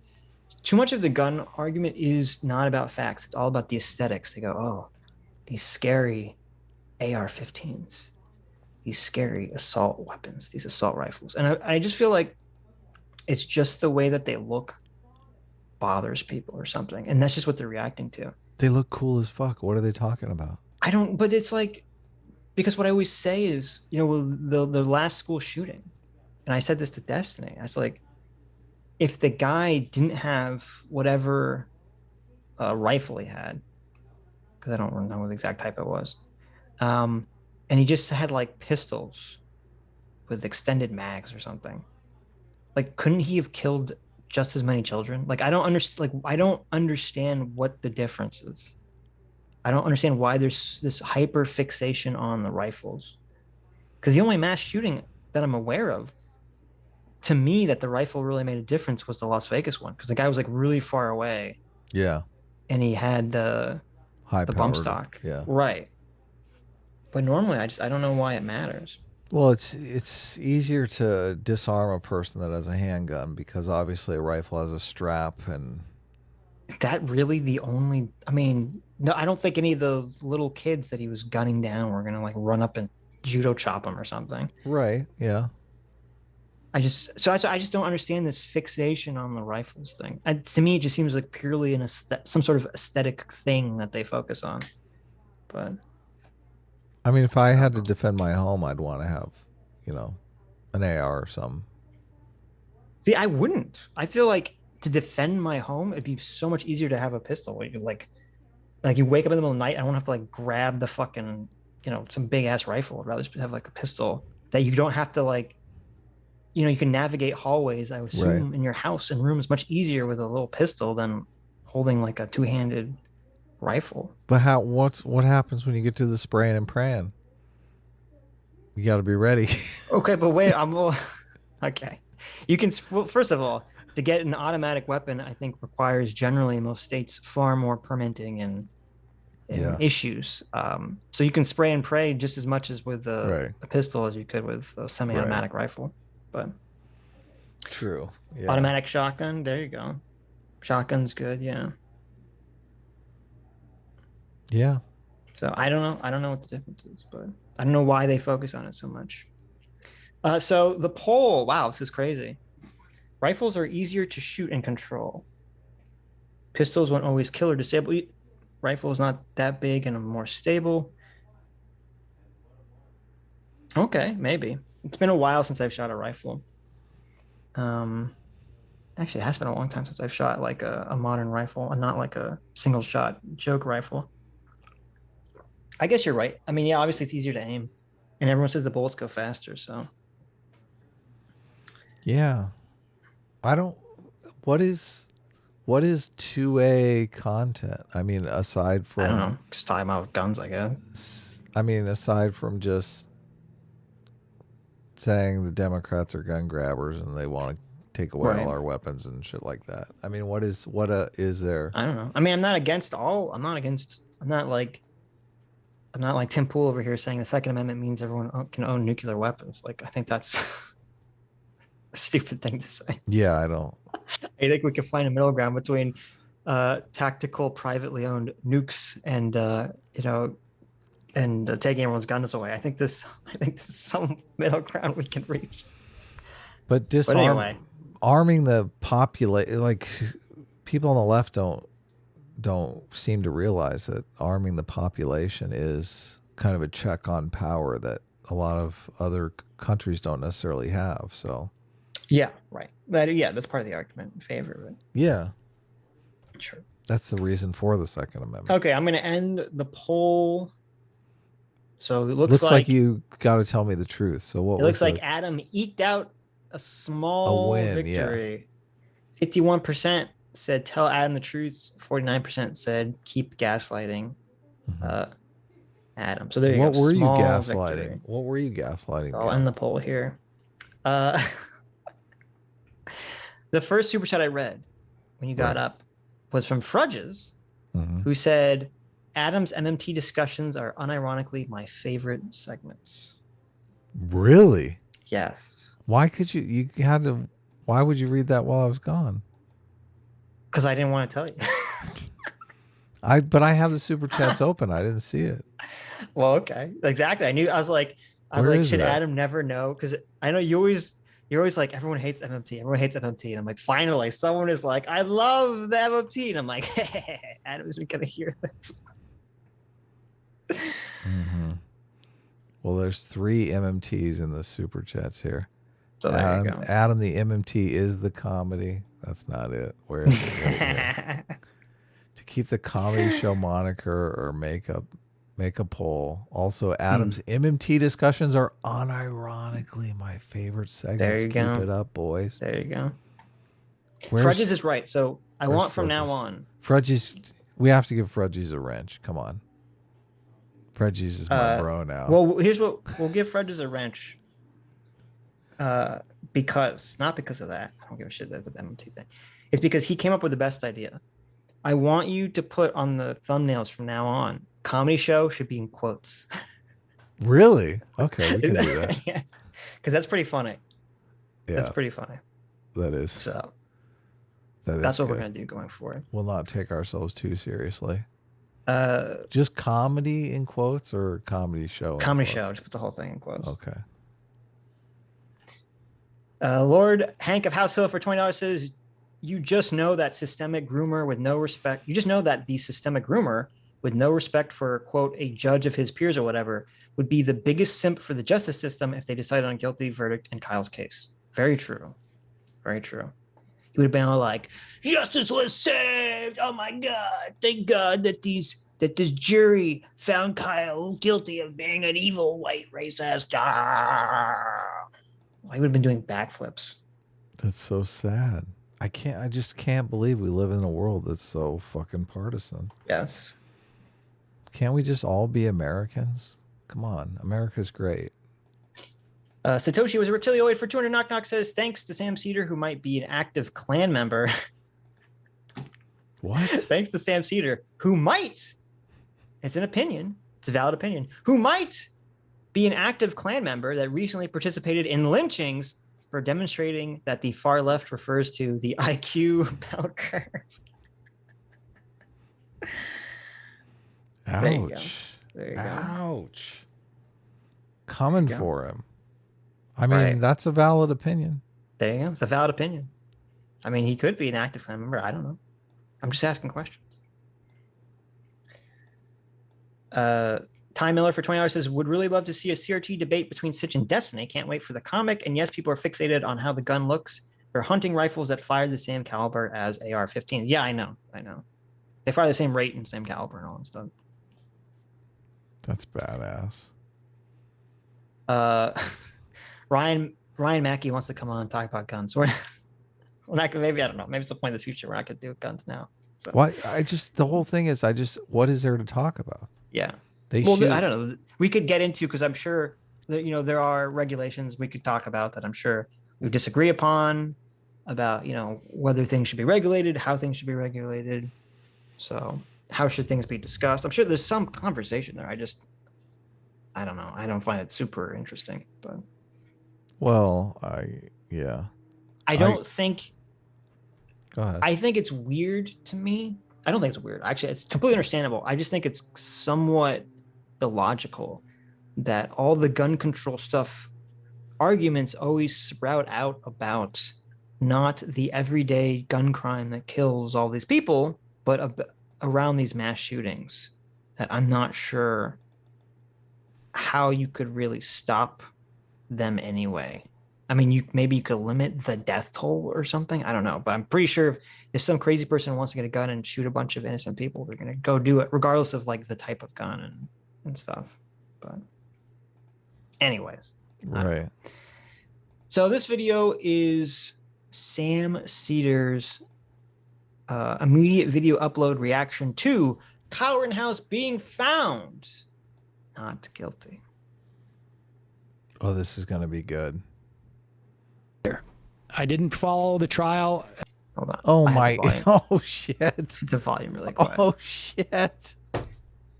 First words out of his mouth. I didn't follow the fucking trial. I didn't follow the trial. Why are you reporting on it then, you dipshit?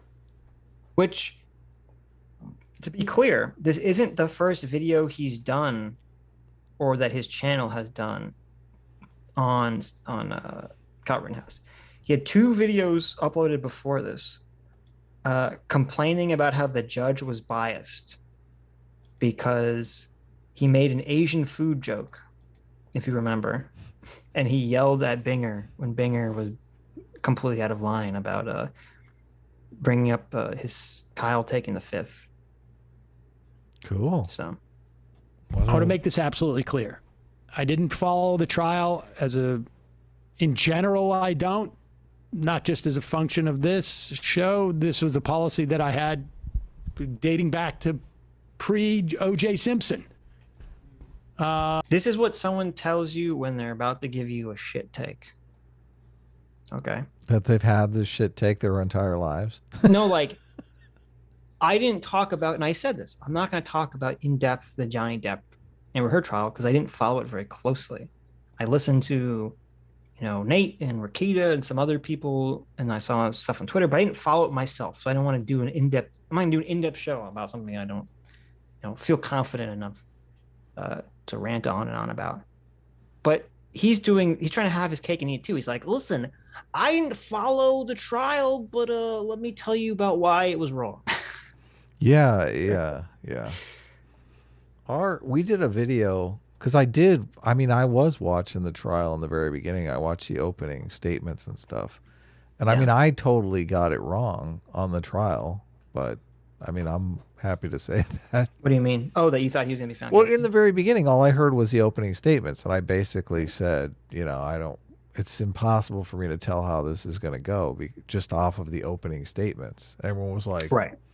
Obviously, Johnny Depp is fucking king, and Amber Heard is Amber Heard. Oh, you're talking about Johnny Depp. I thought you were talking about Kyle Rittenhouse. No, I was talking about, Amber Heard. We did a video on it, but, we didn't obviously go balls to the wall because it was all we heard was the opening statements. Mm-hmm. Right. With Kyle, I don't know about you. I watched, I think, the entire trial. Oh yeah, I watched every minute of it. Are you kidding me? Yeah. Like I said, on jury deliberation, I was like, fucking, oh my God. I think we did a Sunday show, and I even brought up that, oh man, next week could be horrendous for us guys because Kyle Rittenhouse could be heading to lockup, which would be demoralizing. Yes. Yeah. So.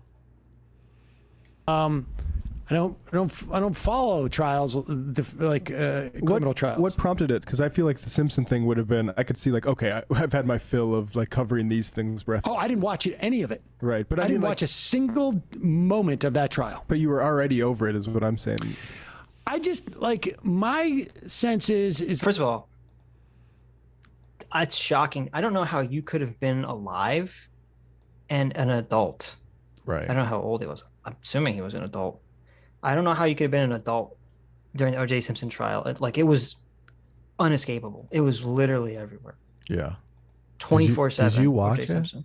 I know. I was like a baby at the time. I wasn't a baby. I was very young at the time. Right. I was a very young kid. But even I knew like a lot about it because, you know, my parents were watching it, and you know, that's what every adult, that's all they talked about for a year was the O.J. Simpson trial. Yeah.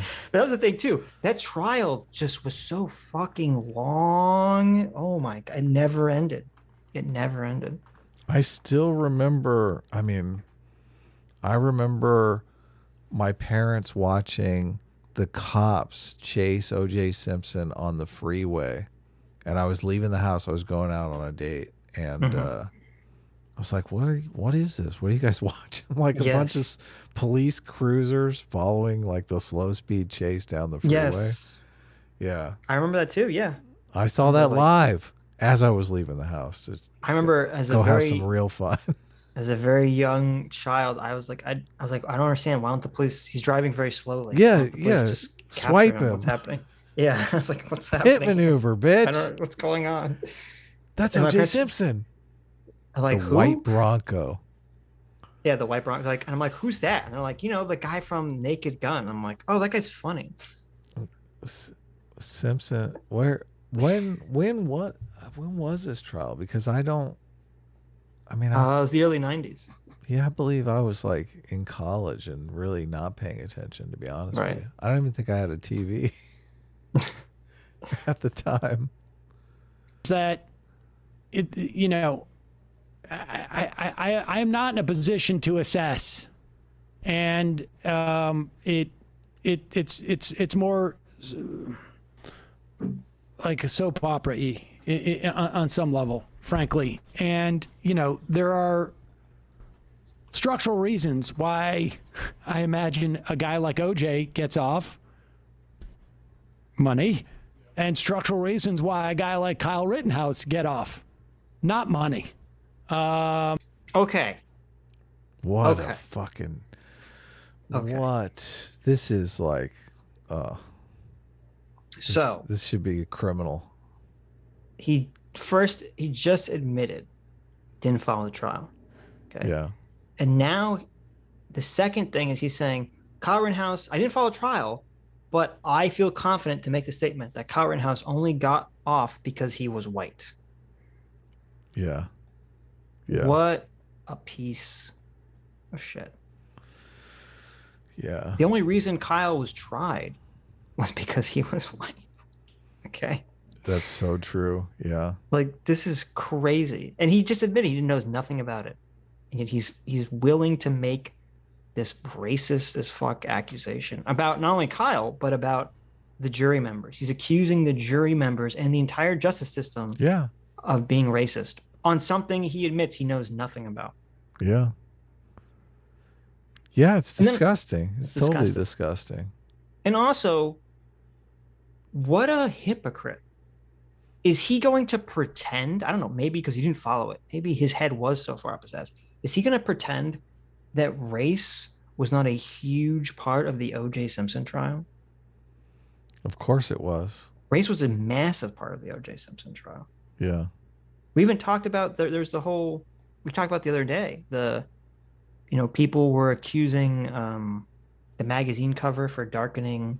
Oh yeah, OJ's Daryl picture. Davis. Yeah, Daryl Davis brought it up. Davis. Yeah, on Time magazine or Newsweek or whoever did that. Right, and it was Right. completely artistic. It wasn't a race thing at all. Yeah. Yeah, it wasn't a race thing whatsoever. Yeah, and I don't know. Would O.J. Simpson have been found innocent if he was white? I don't know the answer to that question. But there was definitely a lot going on in that trial about, O.J. was, a poor, maligned black individual. There was definitely a narrative that was being pushed around by a lot of during that trial. And it's bizarre to me that Sam is going to pretend like that had nothing to do with it. It was just because he was rich. Yeah, being rich helped because then he got to hire Johnny Cochran. But yeah, I remember when I lived in New Orleans, I was bartending at this place, and one of the bartenders told me a story about how O.J. Simpson came in one night and drank like an entire bottle of bourbon and like snorted everybody's cocaine and left and didn't pay for a fucking thing. That's hilarious. That's hilarious. Isn't that hilarious? My OJ story is far less exciting than that. Well, I don't know if this is true. I mean, some bartender at this place just told me. So who knows? Right. Yeah, you're right. It could be bullshit. No, I saw OJ once coming out of a to theater because he lives around. Really? He used to live around me, I think. Or he used to live around where I used to live, to be more specific. And I remember coming out of a movie theater as a child and seeing O.J. Simpson. No, I'm entering the movie theater. O.J. Simpson's walking out of the movie theater, and he had a very fucking pissed look on his face. Really? Well, yeah, like he was ready. He was ready for round six. He was on his way. Yeah, and I was like, oh no, like it's one of those situations where you're like about 911. Yeah, O.J. Simpson is pissed. You know when you're about to open a door and then the person from the other side opens it like quickly, right, and walks past you. Like I was like, what the fuck? And I'm like, oh. And I remember I turned around because I was there with like my mom or something because I was a little kid. And I'm like, that's O.J. Simpson. He looks like he's gonna kill somebody again. So this was after he had already murdered somebody? This was after the trial, yeah. Oh, okay. And he got off, yeah. And it was funny because I remember after that I was trying to figure out, was there a movie that made fun of him? I think there might have been a movie that made fun of him playing at the time. And I was like, my theory was maybe he went and saw the movie. Like, I don't remember if one of the scary movies or something was playing. I'm like, maybe he saw that movie and he walked out angry, but who knows? And so, those things are more relevant to me. So he faced 5 felony charges at the trial. Single count each of first-degree reckless homicide, first-degree intentional homicide, 2 counts of first-degree recklessly endangering safety, and a single count of first-degree intentional homicide. Those are all pretty high bars. I wonder, had there been a manslaughter thing, like, hey, you put yourself in a situation where you are untrained to deal with crowd control, and you walk into that situation with a gun ostensibly to crowd control, there is a somewhat of a likelihood that someone's going to end up dead or injured. He has absolutely no idea what the scenario was. No. So fucking, why are you even opening your mouth, dude? Right. He has no idea what the scenario is. Also, he doesn't understand what manslaughter is. That's not what manslaughter is. Right. Okay. Manslaughter is like generally crime of passion. Well, it depends. I think actually, I think where he was, they had a weird manslaughter charge. Right. But it's not premeditated. Yeah, but generally manslaughter just means you don't intend to kill a person. Wasn't it unintentional? What he read the charges. I wasn't even paying attention. Right. They had some weird unintentional homicide, or I forget. They had some weird breakdown of it. That was different in his state, but he's acting like, oh, if you go into a situation and you have a gun and someone attacks you and you're not trained and you kill them, like you're gonna get manslaughter or something. Yeah, he has no idea what.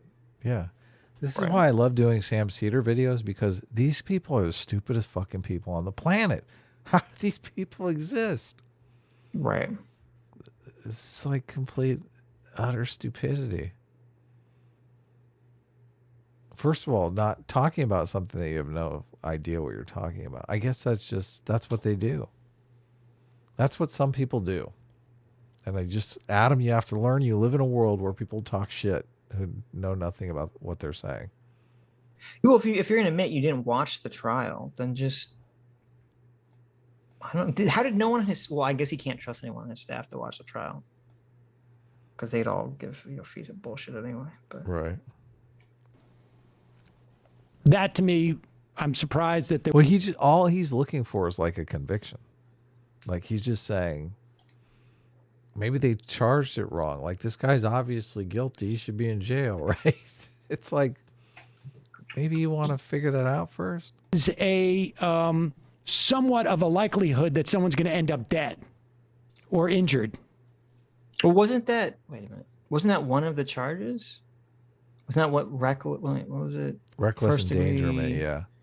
But that was for the reporter that was following behind him. I can't remember that guy's name. The Daily Wire guy. First degree recklessly endangering safety. Yes, with a dangerous weapon. Yeah, right. That was the second count. Because he shot and he was behind him. He had 2 counts of that. No, because he had two counts. He had one. Richie McGinnis. Yeah, it was one for McGinnis and it was one for jump kick man. Oh my God, that is so they literally insulting. Tried to charge him for recklessly endangering the safety of jump kick man. The guy who kicked him in the face. Yes. This is farcical. I love this there AP is article. Something wrong. It says count 3, first degree reckless endangering safety, use of dangerous weapon. Video shows an unknown man leaping at Rittenhouse and trying to kick him seconds before Anthony Hubert moves his skateboard towards him. Yeah. He didn't try to kick him. He did kick him. I don't know. And he wasn't unknown either. Yes. They ended up identifying him, and he had a pretty long rap sheet. Yeah, I don't think his name was ever. Oh no, his name was eventually found out and leaked. But can't believe this. You nailed it in the very beginning here. Yes, racism was a part of this trial. And that's what's super scary about it, is that it was racism against Kyle for being white. Yes, 100%. Count 1 was first degree reckless homicide. Reckless homicide differs from intentional homicide in that they weren't alleging he intended to murder Rosenbaum. Instead, they were alleging that Rittenhouse caused Rosenbaum's death in circumstances showing an utter disregard for human life. So it seems kind of like Sam is complaining that they didn't charge Kyle with what they charged Kyle with. Even though they did charge him with that. There's another aspect that they completely have backwards too, because a lot of them will march around and say, oh, if Kyle Rittenhouse was black, there's no way he would have gotten off. If Kyle Rittenhouse was black, there's no way he would have gotten charged. Yes. There's no 100%. Way in hell with as much video evidence. Yeah. That any of this would even come before a court. Yeah. Even if the politics was all the same and Kyle was black, they would not have charged him. Yeah, they wouldn't have charged him. Yeah. So that is a pretty, that pretty much points to, I think, explicit racism. I don't even want to call it systemic racism because it's explicit. Yep. No, I agree. That to me, I'm surprised that they wouldn't have had some form of charge that would have been, a subsidiary charge. I just don't know. I just don't know criminal law at all. I don't spend any time thinking, but as a... Wow. Did he just say he doesn't want to spend any time thinking? That pretty much sums up the majority report for me. I think he meant to say he doesn't spend any time thinking about criminal law. Which... No, I'm leaving it right where it was. I don't want to spend any time thinking. Fair enough. Thinking is so much fun. It's a valid opinion, Adam. Here we have Sam Seder admits he doesn't spend any time thinking. I think it's true. I believe him there. That's the first true thing I've heard him say. As a broader policy matter, This is he like just a crackhead or a fucking alcoholic or something? I mean, I don't. What do you mean? I just don't understand how he does a show and he comes in and he absolutely adds nothing of value to the show. I've never heard this guy say one thing that's insightful or funny or informative. And we've done a few of this guy's videos. What is this? What is this? I don't know. I'm so triggered by this. This is such bullshit. not a great precedent.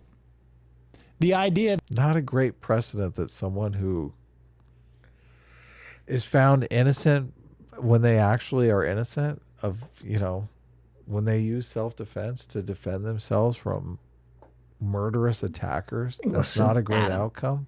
When you're walking down the street asking people if they need medical assistance. Right, yeah. And a crazy person, if one crazy person points a gun at you, rapist. Okay. When one crazy person points a gun at you and then another child rapist, domestic abuser charges you from your blind spot. And tries to steal your gun away. Right. And tries to presumably beat you to death and steal your gun from you. That sets a bad precedent that you can shoot that person who charges you for like a good 100 feet. I think it sets a great precedent. I think what sets a bad precedent is that this guy was even charged, because now the next guy is going to think twice and they're going to worry. Yep. I don't know, man. Murderous guy running at anyone I know, any of my family or friends or anything. I shoot first, ask questions later. You're completely right. The Kyle Rittenhouse situation sent a horrible precedent because, as other people said, if it wasn't for all the security footage that was available and the mysterious FBI drone footage that for some reason only materialized at the very end of the trial when it helped the prosecution. Or they thought it helped the prosecution. No one on planet Earth would have believed the story. Yeah. Because it is so unbelievable until you look at the video. And he'd be in jail right now. Yeah, he'd be in jail for the rest of his life. Yeah. It's fucking sick. It sent a terrible precedent, to people who want to defend, people who want to ask others to defend their property from the scum of the earth who want to destroy it for literally no fucking reason. Who want to burn it down just for absolutely no reason whatsoever. Yeah, exactly. Fucking sick. That anybody has a license to pick up a gun and go decide, I'm in charge of policing a protest now. Why are you in charge of the policing the protest? 'Cause, man, look at my gear. I know, it's so demoralizing. Well, even the fact that we see that from still to this day, Sam Seder doesn't know that Kyle was asked to defend this guy's property. Yeah. Okay. But even if we remove that from the equation, okay, let's hypothetically say that didn't happen. Why is it wrong for people to defend a community from being burnt to the ground by bad actors? Why is that bad? Isn't that a good thing? Don't you want that? Isn't that being neighborly? It's a great thing. Yeah. Like when the BLM protesters were actually going to the people defending the gas station, the car lot. The BLM protesters were going to them and saying, hey, people are trying to set the church on fire. Can you scare them away? Like the protesters themselves were asking the guys with the guns to stop Rosenbaum's group from trying to burn a fucking church down, Sam, you moron. They also were trying to burn down that, it was like a children's zoo or a children's museum or like a dinosaur museum. Yeah, there was some. And the guy was like, they had the one guy testify that he went there as a kid and you know, that was a bridge too far for him. He's like, come on, let's not burn that place down. I have some fond memories of that. Yeah, exactly. When I was, you know, 7. Right. Yeah. Whatever. Sam doesn't care. He doesn't care about the truth. No. He's not a truth seeker. He's after Nazi racists. He wants to. He wants to be Indiana Jones. That's what he wants to do. How dare you be a self-appointed guardian of property when the owner asked you to defend property and the police are completely not doing their duty at whatsoever? Yeah. And you have no recourse as the owner of this establishment whatsoever when these horrible people come to burn your stuff down. Well, Sitch, you do just like any smart leftist does. They, you know, they get in their Tesla and they fucking leave town. You're right. You're right. Right? Yeah. Well, I mean, listen, Sam they drive away. Sam is not in fear of his business being burned down. No. At all, at any time. So he doesn't care. It's like, who was the guy? I forget. There was that guy on Twitter who was all like, yeah, burn it down. And then as soon as the protesters came to his neighborhood, he's like, I got these fucking people away from my Yeah, yeah. Yeah, that was a good turn. It's exactly like that's the perfect video was that idiot, some idiot college kid. Know. Yeah, that was like, good too. There's like a line of protesters, BLM protesters, and the kid's like, yeah, Black Lives Matter. And then boom, someone throws a fucking rock through his window. Right. And he's like, what the fuck? I'm on your side. And then boom, they throw another rock. Yeah, it's like, okay. God, he's almost crying. Well, we're on your side. There's your wake-up call. We're supporters. The mob, the only side the mob has is the anger and the outlet of destruction and chaos. Yeah, okay. That's the only side the mob has. I mean, I got to admit, if I could throw a rock at some guy's window, that might be fun. I mean, what the fuck? Look at my vest I bought at Orvis, or look at at what's that the big one? The no, that's not the hunting one out in the Midwest. Cabela's, yeah, that's what I'm thinking of. Look at the vest I got at Cabela's. Of course, I'm going out to police the protest. I'm also a medic now, sort of. Yeah. I wonder if Sam Seder knows that Kyle Rittenhouse was not wearing Kevlar. Because he was just wearing a T-shirt. He loaned his Kevlar to the other dude, to the medic dude who was on the roof. Yes, you're right. I forgot about that. Yeah. He had Kevlar and he let someone else borrow it. He let someone else borrow it, yeah. Yep. How about that, Sam Seder? Should he go to jail for that? For giving up his body armor to his buddy? Yep. Should that be a crime? Should they have charged him with that? Failure to wear own body armor. No, I haven't been trained yet as an EMT, but I might in the future. And everybody knows medics always travel with their weapons. You didn't learn that at protest medic school? Where's your medic badge? Well, I mean, they do in war, right? I mean, I'm assuming.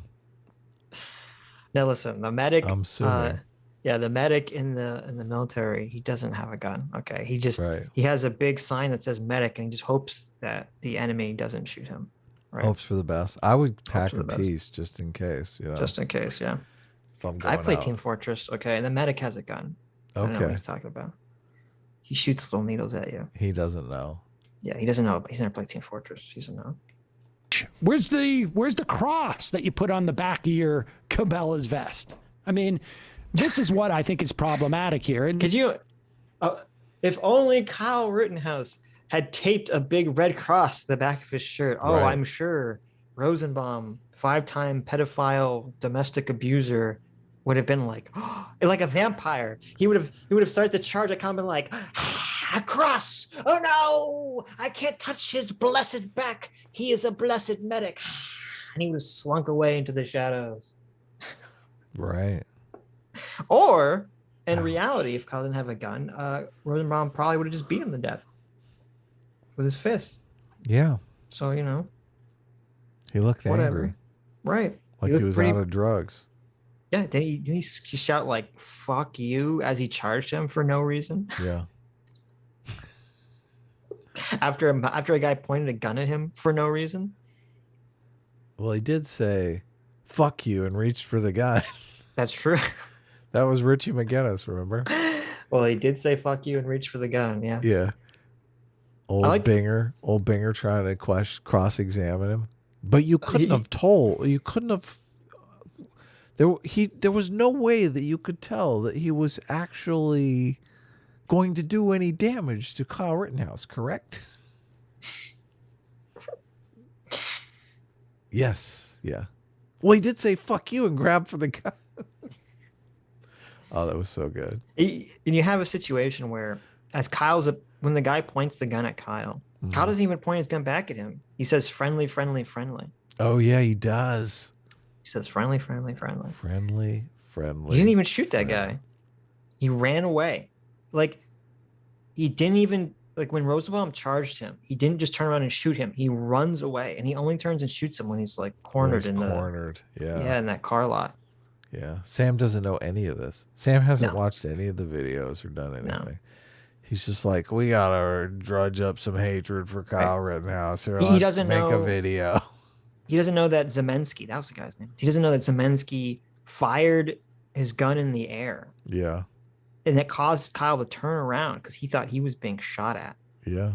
And then when he turns around and points his gun at Rosenbaum momentarily stops chasing him. Right. Does a little hands up fake out.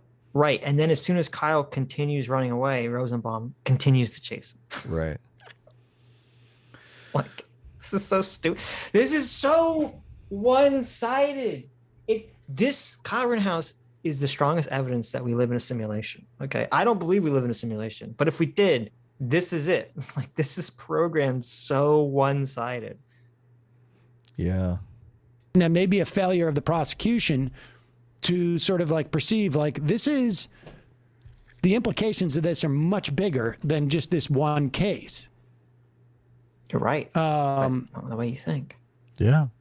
Also seems to me to be, you know, for people who are worried about,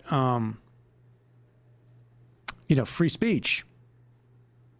I don't know. Like, I would feel my speech inhibited more by guys who show up with guns than people who start to call me like, you know, names that I don't agree with. What? My free speech is not inhibited by you saying that I'm bigoted or agree. I would feel my speech inhibited more by guys who show up with guns than people who start to call me like, you know, names that I don't agree with. My free speech is inhibited when people stand in front. My free speech is not. Sorry. Go when ahead. people stand in front of a building with guns and say, you can protest, but don't burn this building down. That, you know, listen, part of free speech means you can burn down businesses. I don't know what you're talking about. Well, if it's your business, you can burn it down. Well, maybe not. These dirty libtards and conservacucks think that it's not free speech to burn down property. Well, I thought you were a free speecher. You won't let me burn down this first generation immigrants' property? Ugh, fake. You don't really believe in free speech, huh? Yeah, this argument is so bad. It's so stupid. Why do they keep bringing up the free speech? I don't know. And now he's saying, you know, it's cool if we call you a bigot. We know you want to say the N-word and stuff, and that's really why you're for free speech. It's like, right. Well, it's because this is why I keep bringing it up. They're conceptualizing it. Protesting is a freedom of speech issue. Well, yeah, they're acting like the reason Kyle and any of the other people went there was because they wanted to prevent counter protesters from protesting. Right. Which was 100% not true. Yeah. Not their goal. They literally just wanted to stand in front of these property and say, you can protest, just don't burn this fucking property down. Like, right. Yeah. And as evidenced by the fact that the BLM protesters were actually working in conjunction with them to prevent people from burning down buildings. Well, there was a guy who had a video. He was driving by in his car, the parking lot that Kyle Rittenhouse ran into. I mean, there's a bunch of people smashing windows and shit in all the cars. So right. Yeah. CT said, Adam, that you misheard Reza Aslan. He did not say that Kyle had a punchable face. He said Kyle had a munchable face. He was just hungry. Oh, wow. So there you go. Once Kyle got the taste of brains, you know. Now you're just mixing everyone up. I mean, once Reza got the taste of brains, you know. And it wasn't Kyle either. It was Sandman. Oh, you're right. Nicholas Sandman. Nicholas. Yeah. Nicholas Sandman. What is this? My word. Majin made a horrible picture of me that I hate. Oh, you want me to bring it up? No, bring it up you on sure? Tuesday. Yes. Yes, we'll bring it up later. But you already mentioned it. What if someone wants to see it? They'll have to tune in Tuesday to see it. Okay. We'll let them tune in on Tuesday. Yeah, with bated breath, you will have to wait in on Tuesday if you want to see this horrible picture that Majin. You have to wait till Tuesday, guys. Yeah. I won't. And what is this? What? See, Sammy at one point, I don't know if she ever, I don't know if this was good, believed to ever be like real or not. She had made early sketches for body pillow ideas for both of us. What? No way. Yes, I'll show them to you. And for Sitch Chan. And for someone else too. Some other people related to the show. I might be. We'll show these on Tuesday. We'll show all of these on Tuesday. Okay. These are pretty good. She must be DMing him to you. I can't see. Yes, she is. Yeah. By you saying that I'm bigoted or a racist or a whatever it is that you're complaining about. My speech is sort of materially inhibited when you show up with a gun and express like dissatisfaction with what I'm doing. That never fucking happened. He's so high. My free speech is inhibited when you show up with a gun and show dissatisfaction, me wanting to burn down property. Fuck you, Sam. You fucking jokester. You buffoon. Oh my God. You gotta tape your eyebrows down, okay? You don't deserve to look that smug, motherfucker. Total buffoon. I don't know. I mean, that's my perspective on that. It's an idiot's perspective. Yes. I don't know. But those seem like I am surprised by the high bar on all of those charges. I would have thought there would have been either subsidiary charges or you would have gone with like a manslaughter. Seems to me like a reasonable person could have known if they show up at a protest with a semi-automatic weapon and start patrolling around there without the training, without the authority, something bad could happen. I want to know what training, because I hear this a lot. What possible training could Kyle have had that would have, like, does he mean that Kyle Rittenhouse wasn't John Wick? That when he was charged by Rosenbaum, he couldn't use his fist to knock him out, do like a judo kick or something?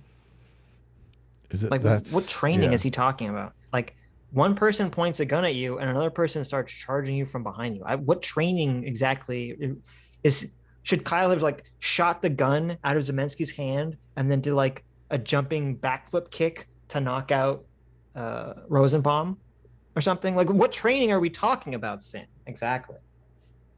I mean, I feel like his training was pretty good already, just in trigger discipline. I mean, yeah, trigger discipline was tight. He didn't kill a bunch of people. Nope. He only killed people that attacked him. Just to kill the enemy combatants. Right. Yeah. Got off on self-defense on every charge because of that. 3 different people he shot, all self-defense. If only Kyle Rittenhouse had spent a little bit longer in the hyperbolic time chamber. If only Kyle Rittenhouse had spent longer training in 10 times Earth gravity. He could have disarmed Zeminski and defeated Rosenbaum without the need of a gun. If only he was an anime shonen protagonist. Oh, that'd be badass. He could have used his ki or his nen abilities to stop them in their tracks without killing them. Oh, the humanity. Stan user. If only he was a Stan user, you're right. If only Jotaro was here. I know. He could have punched out. He would have just been like, he would have punched out Rosenbaum without killing him. Right. And he would have caught the bullet that Zeminski would have fired him, and he would just knocked them out with one blow. He wouldn't have had to kill them. He would have just busted their teeth up. Would have been amazing. Oh my God. Jotaro, why? Why weren't you there, Jotaro, instead of Kyle? Is this Sam Seder like a news? Do people get their news from this program? I mean, he doesn't lay out any of the facts or anything. He just bitches about it. Uh-huh. We're doing more facts, and I mean, we're just like a comedy show. Actually, you know what? Majin says I'm not drawing a Kyle stand. That would actually be a cool picture. I don't know if it's worth drawing, but it's like a funny meme. Is like it's not worth drawing because it's such a esoteric thing. But Kyle Rittenhouse with like his stand is just like a big gun. It just shoots people. It just looks like a stand with like a gun face. He's a stand. He's a stand user. He is a stand user. His stand is a gun. That's I think Sam Seder might be upset about that. I think he would be. Well, he's the one that's bringing this up? He's like, why didn't Kyle Rittenhouse go fucking Super Saiyan and just punch out Zeminski and Rosenbaum? Like, I don't know, because we don't live in a fantasy world, okay? That's why. That's the real answer. Because we don't live in a fantasy world, okay? I mean, why didn't these people just leave Kyle Rittenhouse alone? Why did these people attack Kyle Rittenhouse, who was not even interacting with them? Yeah. They walk up to him. They choose to interact with him. He's just walking by. They did a sneak attack on him. Yes. And even when they engage, he doesn't want to attack them. He's like, friendly, friendly, friendly. And then Rosenbaum chasing him down while screaming, fuck you, and reaching for his gun. Right. So. Like, that seems to me to be, I don't know, fairly straightforward. Oh, right. That seems to be fairly straightforward. Is there, I'm going to have to do a little investigative work this week because is there any majority report that he actually talks about the facts of the case or anything like that? Not for Kyle Rittenhouse. Not for just Kyle. With anything. No. I don't know. I'm assuming somewhere at some point. Speaking of, there's a better showing of Sam Seder at some point. But this ain't itchy. Tucker Carlson's killer glorification of Kyle Rittenhouse is a documentary now. Yes. I'm confused. Is the glorification killer or he's using killer as like a pun. Right. Okay. He's so the glorification concerned. is killer, right? Right, exactly. Yeah.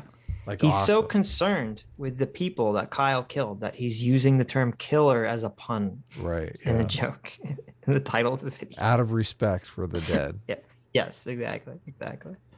Yeah, I don't respect him anyway, so. Of Tucker Carlson, guess who Tucker had on his show? Who? Sam, this is a special documentary. This is not the show. He's been working on this for quite a while. They had the inside, behind the scenes look at Kyle Rittenhouse. This is so much jealousy just oozing from them. Like they would love to have some kind of scoop like this. Especially when so many people watched the Kyle Rittenhouse trial. I mean, it was like everywhere. What was the name of who's the guy, the Antifa guy? Gage Grosskreutz. No. What? That, remember, he like waited around the corner and then he like shot the Reinhold. Yeah. Do they have a video on Reinhold? Let's see. That's what you're doing. I'm assuming they don't. Right. But that would be interesting. Hey, look, they use Zoom too. Look, they got a Zoom call going right there. Is that the name? Aren't they in the same studio? Why do they need to use Zoom if they're in the same studio? No, wait, that's not Reinhold. I guess. Or maybe it is. What was his first name? Michael. What was the guy's name? Michael Reinhold, I think. Was it Michael Reinhold? There's some other guy named Reinhold that when you type in Reinhold shooting, you get all this completely unrelated thing. Ouch. It was Ryan. I don't even know how you say this. Reinhold, not Reinhold. Reinhold.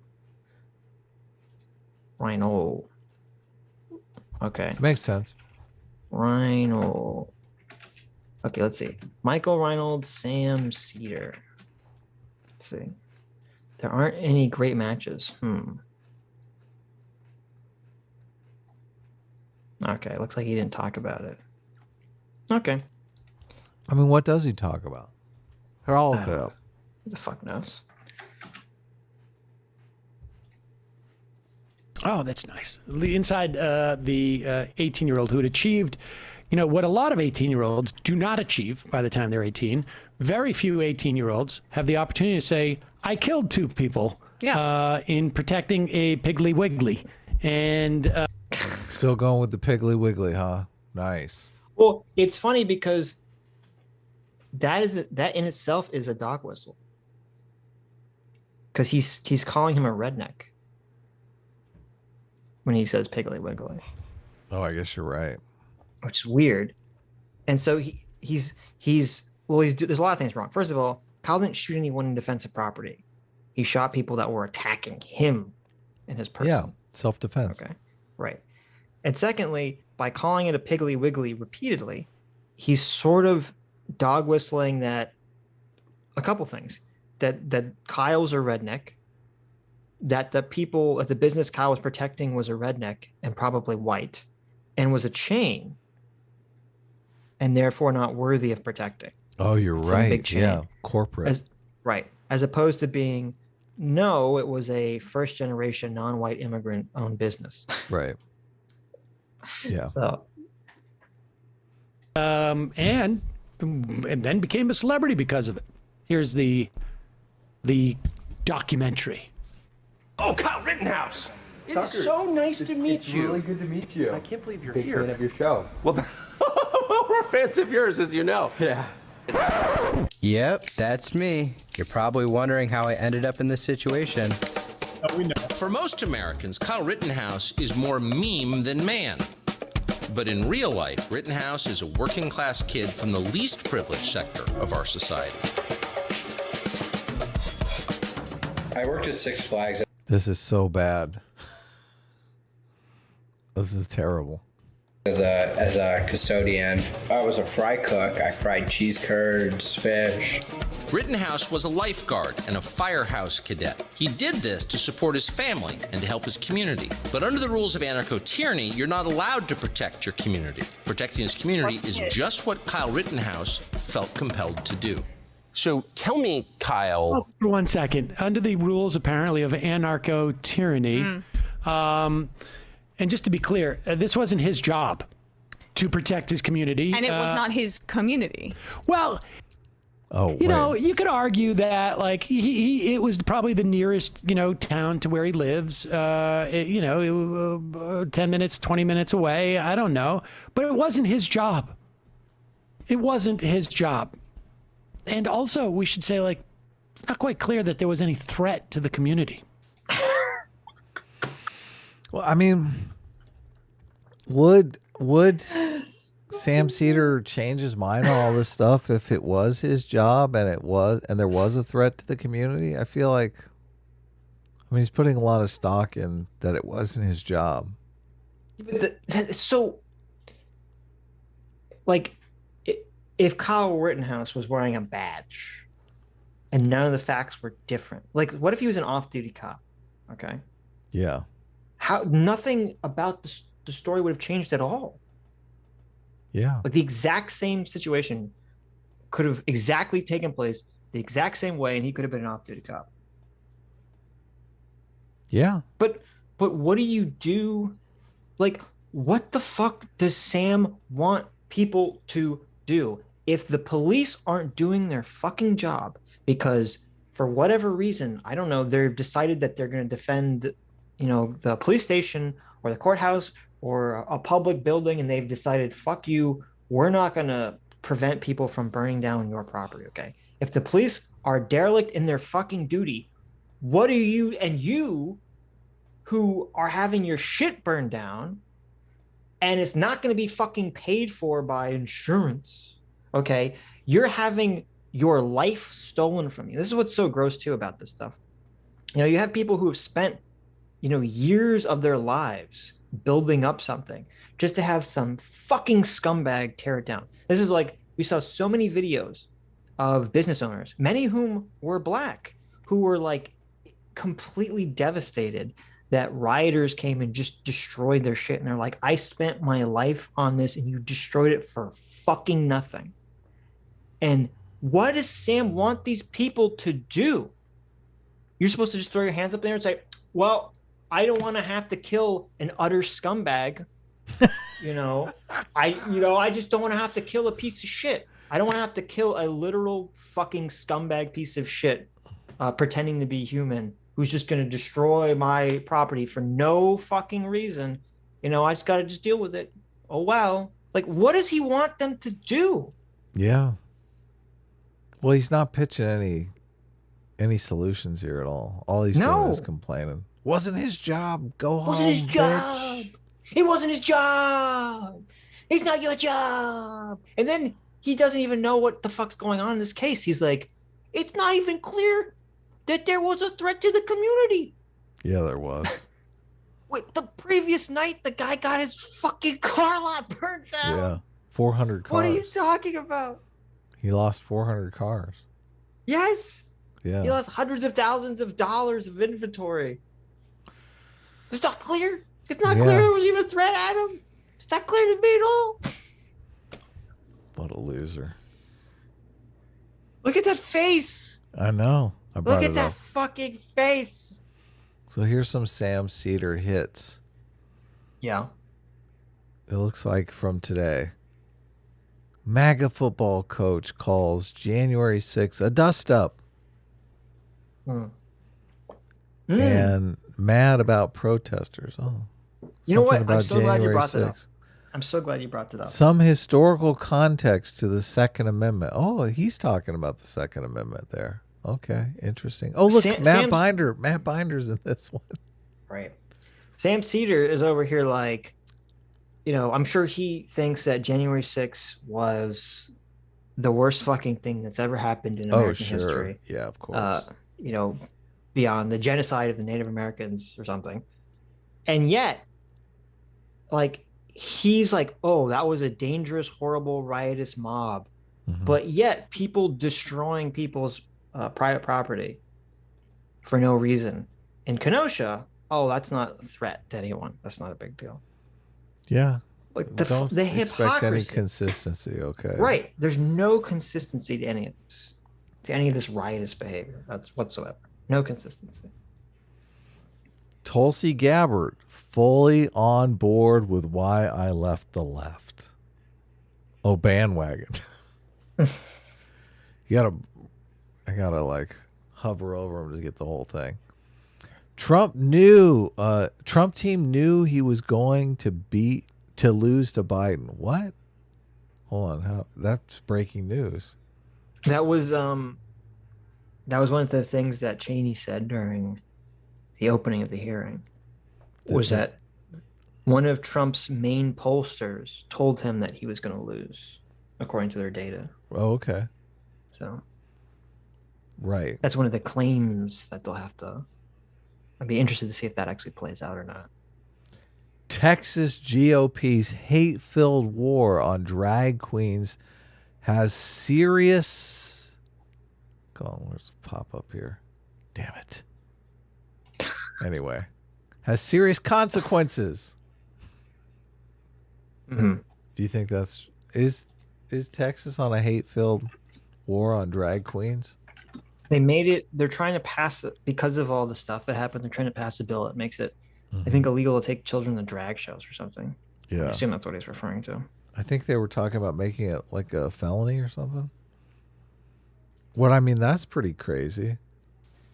I mean, that I'm not opposed to that. Why are you taking your kid to? I mean, you'd have to make it consistent though. So if you took your kid to a strip club, it'd be a felony too. Yeah. Well, first of all, I'm assuming you're not allowed to take your kids to a strip club. What about a Hooters? Is that like a misdemeanor? No, Hooters is fine. It is got it. It's a little weird, Hold on. depending on the age. But you got to be 18 to get into a strip club. You can't take the kids to the strip club. Yeah. I meant, but you don't have to be 18 to get into a fucking Hooters. How come you have to be 18 to take your kid to the strip club, but the drag queens show up at elementary school? That doesn't make. I'm confused. How's that work, Sitch? What's happening? To be fair, first of all, I don't think you should take your kids to drag shows, obviously. But to be fair, they're not general. Well, it depends on what kind of drag show you're doing. Like usually, at least the one that the kids were at that everyone's drawing attention to. I don't think they were actually stripping. So that's why there would be no age requirement under the current definition or under the current laws. But here's a video from 2 days ago. Dave Rubin realizes Ben Shapiro will never be his best friend. No, that's actually pretty funny. Is that? I mean, okay. That's pretty funny. Maybe that's a decent one. That could be. Dave Rubin does simp too hard for some people. Crowder, here's one from a day ago. Crowder triggered by Dwayne Wade's loving acceptance of trans daughter. Really? I didn't even know he had a trans daughter. Who's Dwayne Wade? I don't even know. You don't know who Dwayne Wade is?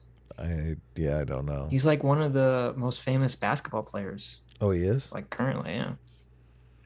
Here's one. I don't from even like 2 days. basketball. I know this. Oh, you're better than I. Trump trashes Ivanka's January 6th testimony. She says she was checked out. Funny. Well, let's all their stuff is basically like one news tidbit into an like article. A 13-minute video. Yeah. Right. Oh, so boring. I don't know what that was, but like it's not his job. There are people whose job it is, but apparently under anarcho tyranny, you can't also be. He just has that, like his eyebrows like permanently fixed in that expression. Yeah, I know. Why? That's you're dumb. I'm smarter than you. He's like permanently incredulous. Like, yeah. I don't Yeah, understand. that's it. Incredulous. You got it. You nailed it. Why is he permanently incredulous all the time? He doesn't like anything anybody has ever said to him. I guess. Like, what the fuck? I don't even think I can't literally make my eyebrows hit that shape. I don't like to the extent that he. I can't either. How do you pull? Like he's got some powerful incredulous angles on his eyebrows. Well, it's an amateur policeman, or really not policeman, just sort of like an amateur self-appointed guard of property. Tim Pool would be kind of into that, right? Like he's a militia. Oh, look. Throwing Tim Pool under the bus. I don't know what Tim Pool has anything to do with this. Okay. Super fucking jealous of Tim Pool. Right. Yeah, he could break out his sword. But let's watch this. I love this. Like that's pretty much it. And why did Tucker laugh so maniacally? Because he does that all the time. That is so awkward and weird. Yeah. My favorite part too, and it just fits into something Tucker's been doing for a while. When he calls him a member of the quote least privileged sector of our society. This is a way to undercut and stave off the talk of white privilege, right? This is a way for him to basically say, no, black people, non-white people, POC, women, or maybe not women to an extent, but definitely the groups before, they have a privileged status because the liberal elites want to erase white people or erase culture or elevate these kinds of people. So actually the least privileged are if you're from this class group, which by the way, I support all the policies that would not uplift you from a class basis, and also you being white. And so that's something that he is, like, one of the many side projects in his commentary. That's one that I think we need to pay attention to. There actually is one more short. Let's watch one more short clip from this. Incidentally, sweet, what is it, like a $500-$600 gun?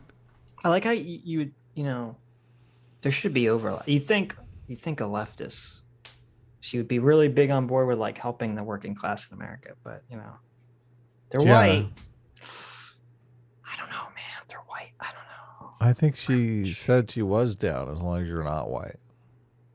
I think she said that she was down, but she's mad that Tucker's trying to erase, you know, the evil white privilege. How dare you? How dare you? Kyle's white privilege kind of fucked him, didn't he? He had white penalty in this situation. Yeah. Kyle had zero white privilege in this situation. Yeah. He had white penalty in this situation. That's a good term for it. Yeah.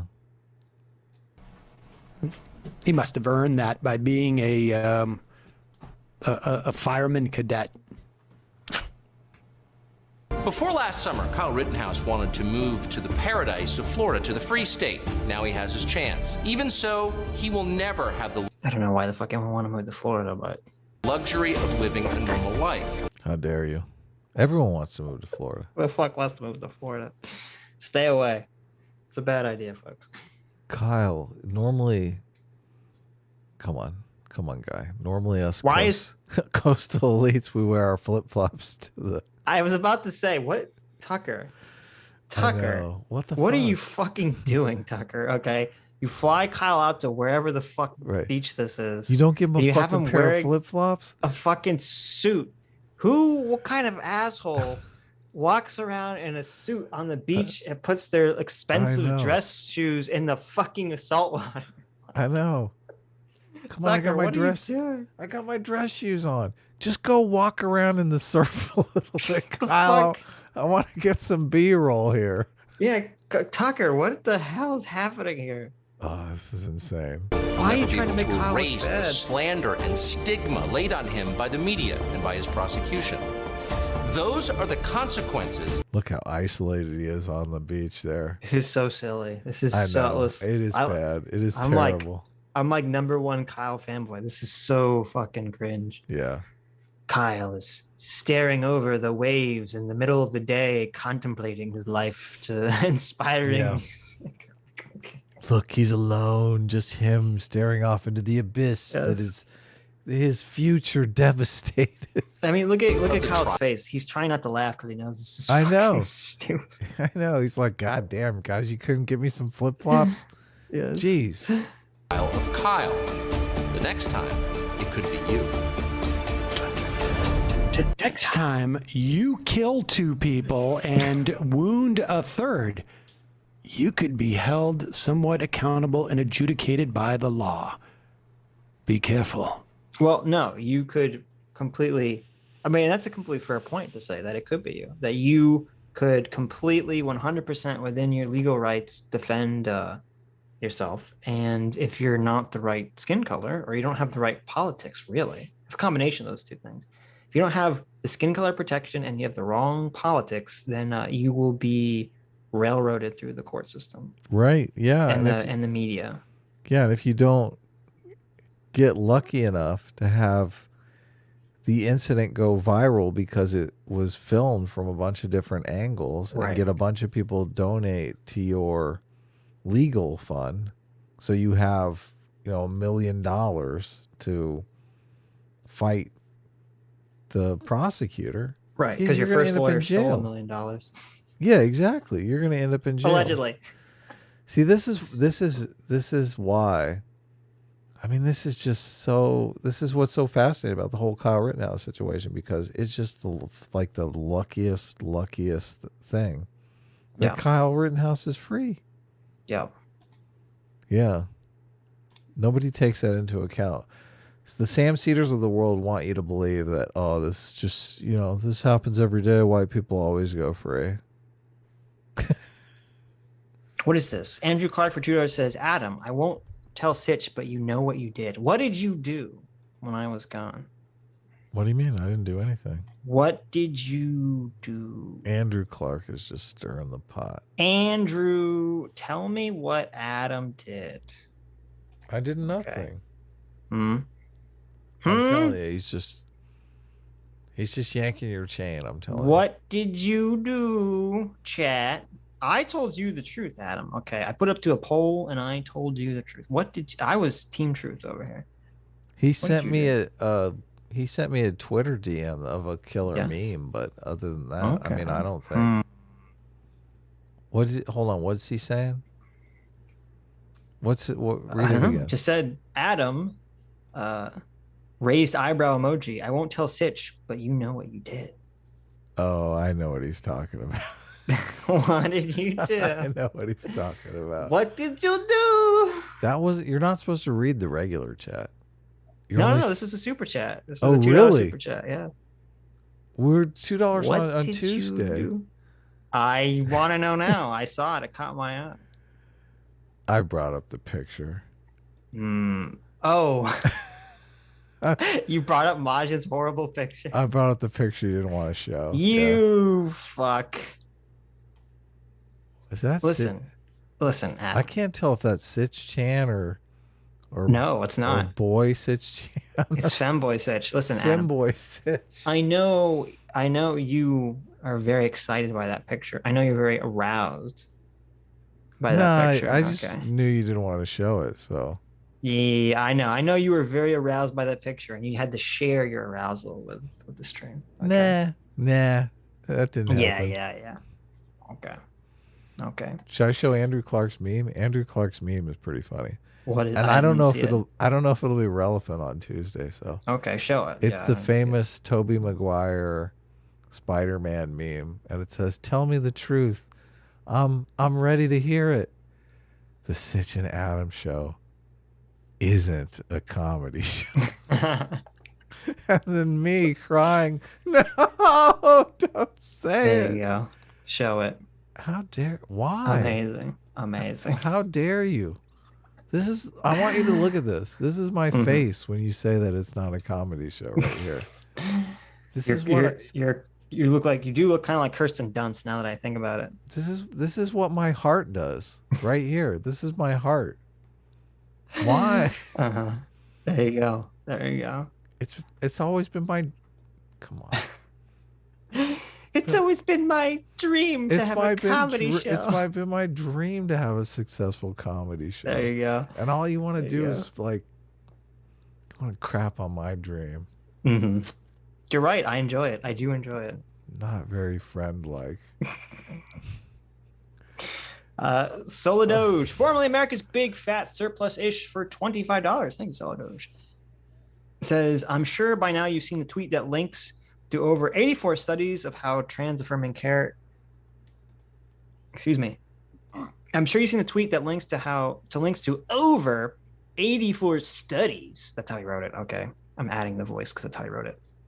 Of how trans-affirming care is completely safe, except a cursory glance reveals most aren't even studies, but papers to outlines trans-affirming framework.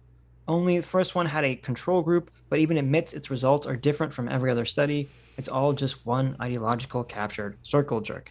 I did see that was making the rounds, and I did see, and I think I retweeted it or I liked it because I was going to go back and look at it, but I haven't had time yet. I did see that Jesse Single, he had a refutation of those supposed 84 studies. So I do want to go back and read that, and I do want to talk to Jesse when he comes on. Jesse said next Tuesday, right? Yeah, the 28th of June. Jess is coming on the Tuesday stream, right. So we're looking forward to talking to Jesse. Yeah, because he seems to be like, I think he's like the #1 guy on that I've seen that kind of goes through all the trans kid studies. So yeah, and I mean it's terrible what the left is kind of turned him into a monster over all that trans stuff. Which is I just noticed horrible. you put Sam Stupid Smug Jerk. Yeah, that's his title. There you go. Investigator One Quim for $50. Thank you so much. Investigator One Quim says, hey, did you guys see the Lauren Destiny heated argument over AOC? Still claiming her life was in danger in the Capitol riot. Crazy. Also, what are your guys' opinions on Neon Genesis Evangelion? Personally, I think it's a waste of potential. Sorry for derailing. I saw them arguing about it on Twitter. I saw that they had a video where they talked about it, but I haven't watched it yet. That's the video that they mentioned. Destiny mentions us in that video. Yeah, because I tweeted out that AOC, because when we watched AOC's interviews and her vlogs, she sort of lays out, she pieces it together. Well, this is what's so annoying about that. Every time AOC tells her Capitol Hill story, the facts change. She never tells like the same story twice. And when we were listening to all of her multiple variations of the story, it became pretty clear that what happened was she did not evacuate with the rest of her Congress people because I think she said she didn't trust. She says she didn't trust the security people. She thought that they were going to hand her over to the crowd because she's insane and she's bought into all this bullshit. And this even went, because remember, that's why she was hiding in her office. Instead of going with the evacuation crowd, AOC hides in her office because she doesn't trust them, like an idiot. And then the security people take a head count and they're like, where the fuck is AOC?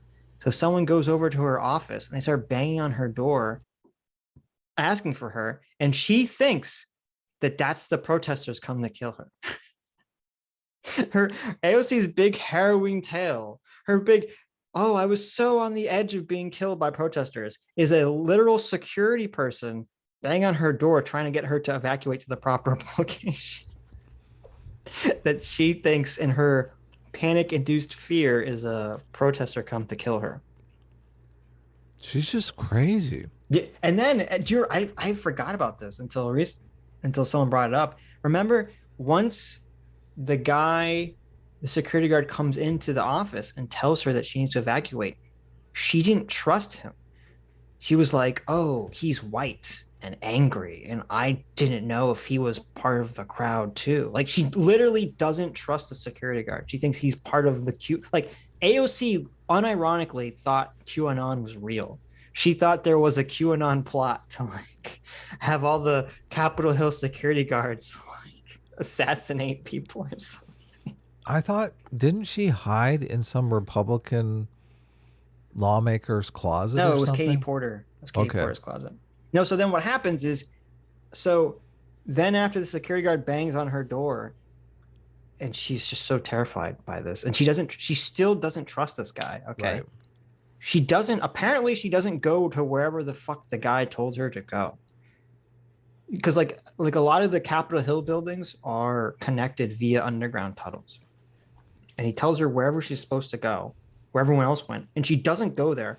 So she ends up getting lost or just randomly deciding to go to a different building that she wasn't supposed to go to. And she ends up in a building that's not where any of the protests are happening. Right. Her building wasn't, by the way. There's no protests happening in her building. And she ends up somehow ends up at Katie Porter's office. Right. And she's like, Katie Porter, let me in, hide me. And Katie Porter's like, why are you freaking out? And she's like, the mob is gonna kill us. It's so funny because like when you look at the interviews, Katie Porter so obviously was non-pulsed by this until AOC came into her office and like freaked her out. And it's so funny. Katie Porter literally, she's like, I'm a mother. I know how to take care of the situation. And she's calling AOC a fucking child. She's like, I'm calming her down, like, because I'm a mother and I can calm down children. Like, this is Katie Porter's just saying AOC was acting like a fucking like out of control child. And so she just like tries to like calm her down. You know, I don't know if she was like stroking her hair or giving her juice or something.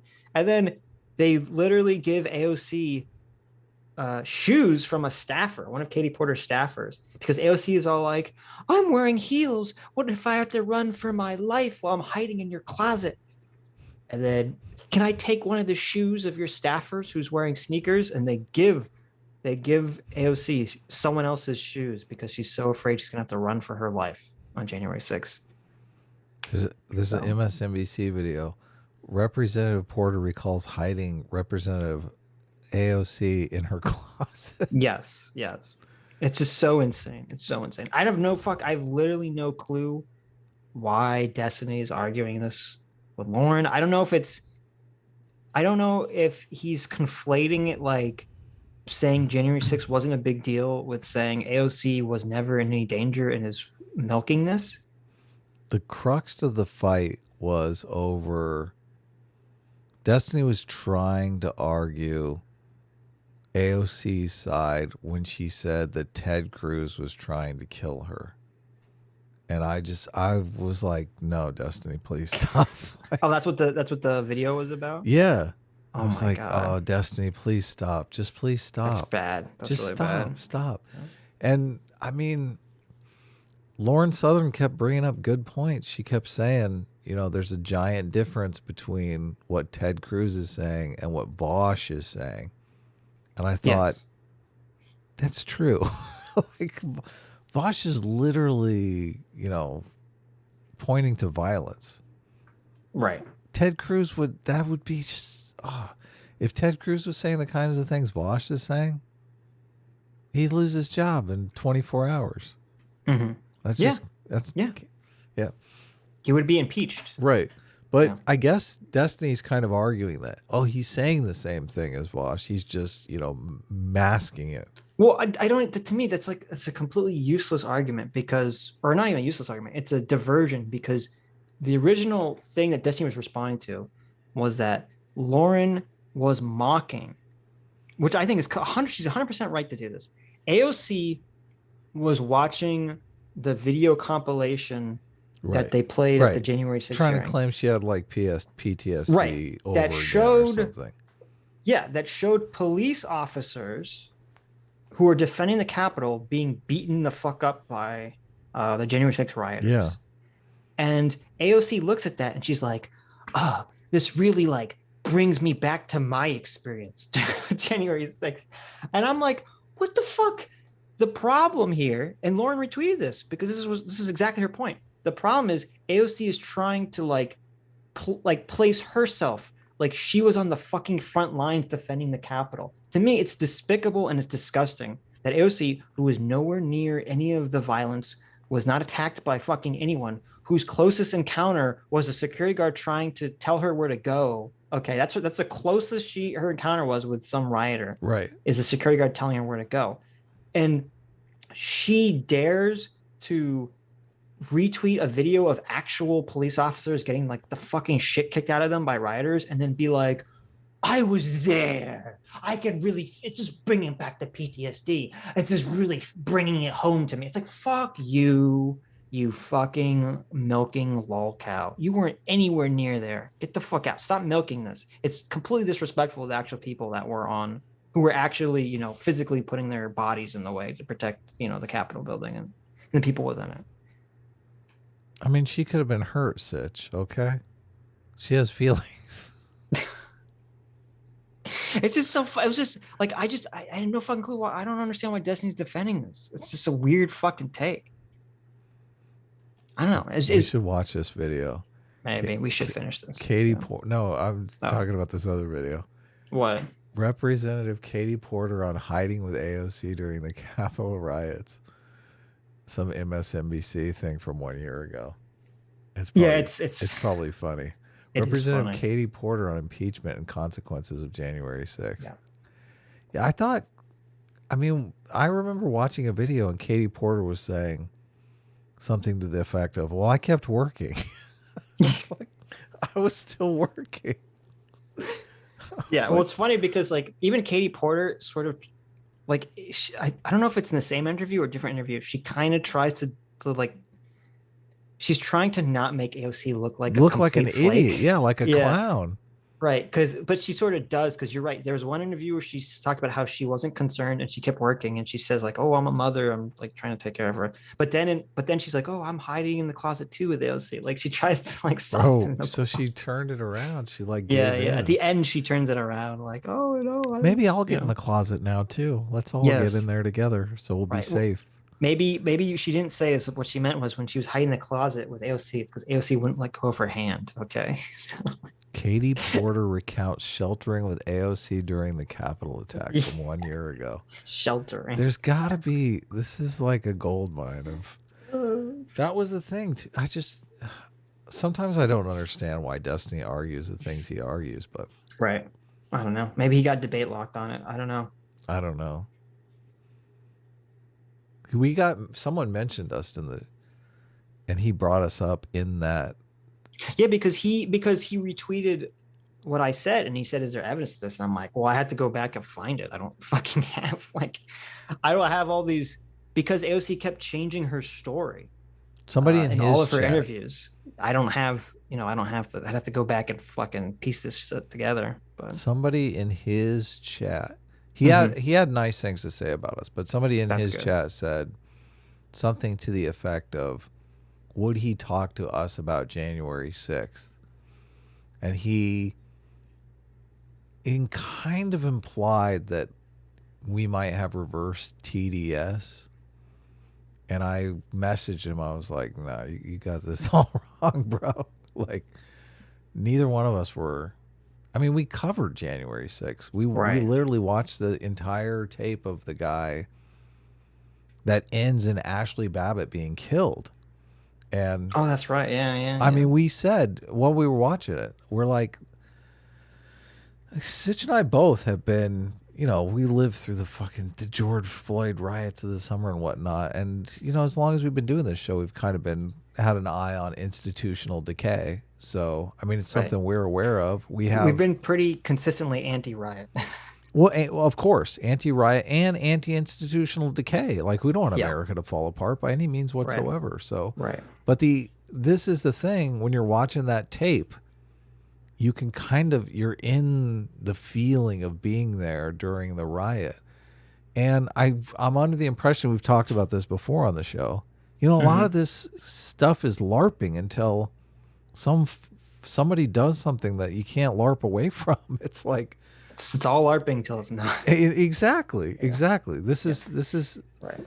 I mean, I never want it to go there, but in the Capitol riot situation, and it really bugs me when they try to cast this as an attempted coup, because that's not how coups work, guy.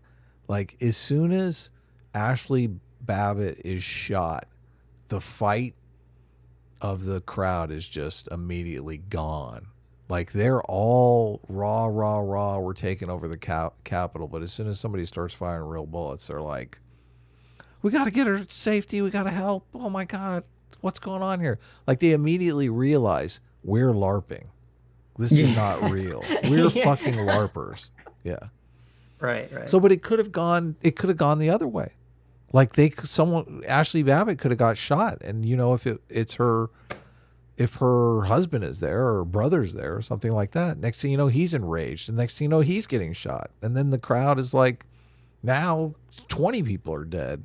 Right. Yeah. So, I mean, it's just crowd dynamics. You don't necessarily know, but these coups that happen in these third world countries, they're organized. Like, they know the military is going to back them before they ever commit the coup.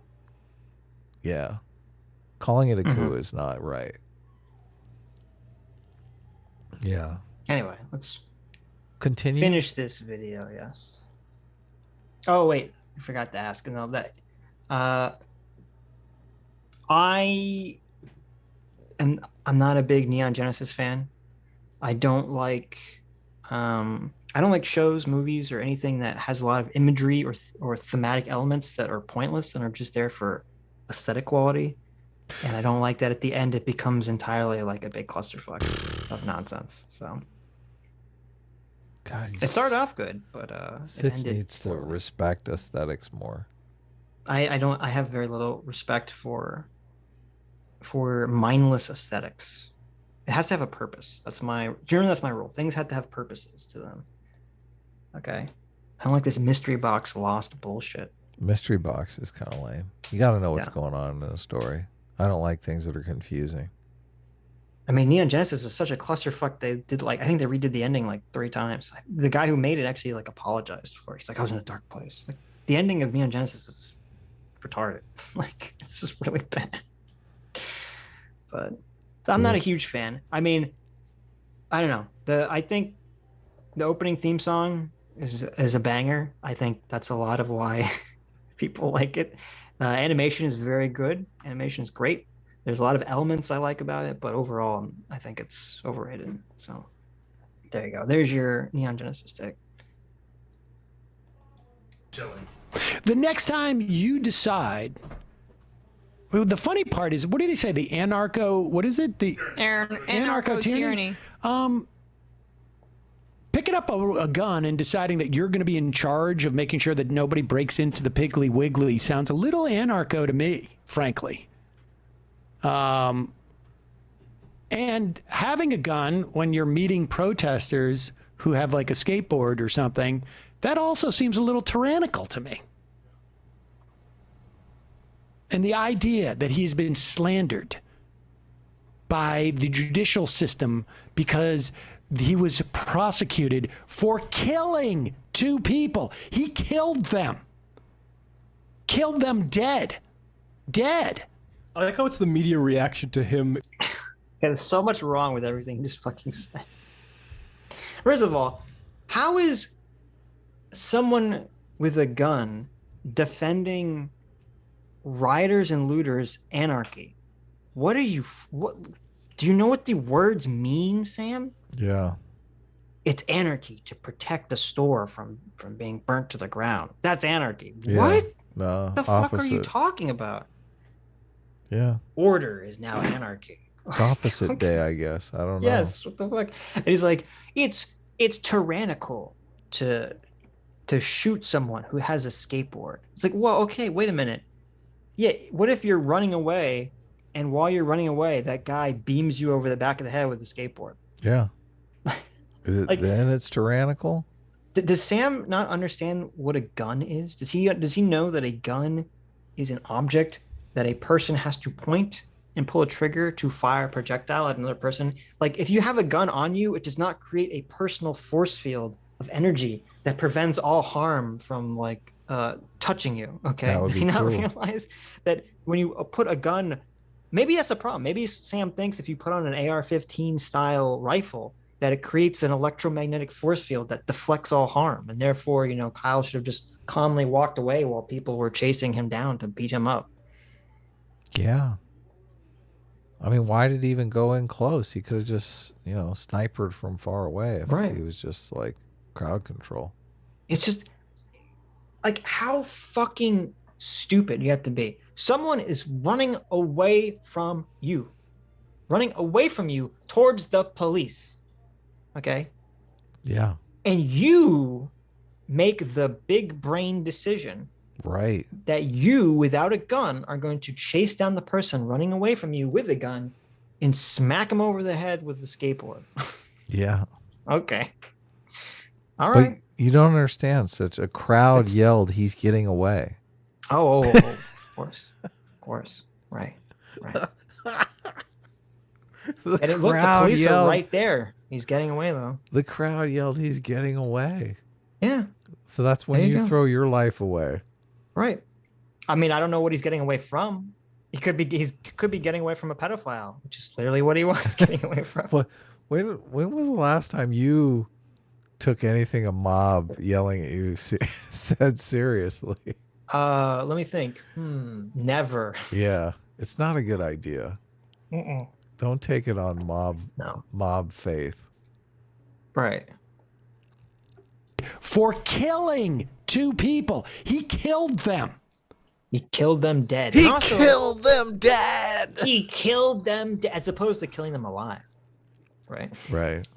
Don't you hate it when you've been killed alive? Like, that's, Oh yeah, that's the worst. It's the worst. We're streaming for a long period of time. You know, I don't get a lot of sleep the next day. I open the door, boom, I get killed alive. It's just, you know, I've been telling the newspaper guy, please stop killing me alive when you wake up in the morning. He's like, fuck you, Sitch. Kills me alive every time. But no, he's like, he's suing because he was brought to court for killing people.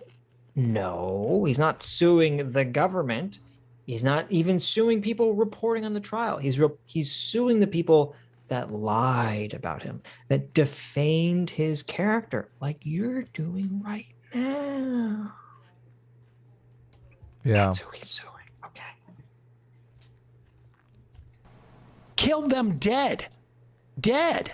I like how it's the media reaction to him taking 2 lives that's going to F him up for the rest of his life and not having killed 2 people. Right. You can get past the shooting the 2 people because they were armed with a skateboard and they were coming after you for being there with a gun. Oh my God, he's like, He's making it worse. He is. He's making it worse. They're coming after you. He's actually saying like the quiet part out loud here. Yes. That's exactly what was going on. They were attacking him because they were pissed he had a gun. Well, no. Well, they're attacking him because Rosenbaum got shot and they're just idiots. And they, as you said, they're like, but Rosenbaum was attacking him because he was pissed he had a gun. Right. Well, it's not, Rosenbaum is an insane person. Right. We don't know what he was going to do. He probably was trying to either kill him or incapacitate him through physical harm to take the gun. Yeah. Yeah. But there were a bunch of people that were pissed there that he had a gun. Yes. But he's just, this is why Sam's making it worse. Like a moron. He's acting like it's justified if you're open carrying in a situation where you're allowed to open carry, that justifies people chasing you down to beat you up and possibly kill you. That's what Sam is arguing right now? That's justified? Yeah, what a maniac. What the fuck? Like, and I hate this. Did you see what Kyle was wearing? He was asking for it. It's insane. It's a fucking insane argument. The entire point of open carrying is a warning sign. It's telling people to not fuck with you. That's the entire purpose of open carrying. It's saying, don't fuck with me. Can't tell that's a leftist, though. They're crazy. They're crazy. They've watched too many Marvel movies. They think, oh, those guns won't hurt me. When I see a police officer with a gun, it just makes me want to run up and try to steal it from their holster. I mean, that's on them. They shouldn't have the gun out like that. Yeah. Like, what the fuck? What is this argument? Guns are great. Steal at will. There you go. In a fashion. Oh, wait a minute. A skateboard, and they were coming after you for being there with a gun in a menacing fashion. Oh, I'm sorry. I forgot. Kyle was menacing. Right. Okay. Kyle walking down saying Medico is very menacing. Okay. This is exactly what was she wearing like. Right. She was wearing that dress in a slutty fashion. Menacing. Yes. Come on. Obviously. This is just the dress itself is slutty looking. Right. She's asking for it. Why would she wear that dress if she didn't want that kind of attention at? That news skirt. That news skirt. Like, this is literally that meme from SpongeBob of Patrick, like, he's just standing there menacingly. Just like Kyle's just standing there, or he's just walking like Medico. They're like, oh, he's so menacing. We gotta beat him up. We have to take him down. In the trial, because there was one guy that they tried to make a big deal about in the media that supposedly Yellow Pants Man, remember that Kyle Rittenhouse supposedly aimed his gun at? And there's one video clip, and you can barely hear the guy off camera, but people amplified it and was like, look, the guy accuses him of pointing his gun at him earlier. And I wondered about that. You know, obviously, I don't know Kyle Rittenhouse personally, so maybe he did do this or whatever. But do you remember the old lady in the trial that completely dispelled that notion? Yes. She was like, they all had guns. Based grandma. Yeah. Yeah, based grandma. And Well, no, evidently it he was was up on top of some car, like kicking in the hood or something like that. Yeah, they were destroying some car. Right. And he told them to stop destroying the car. Yeah. Yeah. But you know, They whatever. left that part out of the story. Right, of course. Well, that guy was such an unreliable witness. They didn't call him to testify. Yeah. That was part of I think I was watching Ricada or someone, they were saying that was a big fuck up on the defense, was that they should have objected and tried not to allow that video clip to be played because they weren't going to call that guy in to testify and cross-examine him. So it was just like it's just a free admission of the statement without having any ability to cross it. Yeah. Well, Richie McGinnis talked about him too, because he got out the alcoholic drinks. I can't remember, White Cats or something they were called. White Claws. Yeah, White Claws. Yeah. And gave them, basically bribed them with alcohol to get away. Right.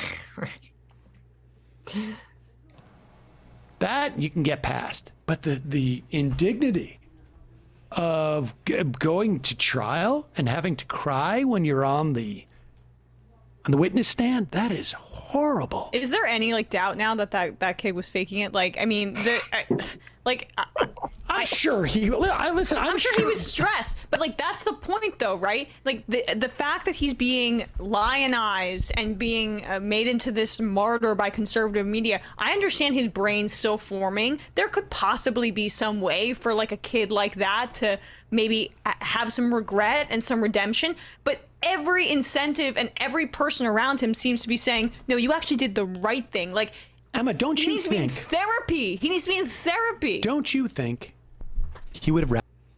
What a dumb bitch. He is in therapy. He was, yeah. That's why he was crying. Rather have been shot than having done those shootings. That he goes out and when he's out there, you know, being feted by the conservative media, that it's the smiles of it's like the tears of a clown type of situation. He wishes he was on the other side of that somebody had shot him as he was trying to protect the Piggly Wiggly or whatever it was down there. That's not, no, he never said that. Well, see, this is shit up. This is extra. No, well, he's doing a bit. This is extra gross because he's conflating what happened after the trial when he was found innocent with during the trial. Okay. Yeah, Right. sure. I'm sure Kyle's all happy and smiles now talking to Tucker Carlson that he's fucking innocent and found not guilty. Of course. And sure. yeah. Right. But when he's on the witness stand and he could be looking at spending jail for the rest of his life, and he's recounting an incident where he had to kill 2 fucking people. Yeah, I'm sure it's pretty stressful and traumatic. Okay. Like, it's just so gross to be like, well, afterwards he was happy that he was found not guilty. So like that means when he was crying on the stand, it was fake. Like, what are you talking about? Wouldn't you be, I mean, yeah, it was pretty terrifying.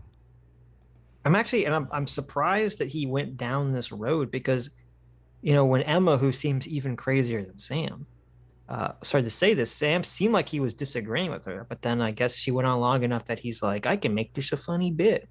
I'm just going to roll with it. Yeah. The tears of a clown.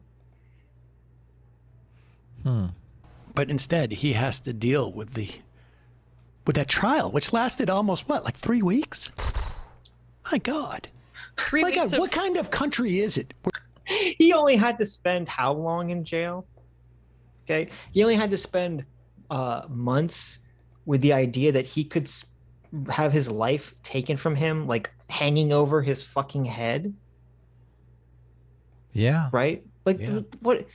The trial was only 3 weeks. I don't know why he was afraid, or I don't know why he was upset. What? I can't fucking imagine. Like, let alone the time span that Kyle had to go through. I can imagine like 3 weeks of like having the fucking, you know, executioner's axe holding over your head for 3 weeks. It's got to be so incredibly stressful. I was stressed for him and I wasn't even on trial. Yeah, exactly. Like, oh my God, I didn't want to do that next Sunday show. That's such a black mark. That was one of our marks of institutional decay. I mean, I'm sure Destiny should agree with us on that one. If he was found guilty. Yeah, if Kyle Rittenhouse went to jail, I'd be like, it's over. It's over. It was nice. Yeah. Right. The Republic was nice while it lasted, but you know, here we are. Yep. God. I feel like we're doing pretty good. I mean, the January 6th LARPing fest fell apart instantly after shots were fired. Kyle Rittenhouse got off, as he should.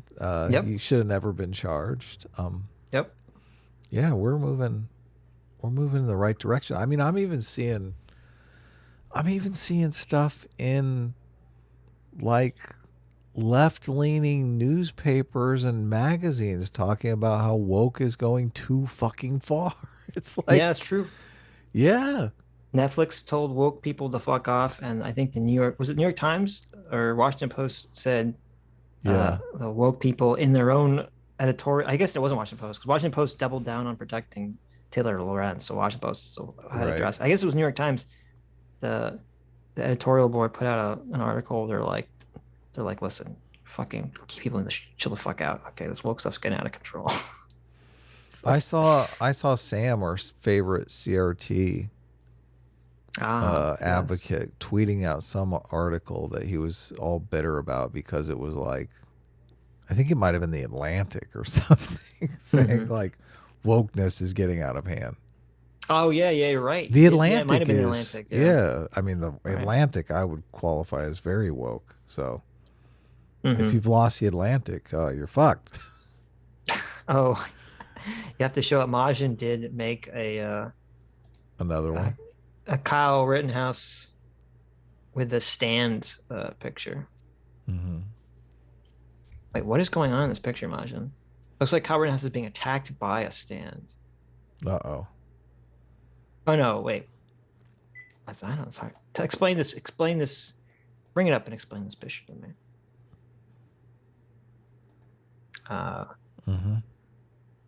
You want it up? Yeah. Well, I feel like it only exists because I said it should exist. So I feel responsible for this. Okay, here it is. So you got Kyle Rittenhouse, and there's the pedo, and the gun is like a stand gun. Well, it's like a stand from JoJo's Big Adventure. So is the stand? What's happening in this picture? It's not JoJo's Big Adventure, right? It's JoJo's Bizarre Adventure. Okay. JoJo's Big Adventure. JoJo's Big Adventure, yes.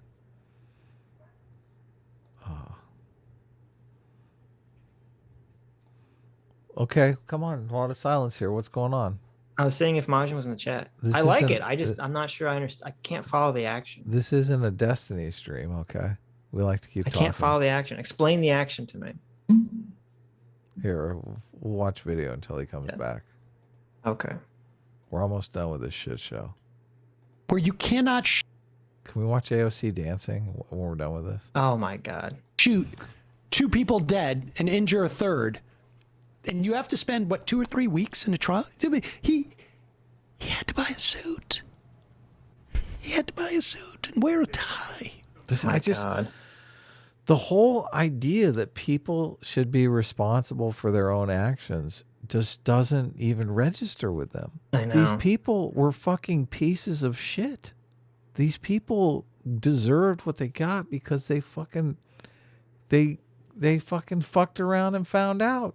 Like, I don't understand what's going on here, Sitch. Dude, if you, Sitch, I love you, but if you're gonna fuck around, you're gonna find out, okay? Friend or foe, don't fuck around, okay? Just chill. Chill. Don't try to take the guy's weapon. This is, Sam Seder said 1 million times, right? It's not his job. What is he doing? It's not his job. Why was it their job to apprehend him? That's a good fucking question. He's running to the police. It's Why, not their fucking job. Yes. Why wasn't it? Why was it any of their jobs to try to apprehend Kyle? That's a fantastic question. Why was it their job to disarm him? Yeah, right. Yeah. I just it's the whole idea that like people should be accountable for their actions just doesn't. They died. You don't understand. They're never coming back again. Right. Okay, wait. Bring the picture back up. Why? Majin sent me a message. Okay, what's it say? Okay. I said, Sitch, my sweet little bumblebee. Okay. That's a bit weird, but continue. It's simple. Kyle is being approached. His stand is punching Rosenbaum, and then it's just punching down. Its name is MGK, Machine Gun Kelly. That's a pretty badass name. That's Machine rapper. Gun Kelly. Oh, okay. I see what's going on. So yeah, Rosenbaum's approaching Kyle, and then okay, I see. And then the stand is coming out and it's punching Rosenbaum's face, and that's like a smear effect on Rosenbaum's face. And then his stand is coming. Okay, I understand now. I see it. I get it. I understand. Oh, okay. I don't know. Based. So the arm Based coming out of Rosenbaum is the stand's arm. So it's no, just not really connected to his body. So you see Rosenbaum's face, like that's like over the arm. Yeah.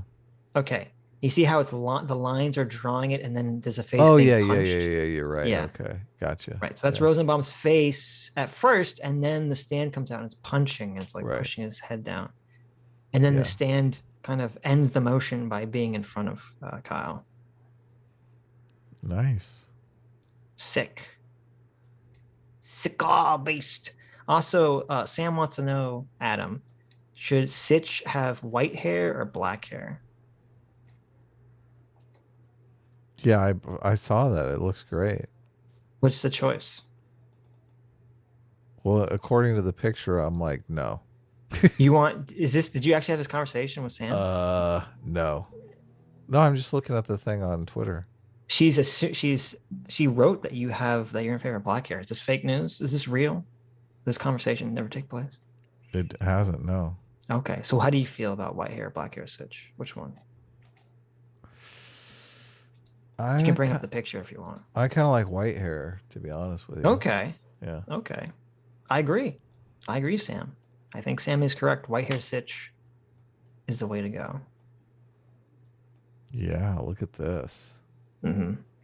This is Pride Month Sitch. Right here. Don't hate me because I'm beautiful. Okay. Look at this. Which PSA Sitch version do you prefer, Adam? Black hair or white hair? Yes. And you're just like, I'm no. like, no. No. How could you turn down? Look how sexy I am. Okay. I think this is going to be a regular addition to the show right here. This Adam doing that. Imagine if that's how I looked in the comic. I wouldn't have any of the problems that I have in the comic. No. I mean, I kind of advocated for that. We're like too far along now to. Well, considering mix it up, but Sitch not liking the way he looks is a major plot point. I don't know. Yeah, we can change it up. No, but beautiful. There you go. This will be the ending. We figured out the ending. Okay, Sitch will look beautiful. Okay. Yeah, you're right. He'll become a beautiful anime boy at the end of the series. Spoiler alert. Spoiler warning. Now we actually have to write it completely different. No, we don't have to change anything. Oh wait, yours in the second panel. No. There's a second panel? What do you mean? There's a second panel, yes. Bullshit. So even Adam's on board with the white hair. Okay. The second panel is you telling Sam black hair Sitch. And it says really, really small. It says no homo though. Oh. Is that for real or? Is that how you feel? She didn't do that panel, right? Oh, she didn't do the what? The second panel, the one that I'm looking at, is me doing the no. No. This is, a second page. I'm sorry. It's a second page. You're making this up, right? I'm not making this up. Oh my God, you're like... Where is it? It's right under the tweet. It's the next reply. I'll send it. I'll DM it to you. Yes. I just DM'd it to you. No, I don't believe you. Oh my God. This is like... Oh, she's got like a tweet thread. Yeah, that's what it was. Why? Mm-hmm. As long as it's not a whelp file. Okay. It's not a whelp file. I promised you. Okay, I brought it up. Here we go. Yeah. So then Adam is saying to Sam, who's got her little Kingdom Hearts laptop, he says, the black hair Sitch. No homo. And then Sam It says, does say no homo. It's tiny though. It's tiny. And then Sam says, super serious, says, the only correct answer is white hair. Your opinion is irrelevant since white-haired anime characters are far superior class to others. I agree. And I Adam agree. Says, then why did you ask? Fake news. Fake news. And this is Gojo Satoru's peak icon, for example. True. Satoru Gojo, based Jujutsu Kaisen character. Very true. I love that guy. This is great. When is season 2 of that going to come out? There is a character in Jujutsu Kaisen that reminded me of Adam. I don't remember who it was, and I'm like, this character is just Adam. Sweet. I think it might have been the measuring guy. Had my charismatic personality. Guy? It's been a while since I've seen the show. There was a guy, I'm like, this guy is just Adam's personality. Anyways. We're almost done with this. Yeah. Sam Seder. Who watches this shit? I guess 50,000 people. Listen, Sammy gives me so much pride. Listen, Sam, I'm a proud American. What happened? I don't say all the Japanese names all correctly. I say it American because it's American, damn it. I say Gojo Satoru, Saturaiju. I say however I want because that's how I roll, okay? He says nuclear. I say nuclear. I say Gojo Satoru, Satoru, whatever his name is. It don't matter. This is America. Get an American name, Gojo. What are you doing? In that I don't call him Ryu. I call him Ryu. Damn it. Yeah. I actually don't. Bad pronunciation is where we're at. Listen, I'm not known for I'm known for many things. The ability to pronounce names correctly is not one of those things. I'm not very good at pronouncing anything correctly. Okay. I'm a terrible reader. I think I'm actually known for not pronouncing names correctly. My God. And now, he's having to go around to all these. It's hard. You got to feel bad for the Covington Catholic kids because Okay, Sammy G says Adam reminds me of the guy from the anime Way of the House Husband. Now I've actually seen this anime, and it's pretty badass. Really? Yeah. That the character is super cool, so it's like a compliment, definitely. Mm-hmm. Yeah. Anyone going to remember them now that Kyle's the new That's right. That's right. They've lost the countless Fox News opportunities now that Rittenhouse is here. You gotta wear a suit.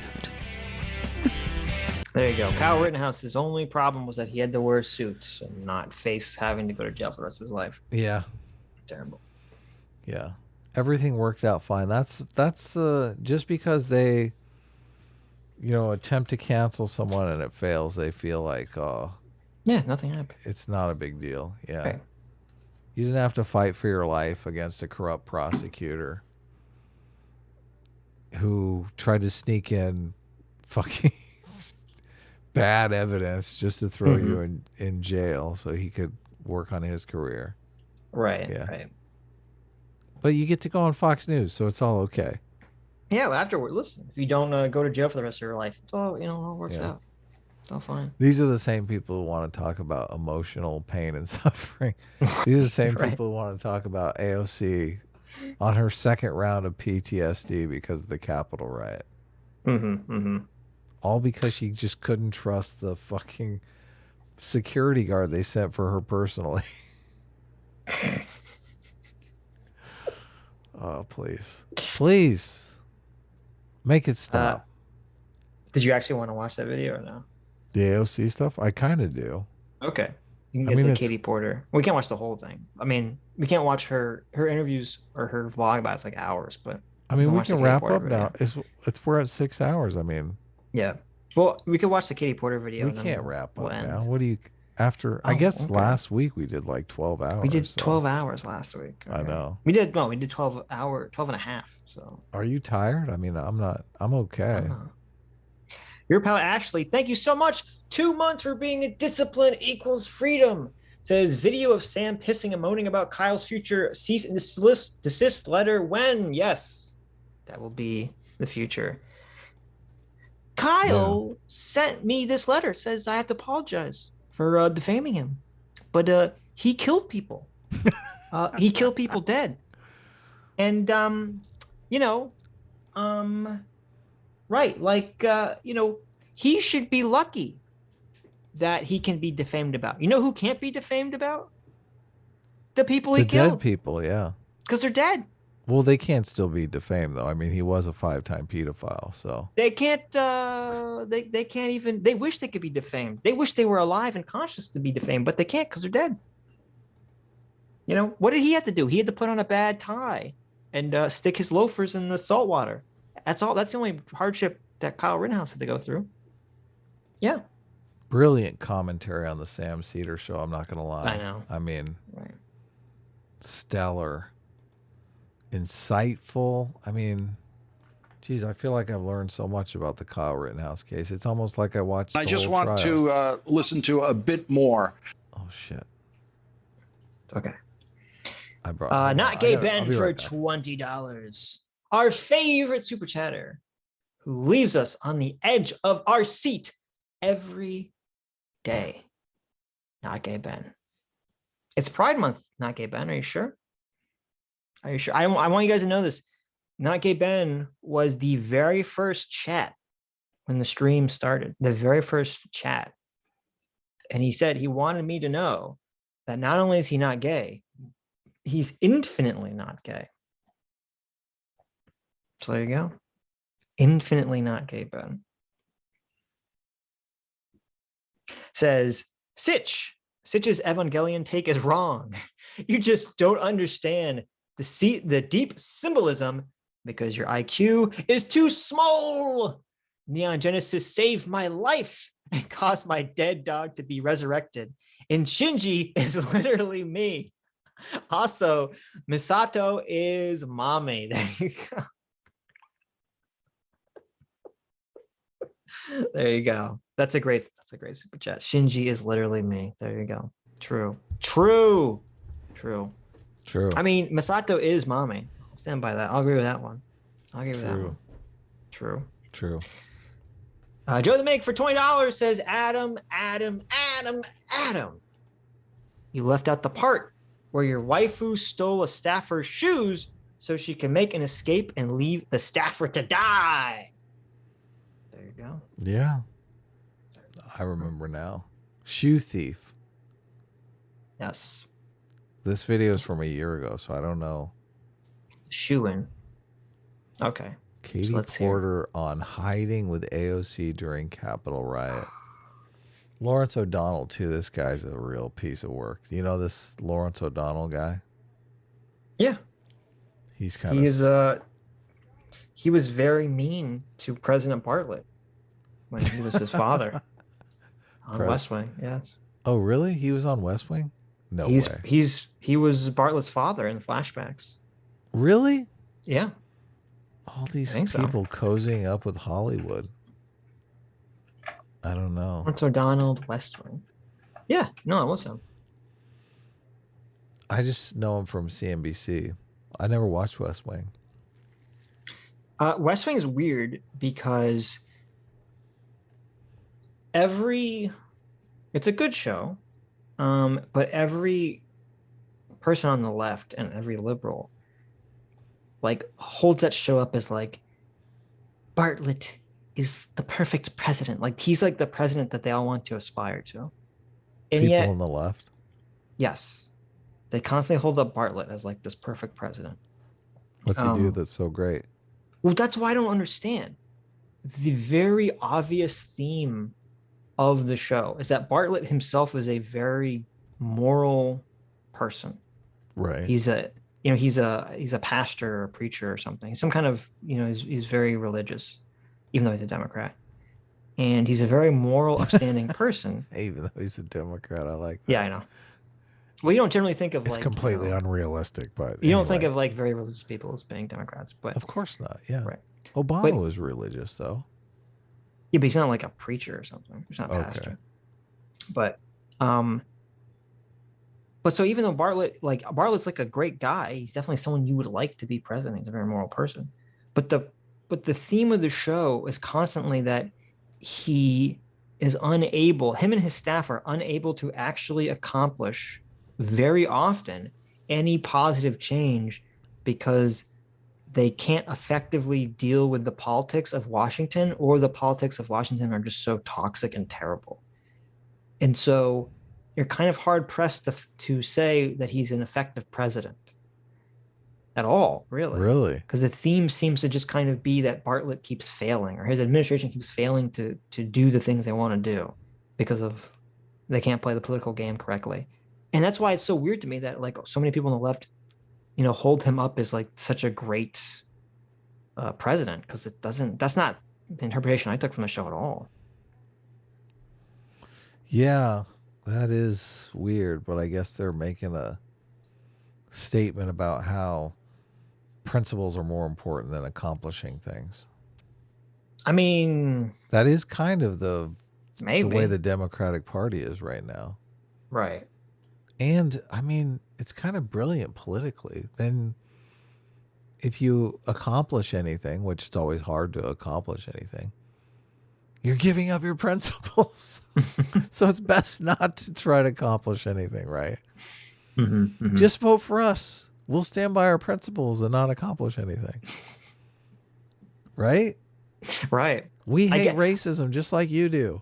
Well, I know this accusation, I don't know if it's from Steve or someone's made this accusation that like that Cenk basically views politics like West Wing. That's why Cenk thinks you can just go and give like a speech and convince everyone in Congress's mind or something. Like you can just give some like very emotional speech, some very inspirational speech and get everyone on board. Which if that's what he thought, I mean, to me, that was sort of the opposite. Like, Bartlett would give some impassioned speech that you'd be like, oh, that's really smart. But then like he still failed because of politics. So. Because he butt up against Mitch McConnell. And Mitch McConnell would be like, go fuck yourself. Right. So let's watch this interview. This is I think this is the right one. I think this is the one where Katie Porter talks about she was like a mother. That's how she knew how to deal with AOC. I can't tell if this is real or not.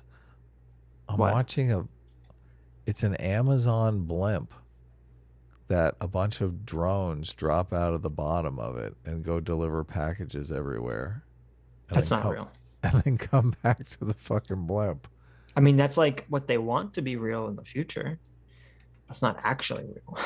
Amazon's vision for the future, a delivery drone blimp. Right. That's fucking crazy amazing. Right. All these little drones come out and deliver your package. I'll take a pizza. Deliver a pizza to me, Amazon. Oh, after we watch this, we had to watch the Postmates commercial. Okay.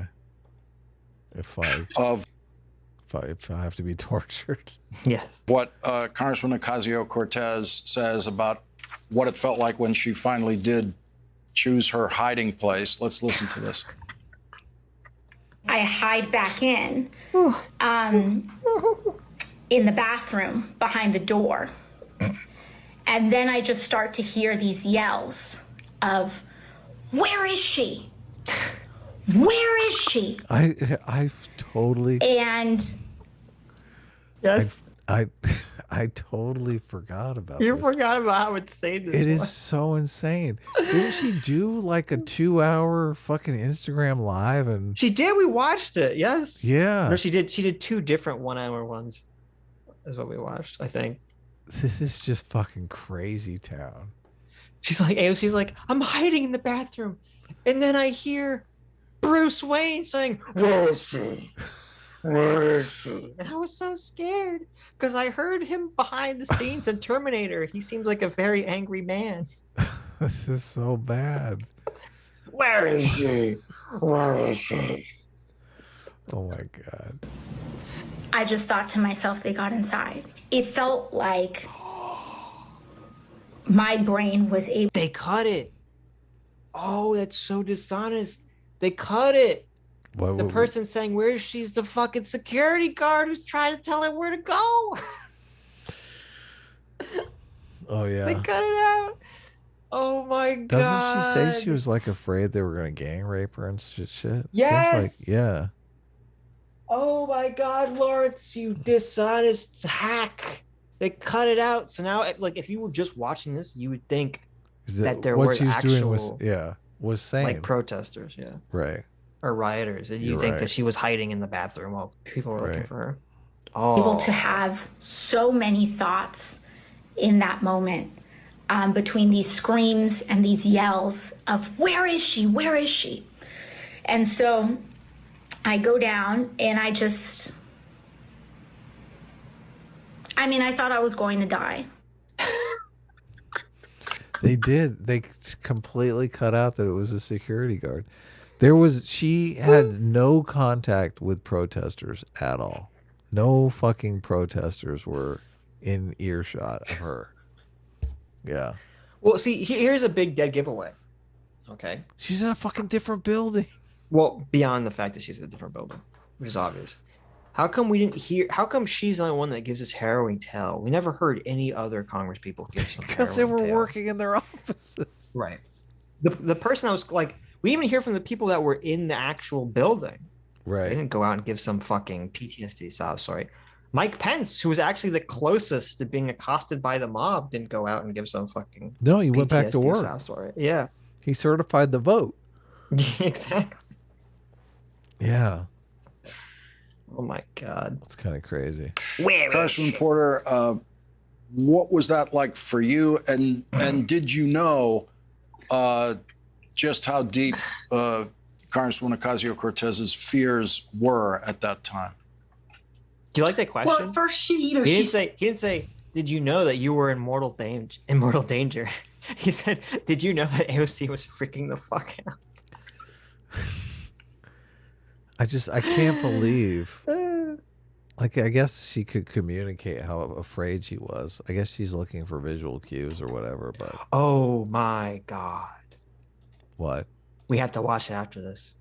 Sam Seder talks about this incident. No way. Okay, Ouch. wait a minute. Let's watch this. Oh, I saw it on me. this timeline. We waved. I went into my office, and a couple seconds later, she knocked. And wait. What was that like for you? And did you know just how deep Congresswoman Ocasio-Cortez's fears were at that time? well, at first she saw me. We waved. I went into my office, and a couple seconds later, she knocked. And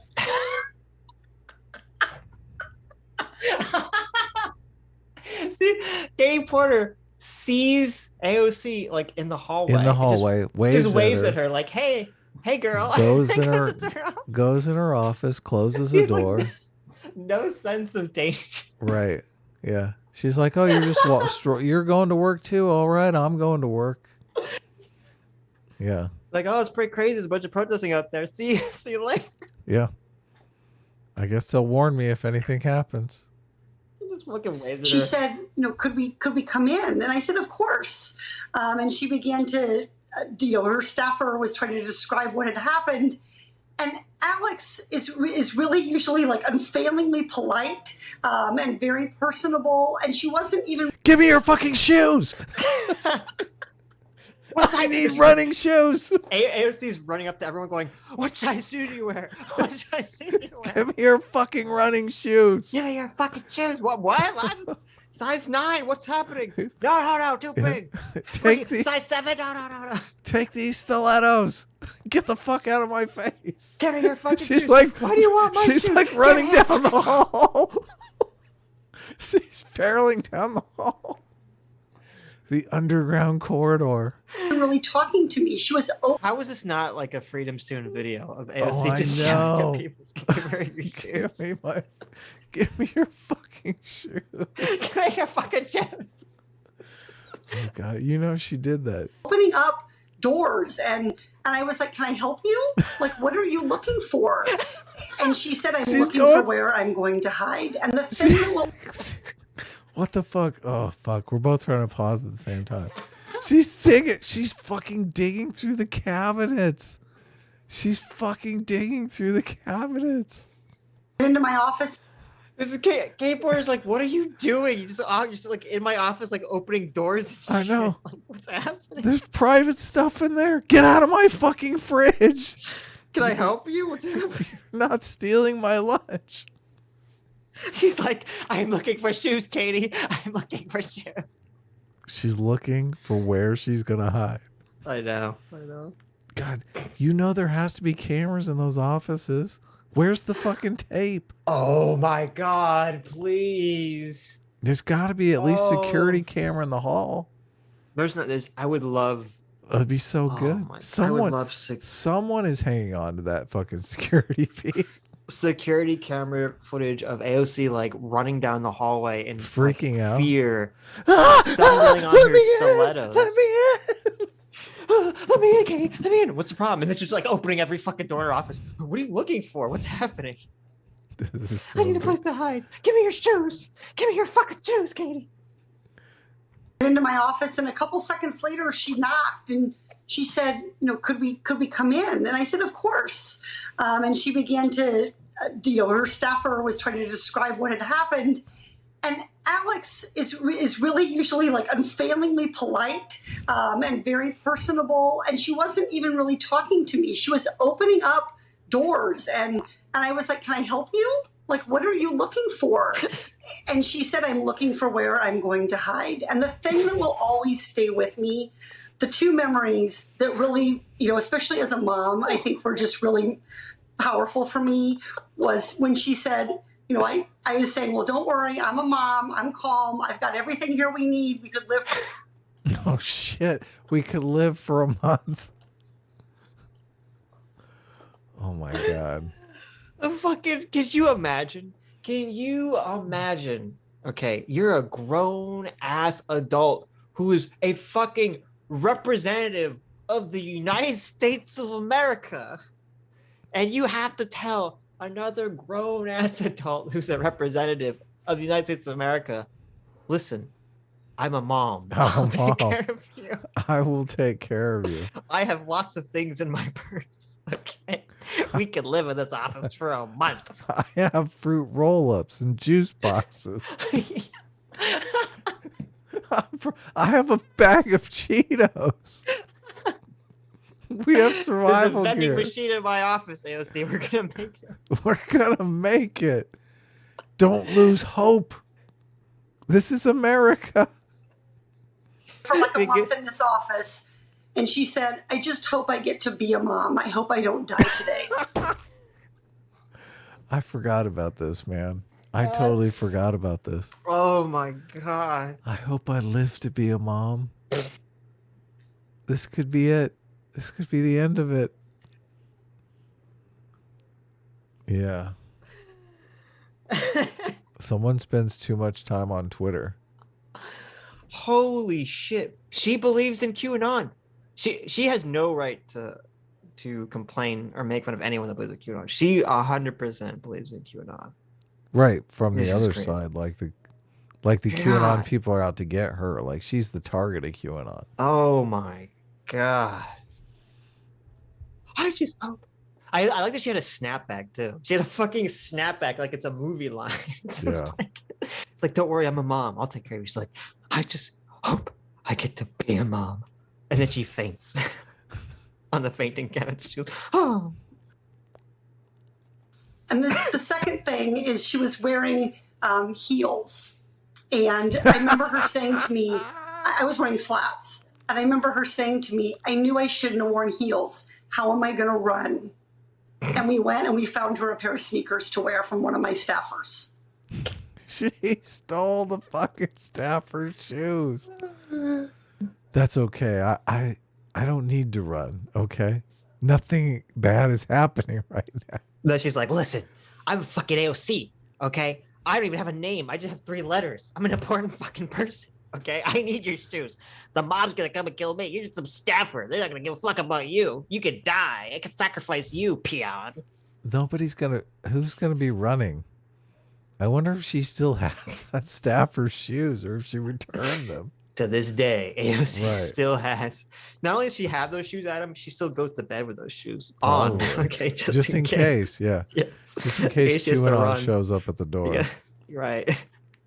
So that she could run if she needed to literally run for her life. Look at the look on her face. Ew.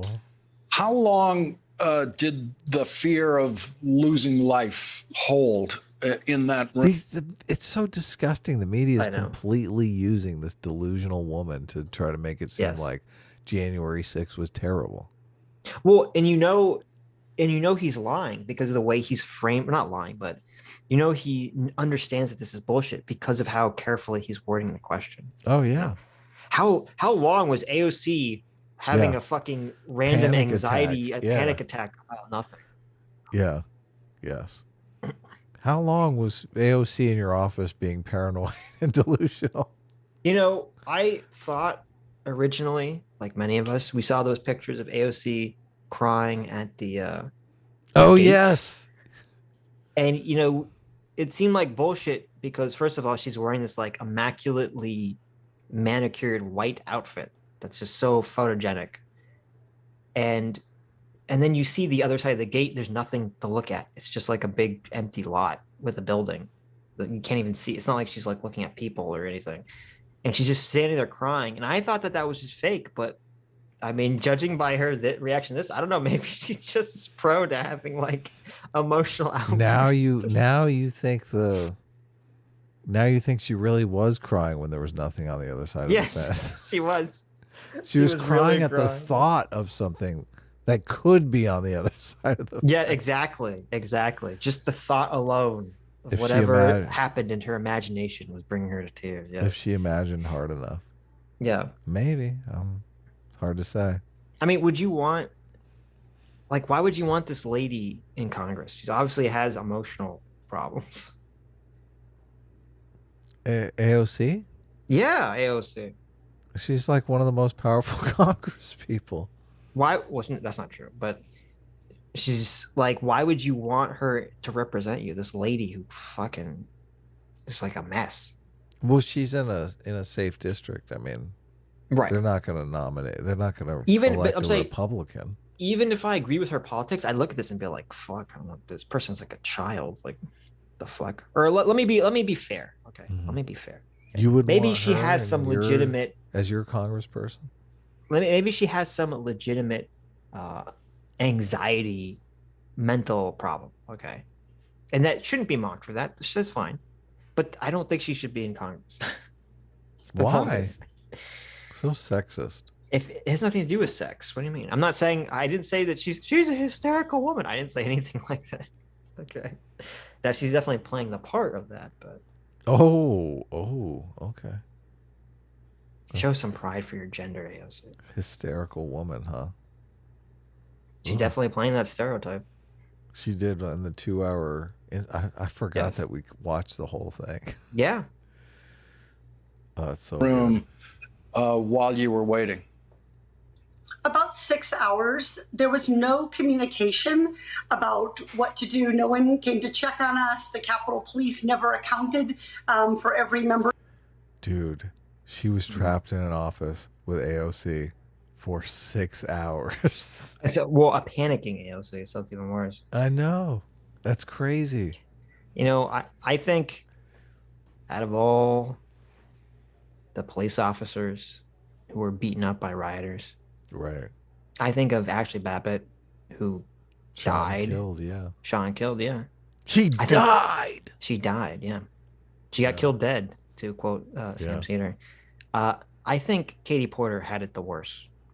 Yeah. I mean, being trapped in a room with AOC panicking for 6 hours, that might have been the worst of anyone on January 6th. I think she really drew the short straw on that. Worse than dying. Yeah, Maybe. I would say so. I wonder what they talked about. Oh, God. Maybe she had to like stroke AOC's hair and sing her songs and like rock her or something. She's in her lap. Yeah, she's sitting in her lap. It's okay, She's got Alex. It's okay.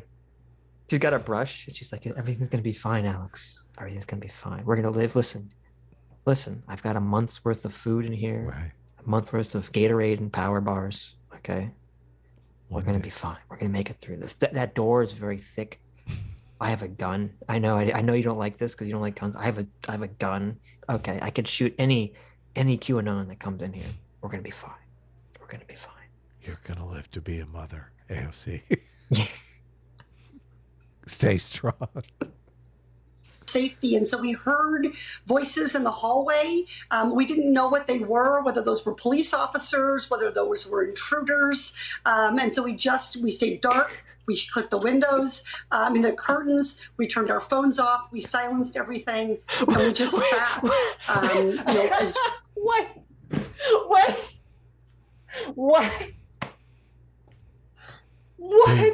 They did nothing for 6 hours. She just said, we never were told what to do. We never got in contact with anyone.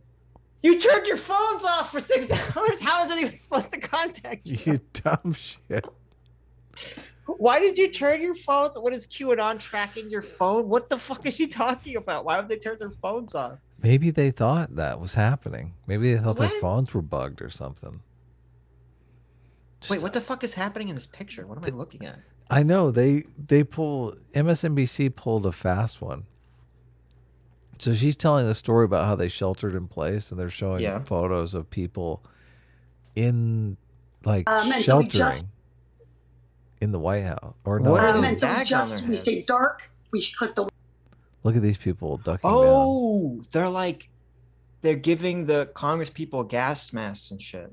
Windows, I'm the assuming curtains. That's what they were, like, in case there's a chemical attack or something. Oh, I guess you're right. Yeah. See, these people. This is what man. Fuck AOC. Fuck these people are like actually like cowering in the Capitol. Well, Hill yeah, because room. the rioters are right there. Yeah. Yeah, that the people are literally trying to break into. They've handed them like fucking gas masks and shit. Yeah. And, like, we didn't hear any of these people's fucking sob stories. We only heard AOC, who was in a different building, running around hiding in Katie Porter's fucking closet sob story. Like, fuck you, AOC. Do you know where Ashley Babbitt got shot? It was right outside that room. Yeah, right outside the room. Right behind the speaker's podium is where the cop was standing when he shot. Yeah, they were worried that everyone was going to come in there and. Well, it was the hall. It was the immediate hallway that led into that room. Yeah. Right. Phones off. We silenced everything, and we just sat, as still and as quiet as we could be, in the hope that they would. Here's the spot where Ashley Babbitt gets you're shot. right.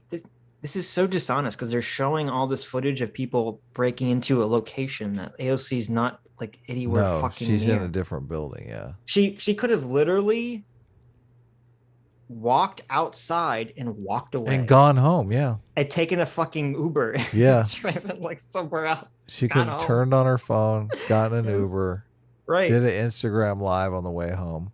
Right. Yeah. Would just run on by. Why was it your office? Is your office close to her office?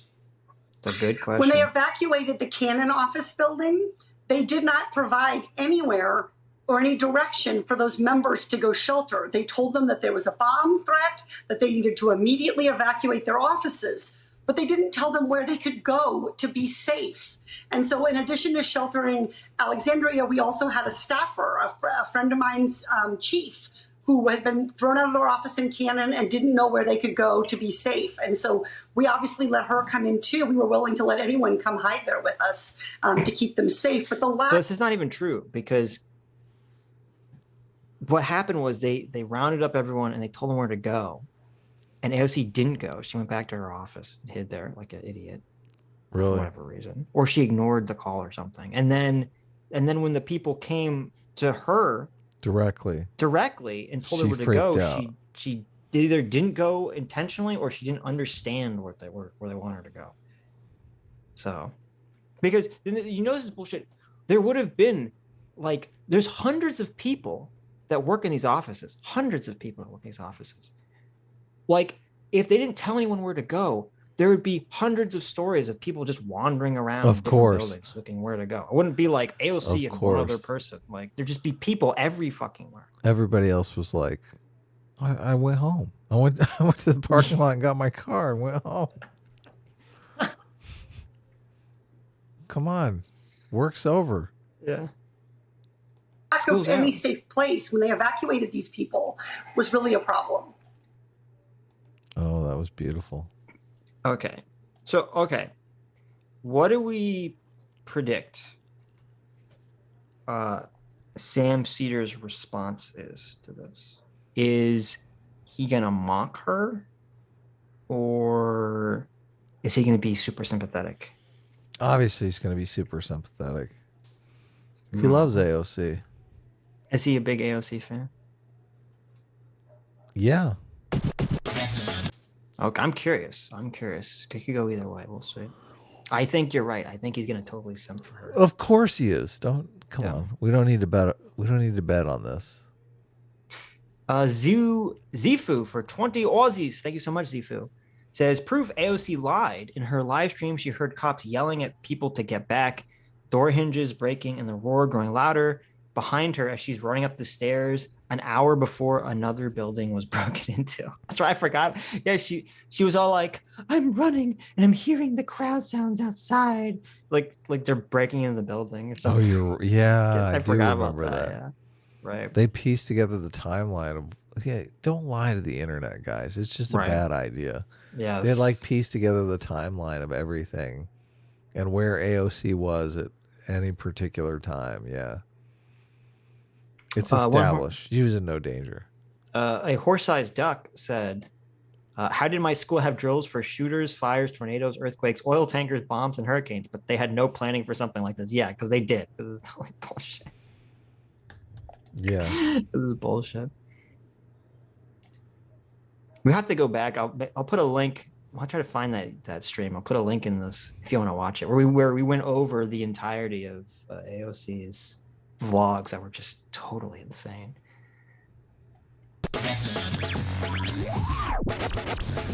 I want to start with this clip of Katie Porter. One of the things that happened last night, AOC did about, I don't know, like a 70-minute Instagram video retelling her experience during the storming of the Capitol. When is this? Is this old or new?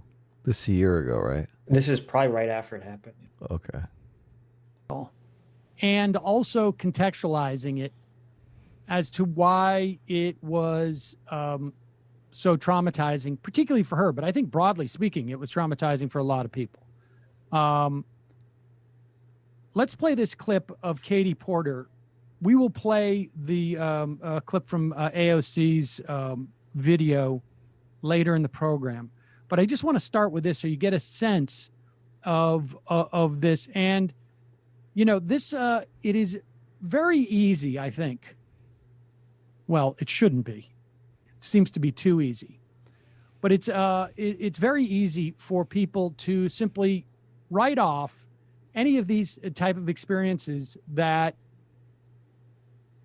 elected politicians would have, because they perceive them as people devoid of normal human emotion. And it is definitely true if you run for office.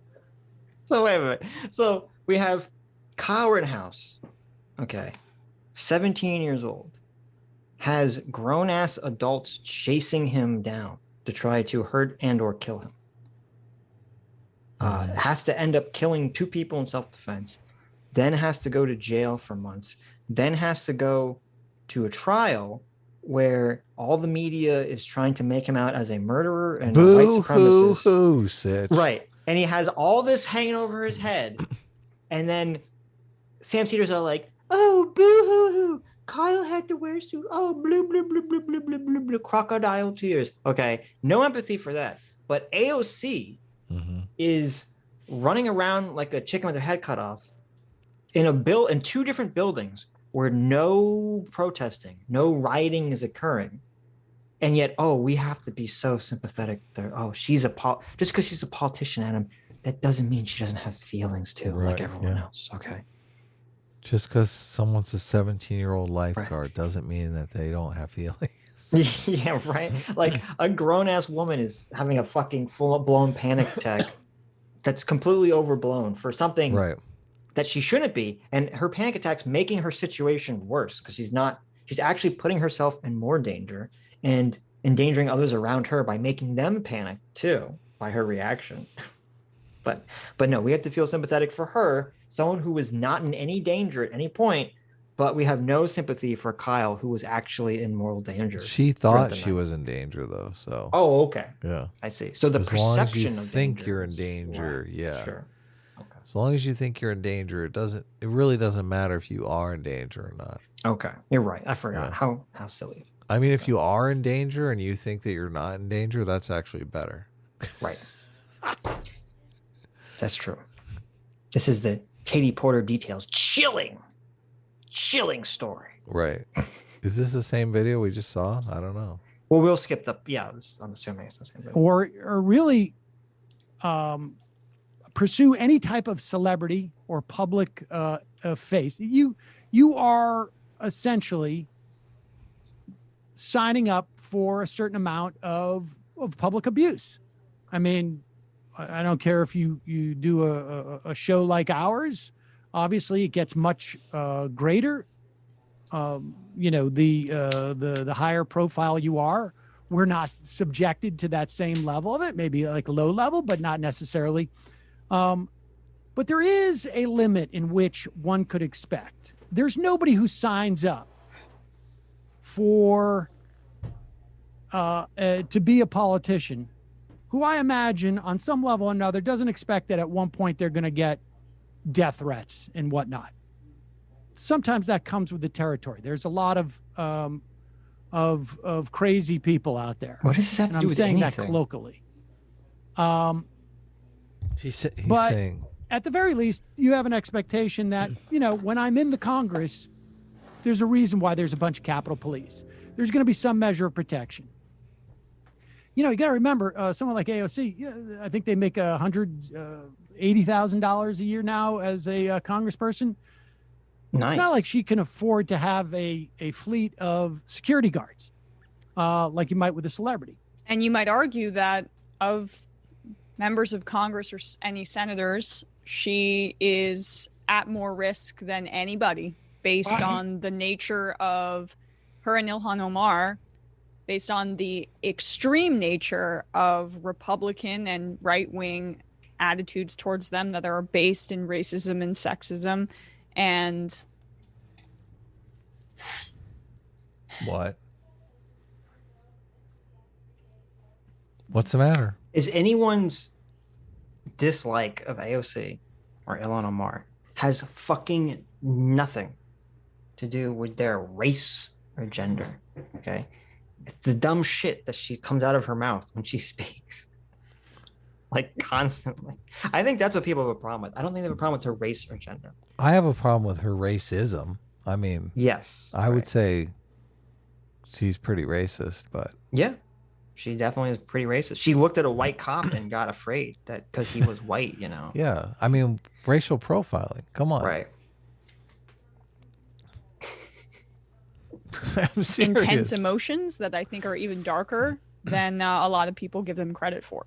without a doubt. I mean, AOC, I think, still has higher name recognition amongst conservatives than she does amongst Democrats and liberals.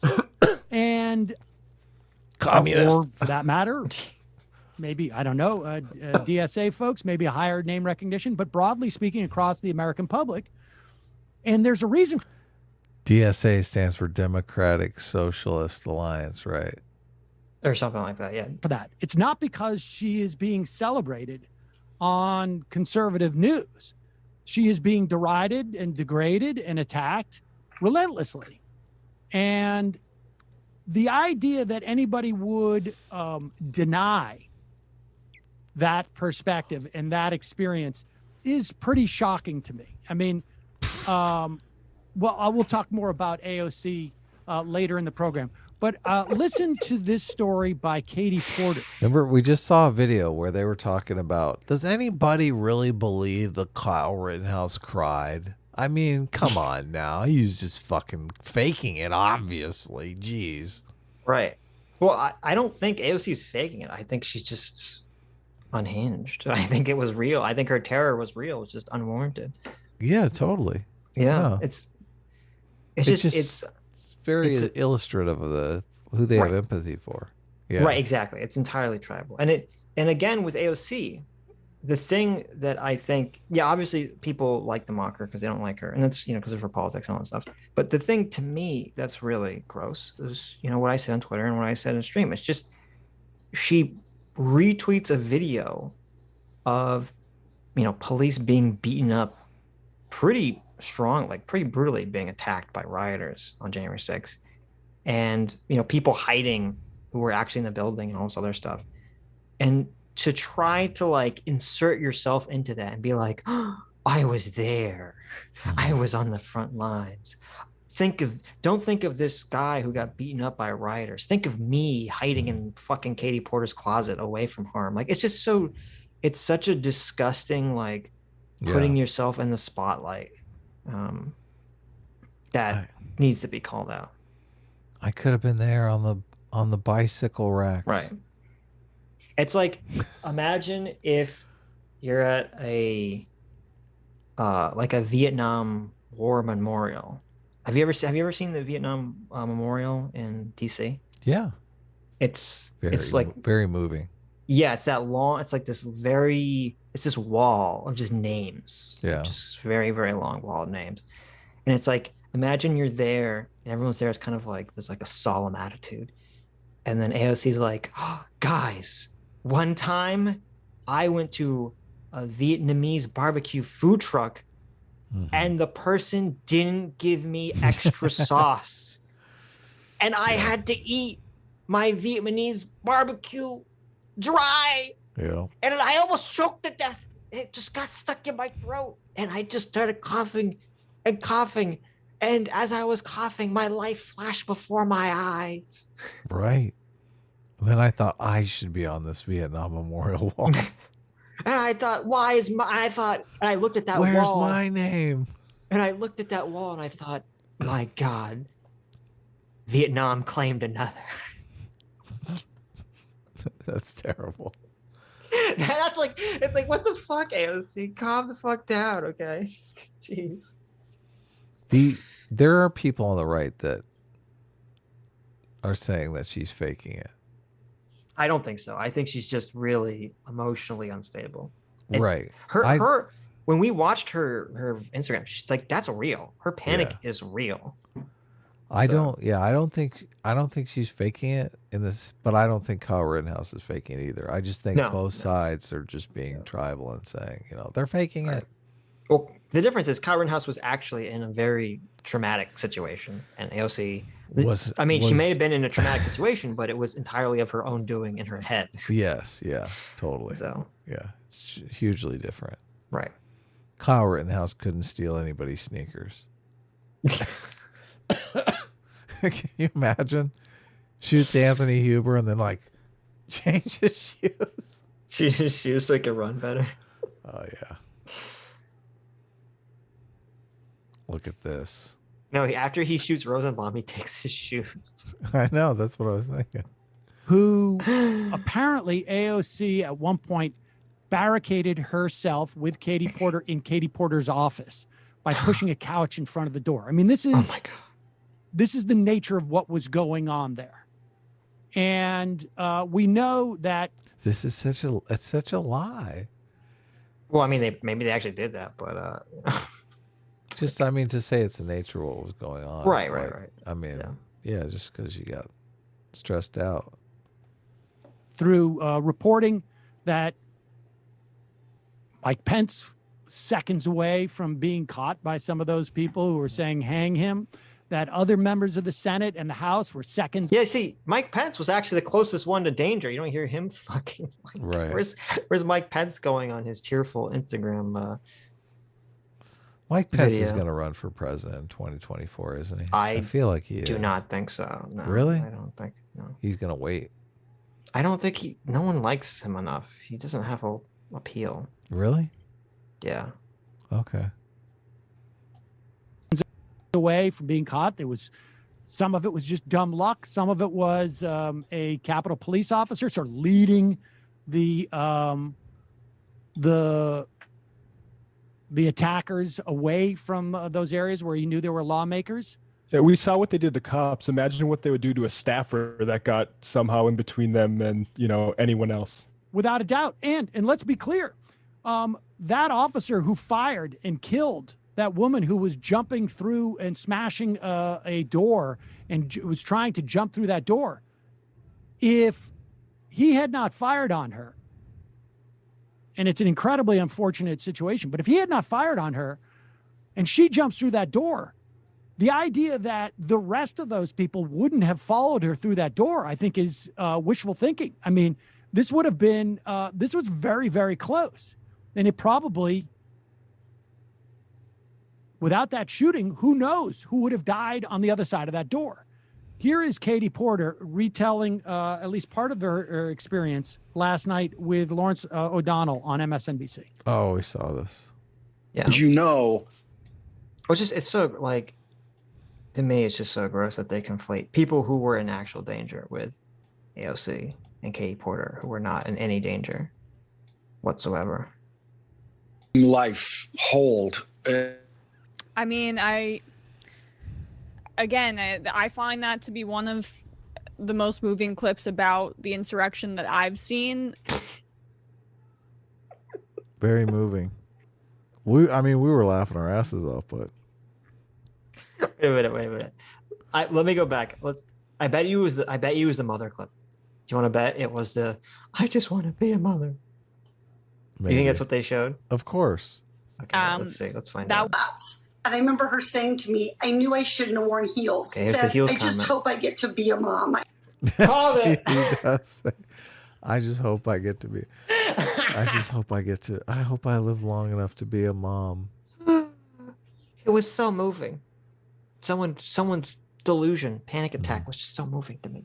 I mean, I find that to be one of the most moving clips about the insurrection that I've seen. That, as a woman who wants to one day have children, that would have been one of my first thoughts. And it really humanizes these politicians, especially the ones like Katie Porter and Ocasio-Cortez, who are not there to enrich themselves, who aren't there for the short term to cash in later and go to work for some lobbying firm. They're there, especially Ocasio-Cortez, with immense bravery, putting up, going through the risks that they endure on a daily basis that are often very sexual in nature, coming from the right wing, violent, sexual, violently sexual. Like the right-wing congressmen are sexually harassing her at work. Dude, that would be such a fucking giant No, she story. means like not like politicians. She means like Twitter trolls. Yeah, like Twitter trolls Okay, and well, hate mail and sure, okay. It's like, oh, AOC's so brave, earning $180,000 a year to be a fucking to be one of the most famous Congress women in the entire country, and like be a fucking name brand, famous person that so many people on the left salivate over. Oh, she's so brave. Oh my god. And she's, come on. She's planning on staying as long as she possibly can. Of course, she's gonna milk that shit. She wants to be president one day. Yeah. Of course. This is so ridiculous. Oh, she's so brave. Oh my god. How noble. What a noble sacrifice AOC's making shit tons of money and being very famous for doing very little work. Oh, so brave, so bold. Yeah. Like, what the fuck are you talking about? I'm looking up how much congressmen make. And they said she makes 180 grand. I couldn't tell if he was saying 100 grand and then corrected himself to 80 grand. I don't know that he said 180. It came out as 180, but right, maybe. I'm starting to realize Sam Seder's kind of a dipshit. How much? Oh, go ahead. Continue racist in terms of Ocasio-Cortez, Ilhan Omar, Islamophobic. Enduring that, it's very moving to me, and the trauma should not ever be discounted or underplayed. Yeah. Sure.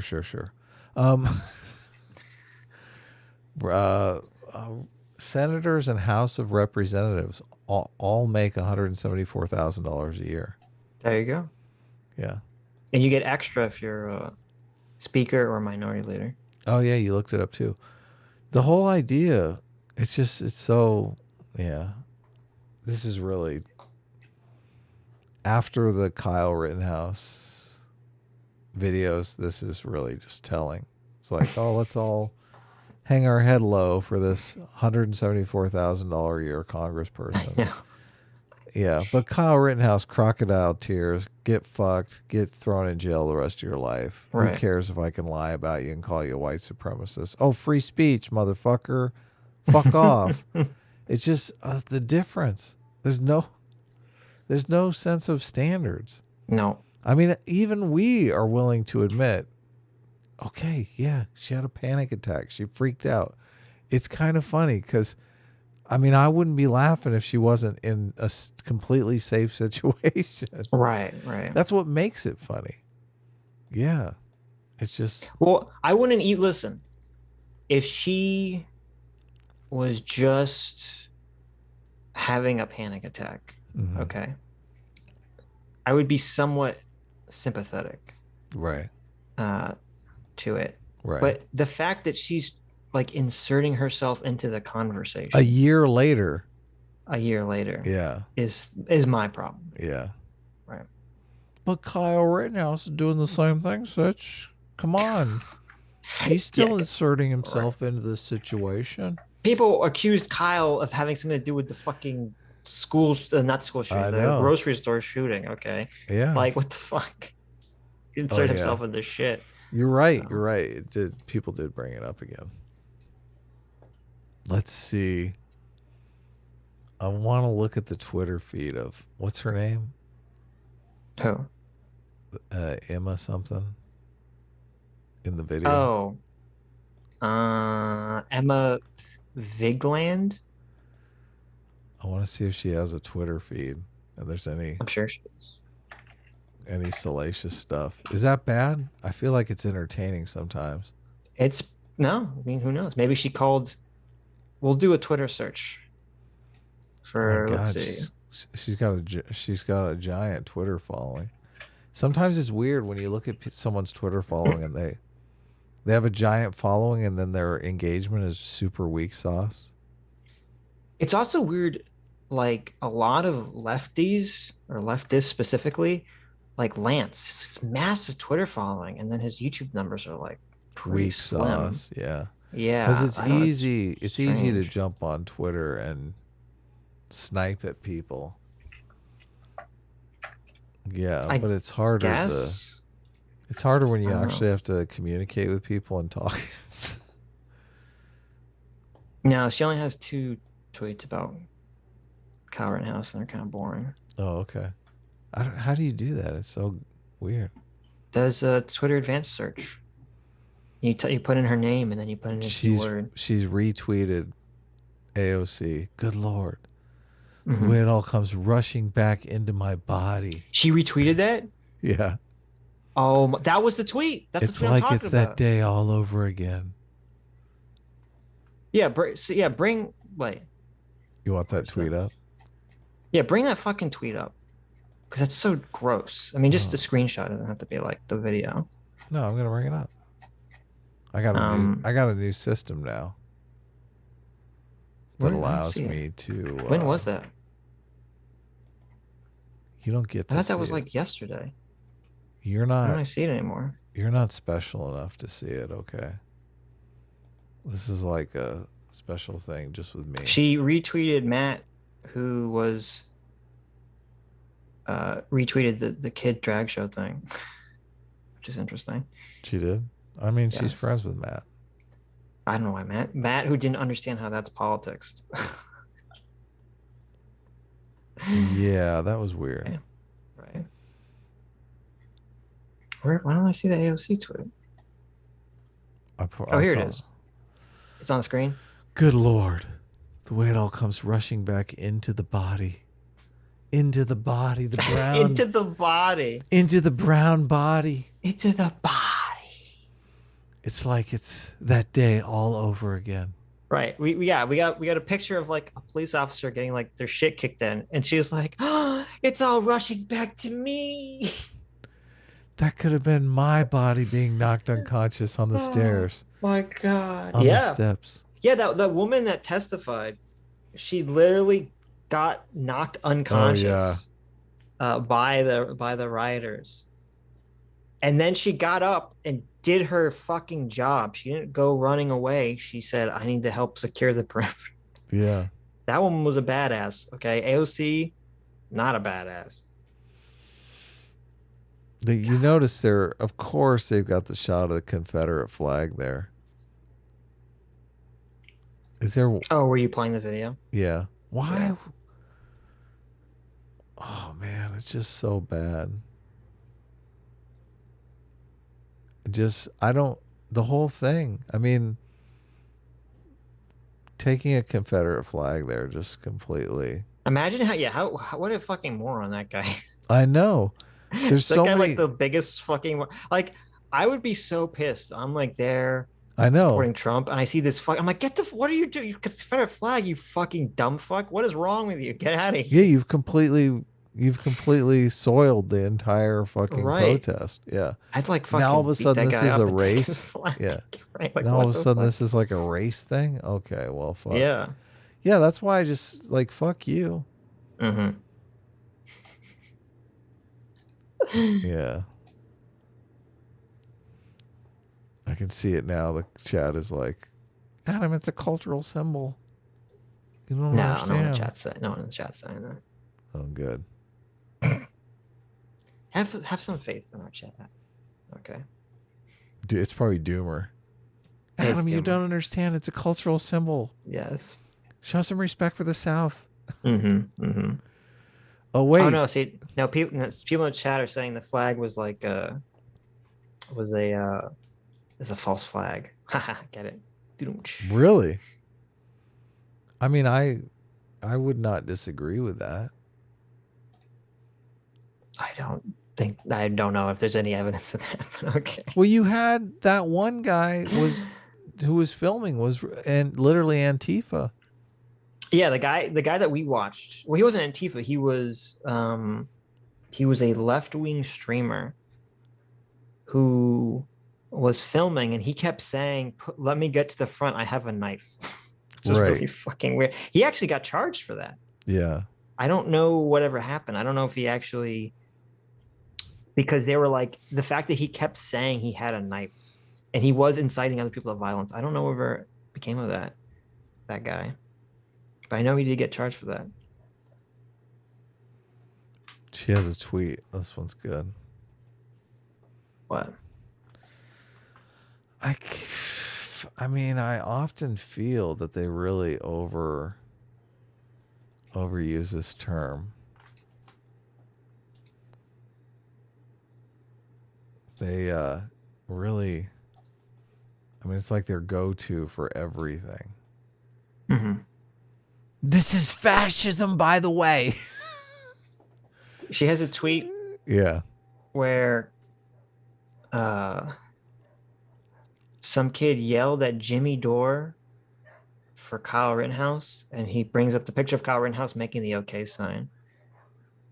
Oh, really? And then she says, the man doesn't know who Kyle Rittenhouse is. I don't think she knows who Kyle Rittenhouse is. But anyway, let's finish this video. The Let's fact, be done. What? It's already done. I thought it was done. and people also, I mean, aside from just the sheer terror that existed in that moment, which I think would have affected anyone. Is it even up? Yeah. Okay. Would have You affected also have to- anyone.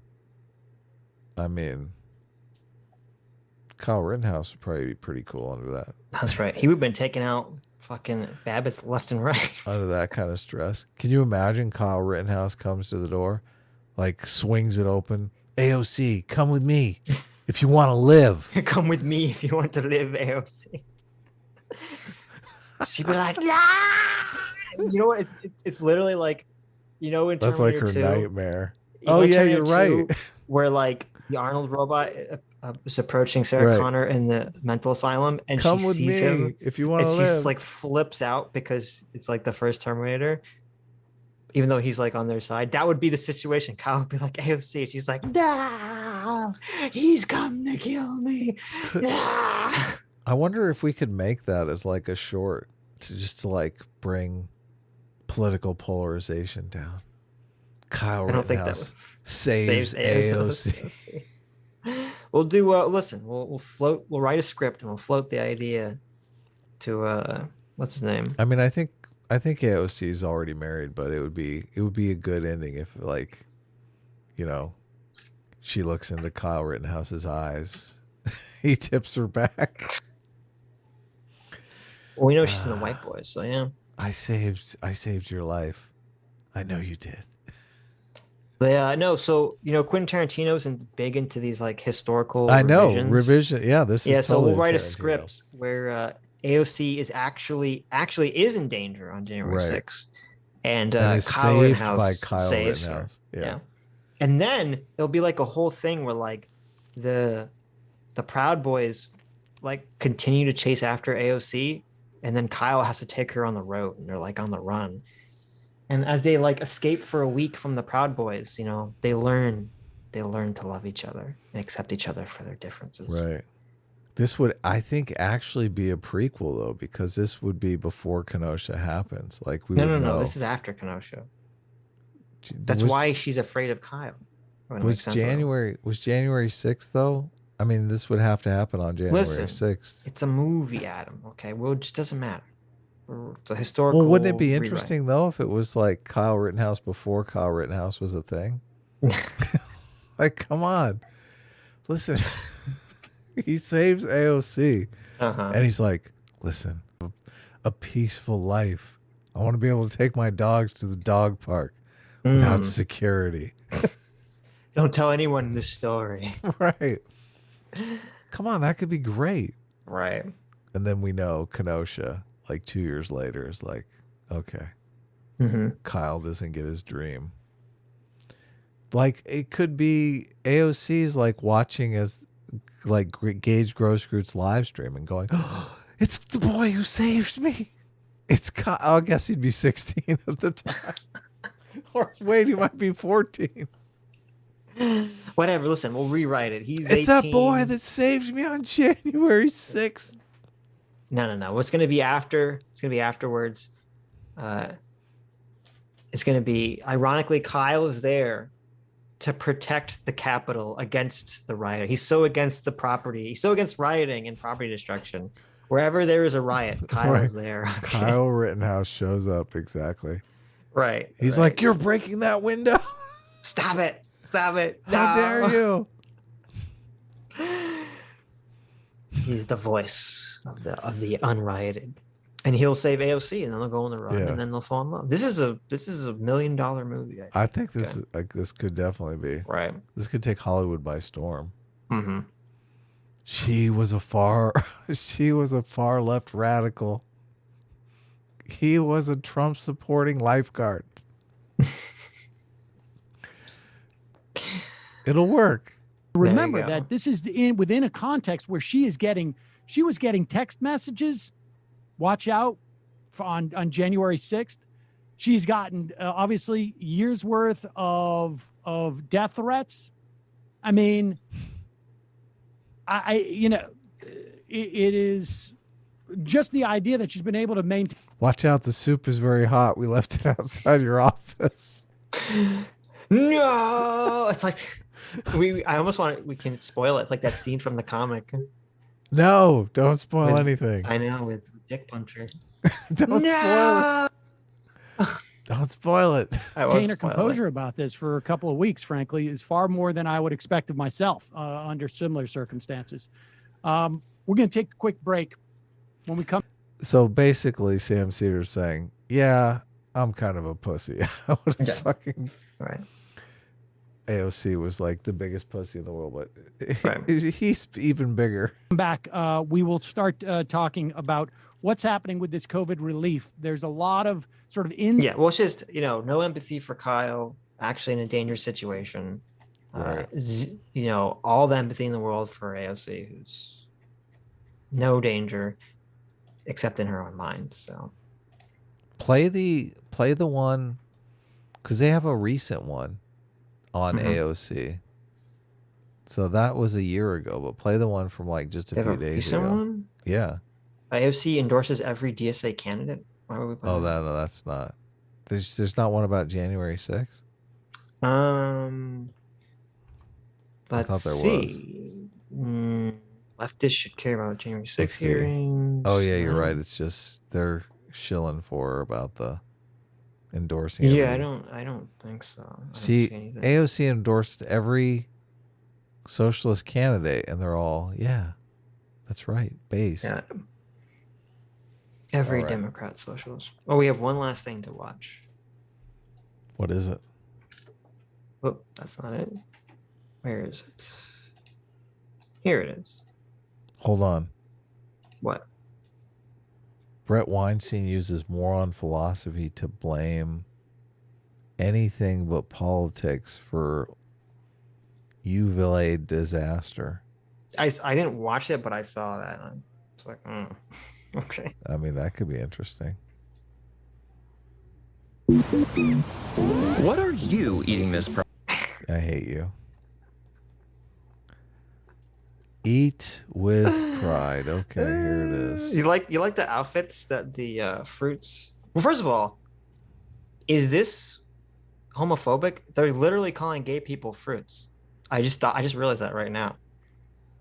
I mean, they're probably gonna get a pass just because this is obviously pro-gay stuff. So this is if you missed the beginning, this is Postmates.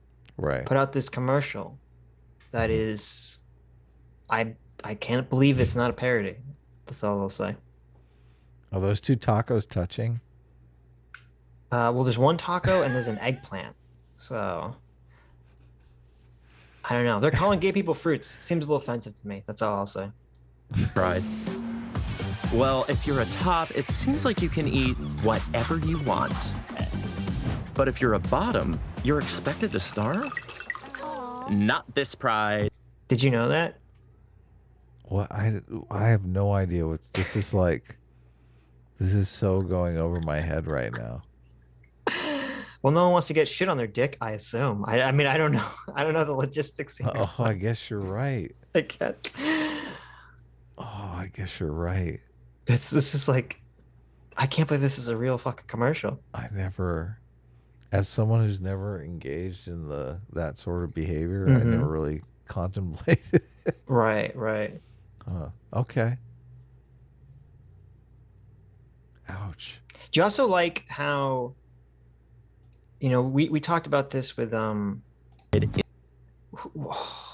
was the person that made that comment about like, it was H3H3 with the diapers comment. Oh yeah, we watched that. Right. Yeah. So look at this.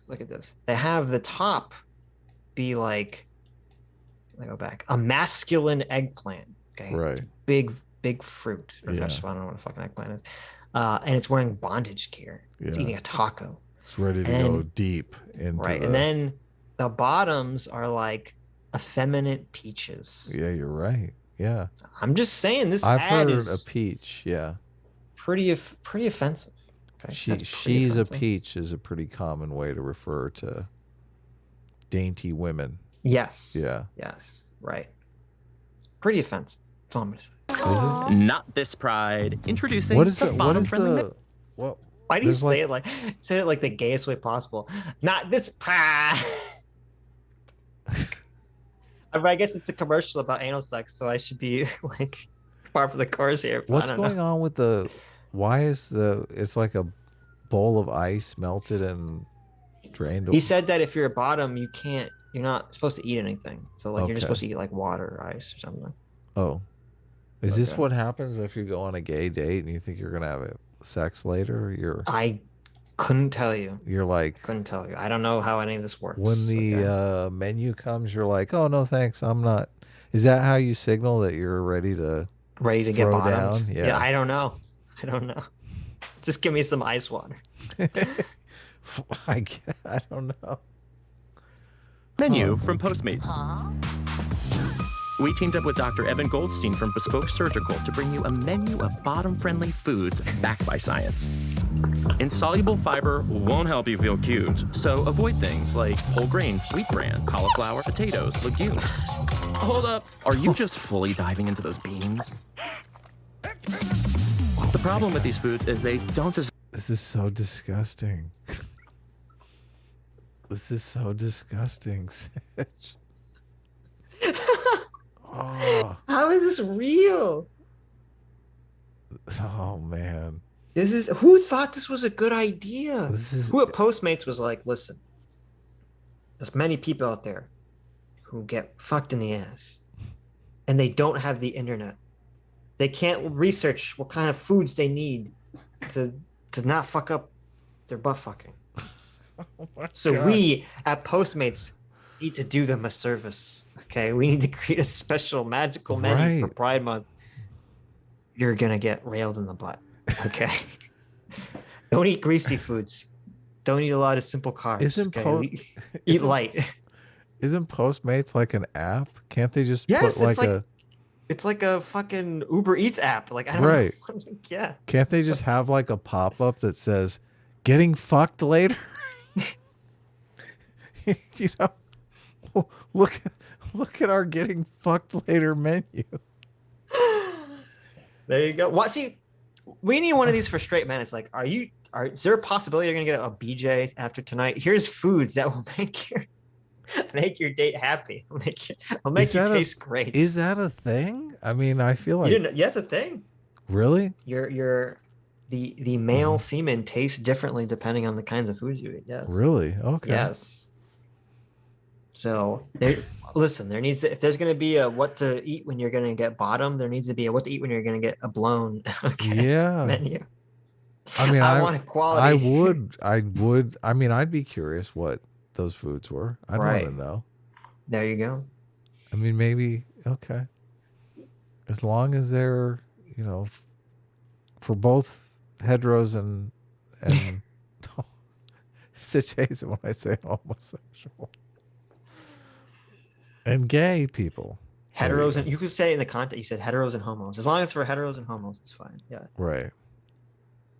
Dissolve in water, which could traffic jam in your digestive system, making a mess of your. Sitch, why are you doing this to me? Seriously. Oh, this is pretty amazing, Adam. This commercial is. This is. Look, it's not just the anal sex part, okay? I don't want to think about your digestive tract, okay? You don't want to think about it? That's personal. You have right.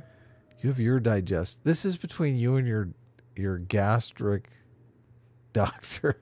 Your gastric intestinal doctor. Yeah. Oh, I can't believe this. People spent money on like every step of this process. I just cannot bet. They hired CGI people to make fake stop motion for this fucking commercial. Yeah, no. You want us to film what? Yeah. It's incredible. Your evening.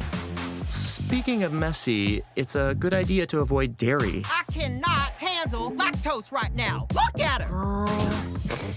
If you're going to eat something insoluble, give your body about 24 hours to process all of it. Soluble fibers and protein are the key to having some good, clean fun. These all digest easily and slowly while feeding your good gut bacteria, which makes sushi a great bottom-friendly option. There you go. There's no right or wrong. Sitch. There you go. Listen. I can't believe you clicked on this thing. This is not fucking insane. This commercial is like, I couldn't believe this is real. I thought this was parodying myself. Happy Pride Month, man. Yeah. This is good to know. Do they, I mean, is this like a thing? Do you learn this in school? CT said, I sent this to people and my bi friend said I would rather be called a slur. Really? Oh, yeah. Okay. We're almost through it, guys. We're soldiering through together. Okay. I'm never ordering from Postmates again. Yeah. Wrong way to bottom. But if you're planning on getting peachy this Pride, the bottom-friendly menu on Postmates has the kinds of foods that could keep you feeling good. Are you organic? Mm-hmm. Yeah, they do the oh my God, gender stereotype roles. I never read the text. Do you see this? A donation was made to the Okra Project, a Black woman-led collective that addresses food insecurity, mental health, and financial barriers faced by the trans community. Why does it matter that it's Black woman-led? That, I mean, hold on. This can't be real. Oh, this is such like... This is parody at this point. I know. You cannot distinguish satire from reality at this point. A donation was made to the Okra Project, a Black woman-led collective that addresses food insecurity, mental health, and financial barriers faced by the trans community. There you go. Yeah. You know, this is an ad you would expect to see in like a 1990s movie that like a right winger would have created to like as a parody of like a satirical dystopian future that's too politically correct. This would be that. Wait, you missed the bottom part. Not intended to be a substitute for medical advice. Right. Always consult your physician before undertaking a new health regime. Right. Right. Of course. I mean, if you don't even have food security, the chances you're going to be able to consult your physician about your diet seems pretty. So I said, Postmates needs to stop its limp-wristed virtue signaling and include a visual diagram explaining bottoming with every food delivery. Hashtag Pride Month. Yeah. Did people like that? Was that a pretty popular tweet? They did. Yeah. And then Kat Branchman said, if my driver doesn't fuck me, then Postmates isn't serious about supporting Pride. Yeah. Of course. Yeah. Read genital preferences be damned. The Red Ned said, weak. If the delivery driver won't personally teach you about bottoming with every order, then is Postmates even trying? It's a good question. Oh, so I'm convinced that the response to this is a parody account that Postmates doesn't understand. So Postmates, they tweeted out this ad and it said, you shouldn't miss a good meal for a good time. That's why this Pride we teamed up with Dr. Even Goldstein, of course, and Smart Throb to create the world's first bottom-friendly menu. Yep, it's real. Hashtag Eat with Pride. And someone responded to this. This has to be a troll. They said, honestly, this is the level of pride other corporations should strive for. If you're not literally helping us have sex, can you really call yourself an ally? That has to be a fake tweet, right? I mean, that sounds pretty woke. I mean, this can't be real. If you're not literally helping us have sex, can you really be an ally? That can't be a fucking real tweet, right? Why not? That has to be a joke. Sure. I mean, I look at this person only has like 4 tweets before this, and they're all like retweeting like gay male art. So maybe it's real. I don't know. It's really weird. But then Postmates responded to that, and they said, exactly. We're tired of heterosexual. Yeah, exactly. We're tired of heterosexual sex being the main focus of sexual education. Homosexual sex, specifically bottoming, is all too often admitted and stigmatized. Not this year. Happy Pride. So that's why I don't know, man. It's such an insane response. If you're not literally helping us have sex, can you really call yourself an ally? It has to be fucking fake, right? I mean, that's a lot of guys like anal sex, and it's not. Yeah, it's nothing to do with. It's not gay. That's right. Yeah. A lot of people. Girls have butts too. I don't know if you guys know. I don't know if you knew that. Yeah. Yeah. That's true. Do they not teach girls the appropriate thing to eat before 24 hours before a good like a good anal fucking? Yeah. I mean, why is it only only applied to gay men? Yeah. I'm a little offended. Okay. I'm a little offended. What about women? Don't they need to learn about this menu? Boy, they're really going after Brett Weinstein. They hate Brett Weinstein. Why? Brett's like cool. Huh. Anyway, was there anything else you wanted to watch? I feel like that was it. We can wrap up. I'm exhausted. How about you? Right. No, it's good. That's good. You sound exhausted. We're gonna get a bunch of complaints. Well, I guess not. Oh, that's right. I forgot. Girls don't poop and fart, so women don't exist. That's true. CT. Women. Well, okay, wait. Women exist, just not on the internet. So, every woman on the internet is either a fed or a boy. I hate to break this to you, CT. But so Tuesday we have our. God, I just said it. Poli-sci student. Yes. Talking about Charlotte. Right. Yeah. Talking about the alt-right rabbit hole. Yes. Fascism and all that kind of good stuff. So hopefully that'll be fun. Right. And Dr. Hans George Mueller, which should be fun as well. It'll be fun. It's going to be great. It's going to be great. Anything else? Oh, did you get the package that you were sent, Adam? The package? Yeah. From CT? Yes. Yes, I did get it. Okay.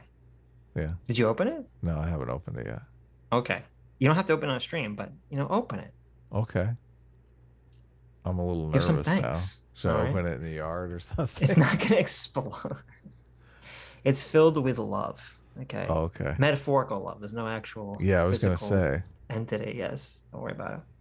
It's a little suspicious. Whose love filled it up? There you go. Listen, it is definitely not filled with Postmates bottom menu. Yeah. It's okay. Oh, don't leave me hanging. Right. Anyways, thank you all for coming. Thank you all for your incredibly generous donations. Thank you, Sam, for Sam and Emma and whoever the off-screen voice was for being totally fucking batshit wrong and insane about Kyle. Thank you, AOC, for having a complete panic attack that was undeserved and trying to steal upon the thunder of people actually attacked on January 6th. And thank you, Sam, for the amazing art of Adam being very upset. I feel like he's going to use that face all the time. He can't deny his true love. Adam's going to go to sleep with that white-haired Sitch cradle in his arm. He's going to replace all the pictures of his wife at home with that white-haired Sitch. And no thank you, Majin, for that horrible femboy picture of me with my ass up. Thank you for that. And thank you all for making it to the end of the stream. You are the true heroes. We'll see you all on Tuesday. Bye-bye.